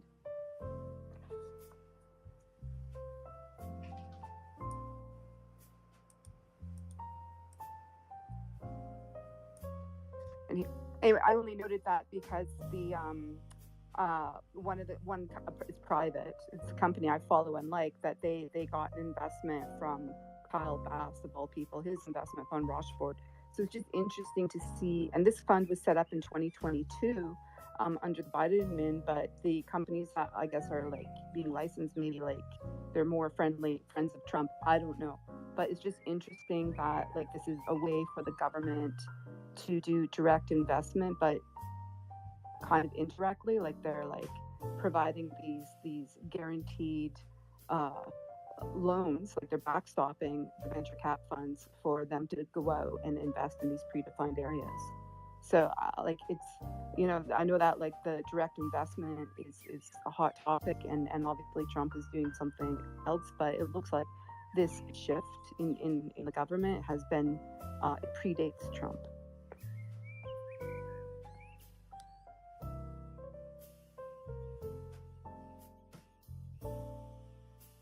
Thanks, Pete. Frank, are you still there? Yep, I'm here. That's it. Yep, I'm listening. All right. Since I'm the only last one, we'll wrap it up. If anybody has a ticker or anybody has a final thought, just please just jump in, but make it quick, and then we'll end the day. Appreciate you all. Thank you, V, as always. Frank, you have anything else you want to say before we close it? Chris, you too. Bearish engulfing today on QQQ on the daily. So, you need more than one day, but it's something that, you have to look at tomorrow and the next day. Huge bearish engulfing. Who's asking here? Schmuck. So Jeffrey, you have to remember that tomorrow it's a little more bearish than it was the last few days. Sure. I mean, this whole day looked bearish. All the setups look bearish. Go ahead, Schmuck. Wrap it up. Thanks for letting me up, Jeff. Yeah, I hope you made that 14K for your doors today. I've been listening to you. Hey, Fuck. Elon fucked me. I had it with Elon and I didn't sell it. You're not the first person he's fucked, just so you know. V, I need the bear case for Triple CX. I'm getting way too fucking over my skis on this thing. I'm so fucking bullish. And so I need you to fucking talk me down. I for everyone else in the room, and I sent it to V. I tweeted it, I think. I did just a base case for share price after the D-SPAC is complete, and it comes out to $27. The thing's currently 18. I mean, I'll take 50% rise any day, and probably I'm wrong, so don't take any of that for gospel. But I would love for V to just give me some, talk me down. That's all I'm asking, V. I don't know if I can. I think between 30 and 50 is probably fair valuation based on the other quantum compute companies that don't have any sales. And Inflection does sensors, and they're like they're the global company. Like, so they have a footprint. They have verticals in Australia, UK, USA, and Japan. And it's not just government. Sumitomo went into Series B financing round on this company and took them into Japan. And the thing is, these timing and sync and quantum is national security. So these are highly nationalized segments. So it's so impressive that they're able to work in multiple countries, and it shows the caliber of this company plus the urgency of demand that these nations are willing to like reach across instead of waiting for the domestic environment in their own country to have a player. So and what I mean by nationalized, it's like the head of Beacon anyway. In quantum sensing, they cannot even hire the PhDs that come out of like MIT programs in America to work in these companies. Real quick, 41 million shares outstanding without me understanding the warrants, if there's any out there. 20% of that 40 million, which is tiny float, is held by insiders. And this is in the right theme, the right time. I think he's right. I think it goes 30 to 50, man. I really do. I think So this is going to 50. the bear case. Here's the bear, and this is where I need a lot of help because I don't know shit and I don't know anything about SPAC mechanics. Some like things I've heard which I don't understand, I need to dig in, is that sometimes they're highly dilutive. Like sometimes they will undervalue a company intentionally to like dilute like the public shareholders, and then when it de-SPACs things, I don't know. So I need help there because personally, like when Churchill put a $1.8 billion valuation on Inflection in the deck that came out at the beginning of September. I thought Right, 1.8 billion, but divided by the combined share count of both companies yields $27 a share, and that I think that's modest. I think that's conservative. I think you're Me right. too. I think it could easily double that. Especially with the hype and the fact that it's the only quantum company making revenue. The other, these IonQ, Rigetti, they don't make a penny. This thing is selling timers right now, today. So where I'm scared is not about the fucking thesis that's golden, but what I'm scared is around the SPAC mechanics. And why did they put like a modest valuation? Well, I understand why they put a modest. No, I don't. They should have put a fair valuation on it, and a fair valuation probably would have been like a $3 billion valuation, not a 1.8. So like I need to look into that. I also need to look at if I should be like selling my warrants before it like merges. And I can't remember from whom, but I've been asking about an estimated time, and it's probably Q1 for Yeah, that I to see. I happen. see late this year or early next year is what my research is giving me on the D-SPAC. Yeah, so there's time. At least there's time to like work around, like, because I want to understand the SPAC mechanics more. No, on I this, hear 'cause you. The mechanics are very important here. You could get caught, well, to the good side or the bad side, depending. If I think it's important to understand that there's got to be some financial guru out there that understands these things. Hopefully.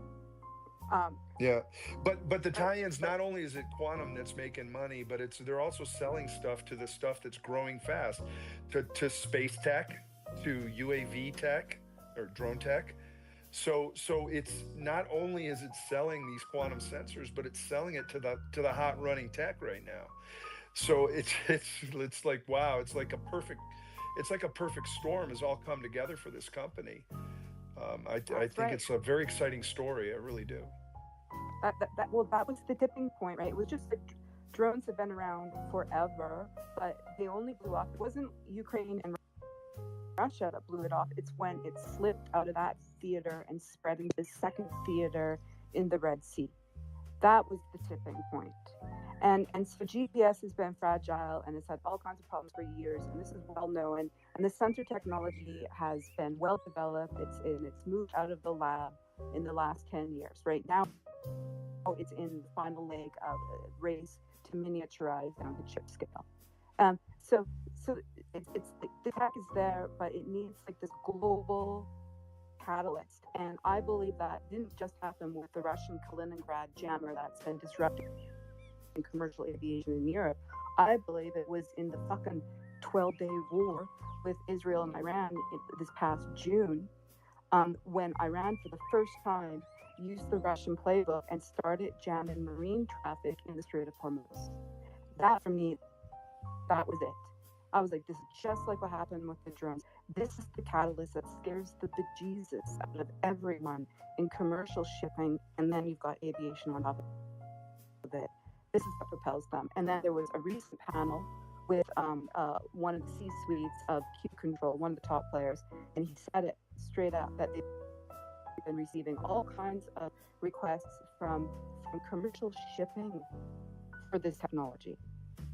So thanks, V. I wanted you to talk me down, but you've got me, you know, I'm way overweight and now I have FOMO to get more. So thank you for that. I appreciate it. I haven't been this excited. This is the first time I've been excited about a theme, well, since like the beginning of 2024 with the drones, when I saw that and counter drones. Now, like this summer, like, all I've been doing this summer is research. Not all, but like this summer, I sat down and did a shitload of research into quantum sensing. So I was like, so happy that a full-fledged player came to market.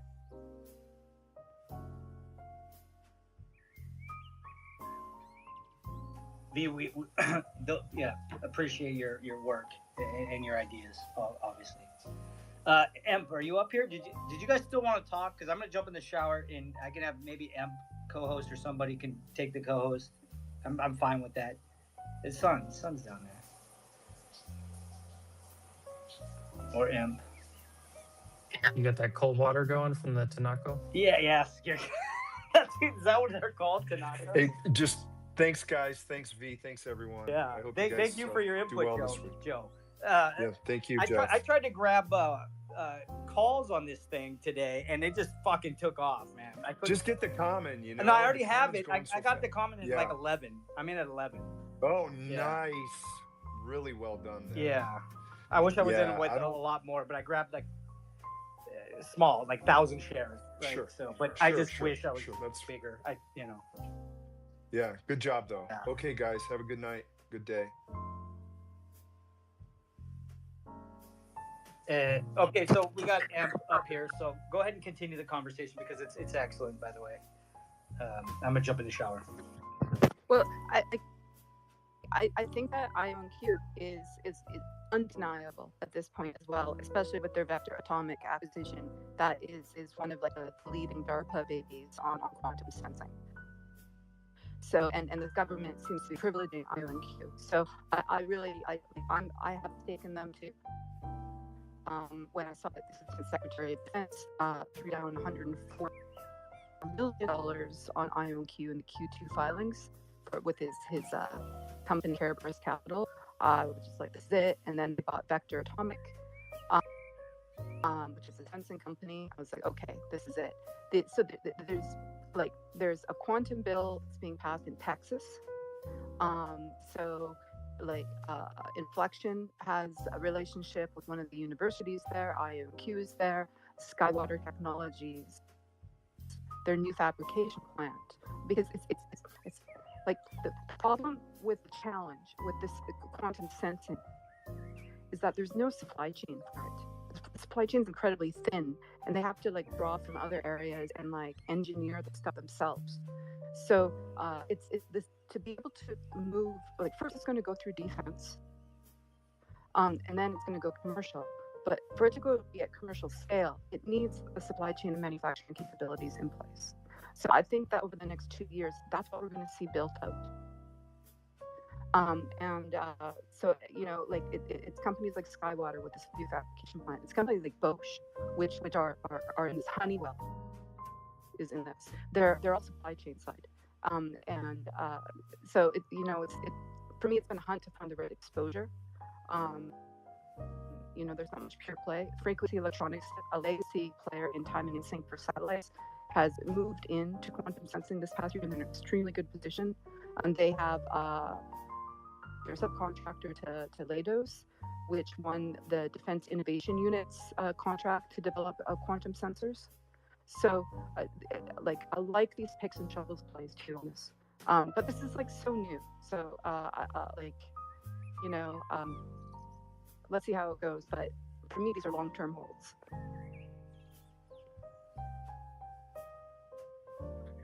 Can I just ask what the ticker was? That came in a little bit late to the convo. SPAC, CCC I believe when it de-SPACs, the ticker will be INFQ. Don't quote me on that. But yeah, CX. Hey V, real quick, there was like a dark money inflow in IONQ. I just saw it. I didn't look into the details, but I figured it might be something you want to dig into. I also just saw a Joby offering, by the way. My DGen Joby and suggestion. IONQ are both offering.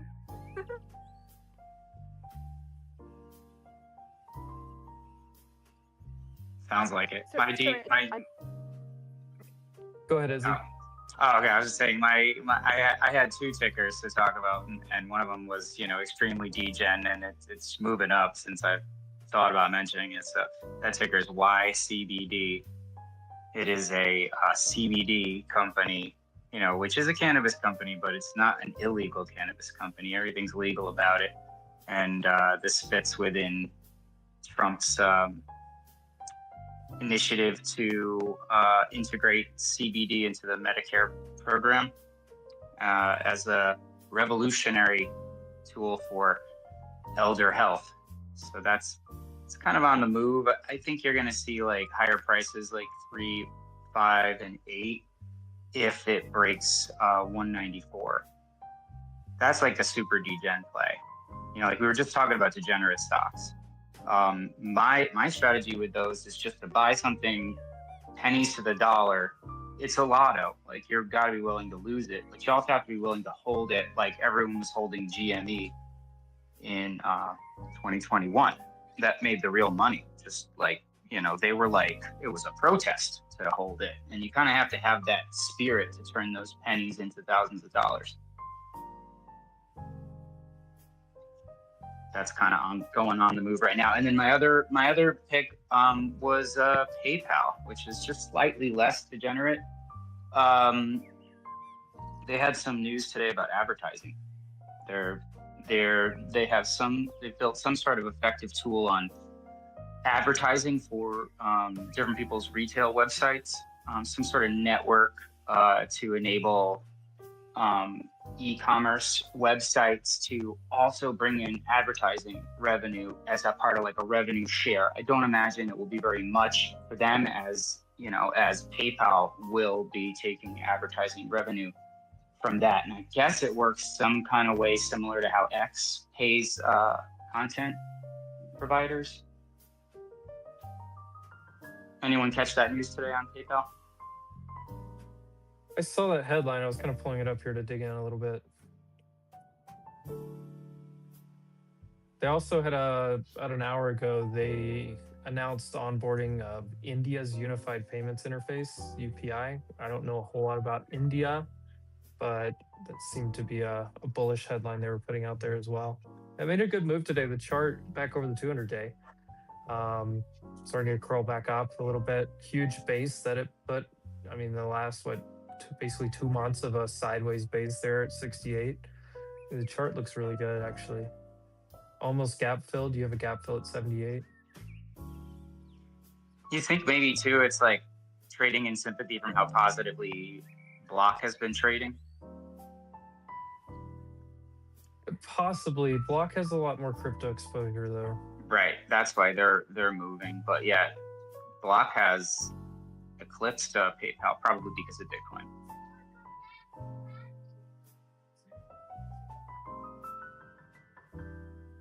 Certainly in price. I don't know about market cap. So I'm seeing people comparing this PayPal ads manager similar to Uber's ads. Just kind of looking at some of the headlines from people I follow. Investors are probably just so excited to hear anything that could be accretive for PayPal. I tell you what, PayPal's been on that like naughty list for so long. Baidu and Baba kind of got off of it, and now PayPal's been on it for me. Maybe I'll revisit this one a little bit. Maybe kick the tires. Like once it did that move back in the beginning of this year, I was like, okay, maybe, but then it came back down with the market. It's just been going sideways for so long. It feels like if they could ever change the narrative and spin it sideways a little bit, it's some kind of tailwinds behind the ship. I would like PayPal a lot more. Yeah, and it's got to get up to like 90 area, but this time it's got to surpass that and trade 3 digits for, because it kind of bounced off that thousands of years ago when it went back up to that 100 line. It just came down from it. Yeah, it's been a wreck. But people see XYZ as going to 150, so I got to imagine PayPal can get there, and then maybe they catch a wave from the topping off and the distribution of investments from the Mag 7 into the smaller names.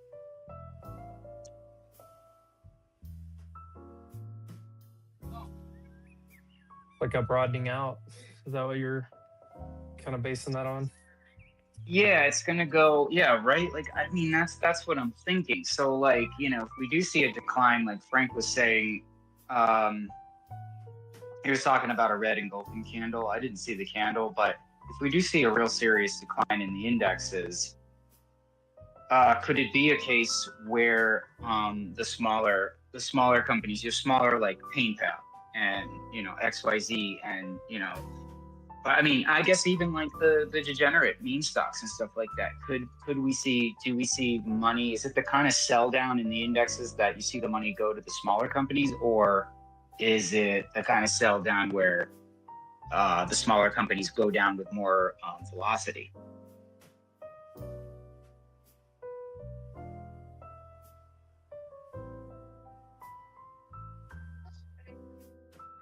Yeah, so Frank, which I talk to Frank all day, every day. One second there, Jeffrey, sorry.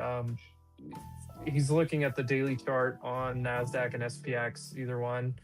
And you see, I mean, a 3-bar down is what, the old strat guys will call it. It's a bearish engulfing. The only thing that it's just tough in this market because of how frothy the market is as a whole. We didn't even make it to like a daily 9 EMA. So tomorrow, maybe that sets up for a pretty easy like target if you're playing short side on indices. The other thing I was noticing we're at last week's close, right? We're at Friday's close on SPX. And then if you go to your NASDAQ, the low of the day was last week's close as well. Like it bounced off of that. I mean, we can't even get into last week's range yet. So like, even though I see the candle, I'm still like, okay, if I saw this in many other setups, I would probably be a little bit more like, at least like short-term bearish, maybe get a follow through a couple days or something. But yeah, just the way this thing is, like, it's tough for me to like think that way. It only nearly engulfs 4 days. The wick 4 days ago is lower than the wick from today, and the wick from today is just touching the 8-day. Yeah, right. I know a lot of people use 8-day. I use 9 on the EMA. It also was basically right at the if you look at late September, the highs back there. I don't know.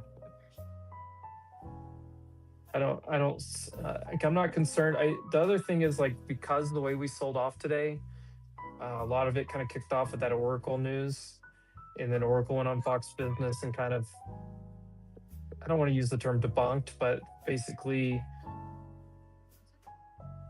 kind of walked it back. Basically said the information was full of it. I guess we'll just put it that way. They had a way of phrasing it, which was really, you know what I mean. The phraseology was basically this isn't accurate. Basically, is what they said on Fox Business this afternoon. And if that's kind of what kicked it off, and if there was something that was going to kind of, I mean, the market needed a reason to sell. I mean, when you're just gapping up almost every other day, you're kind of looking for a reason at certain points and say, okay, do I take some profit? I honestly, if people talk about sellers in this market, I don't even know how many sellers are in this market right now. I think there's like more profit taking than there are, than actually, people selling or really getting short. But, and they're short lived. I mean, even you see, like, once you get down to a key level, the shorts start covering it, bounces back up, and it just goes sideways there.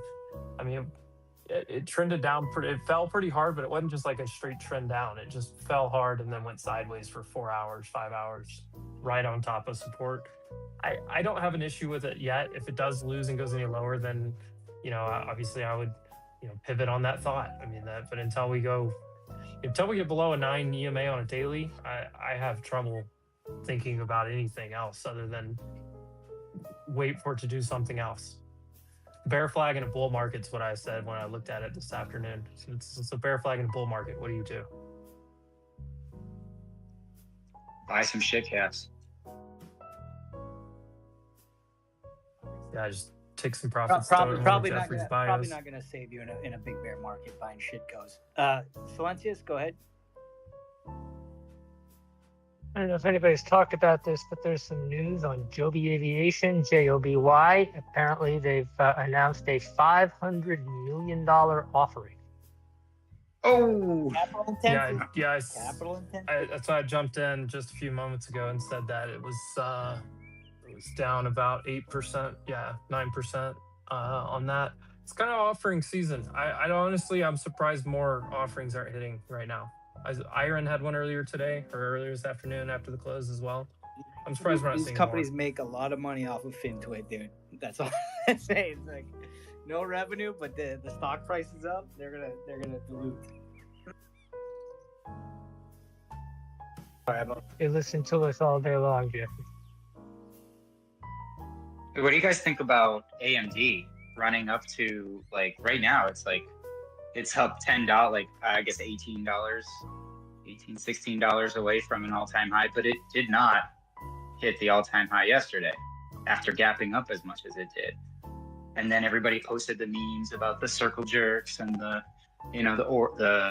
OpenAI and all that stuff. And I mean, does this not make a comfortable short?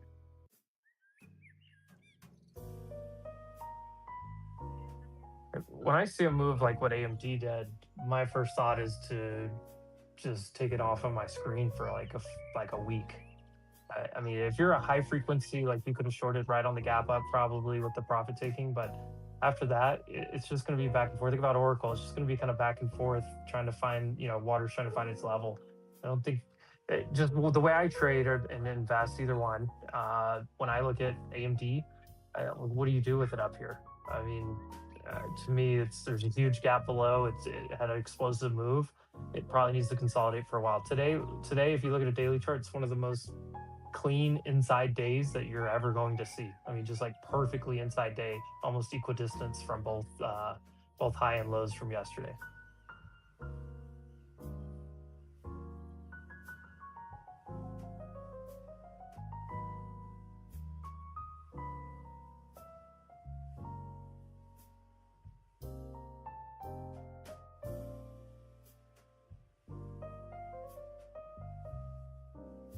Yeah, what's the top of the gap there? 203?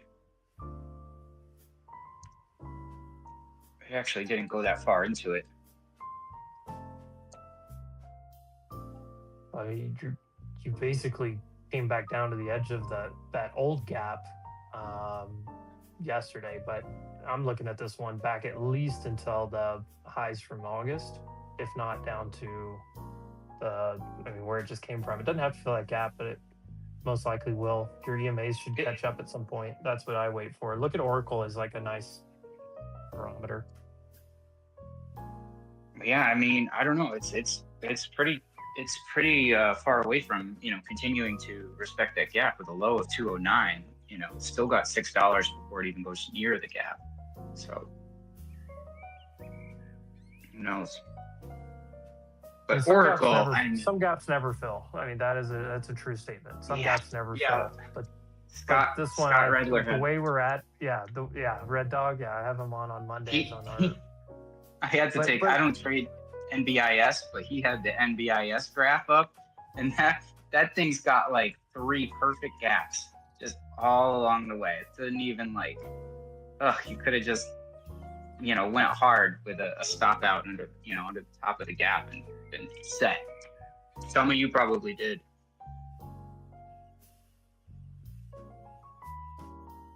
Yeah, I try to put some context with it. So markets busting up at all-time highs. We will get some type of correction at some point. Who knows when and to where it will go? That's not what I care about predicting. What I think about is I think this gap is something that will most likely fill just because of the scenario we're in. It could go higher first. I'm not going to try to play the gap fill. To me, what's your risk reward if you're trying to take a position here on AMD? And if you're a high frequency trader, like a day trader type of thing, maybe you can find a good, you've got levels to work with, obviously based off of yesterday. So like tomorrow, if you go into this, you can look at, Monday's candle, play off of that a little bit. But where do you define your risk reward for continuation or for pullback? Where does it catch? I think once something makes an explosive move, you forget about it until it consolidates again and sets back up for you. That's the way I approach most markets.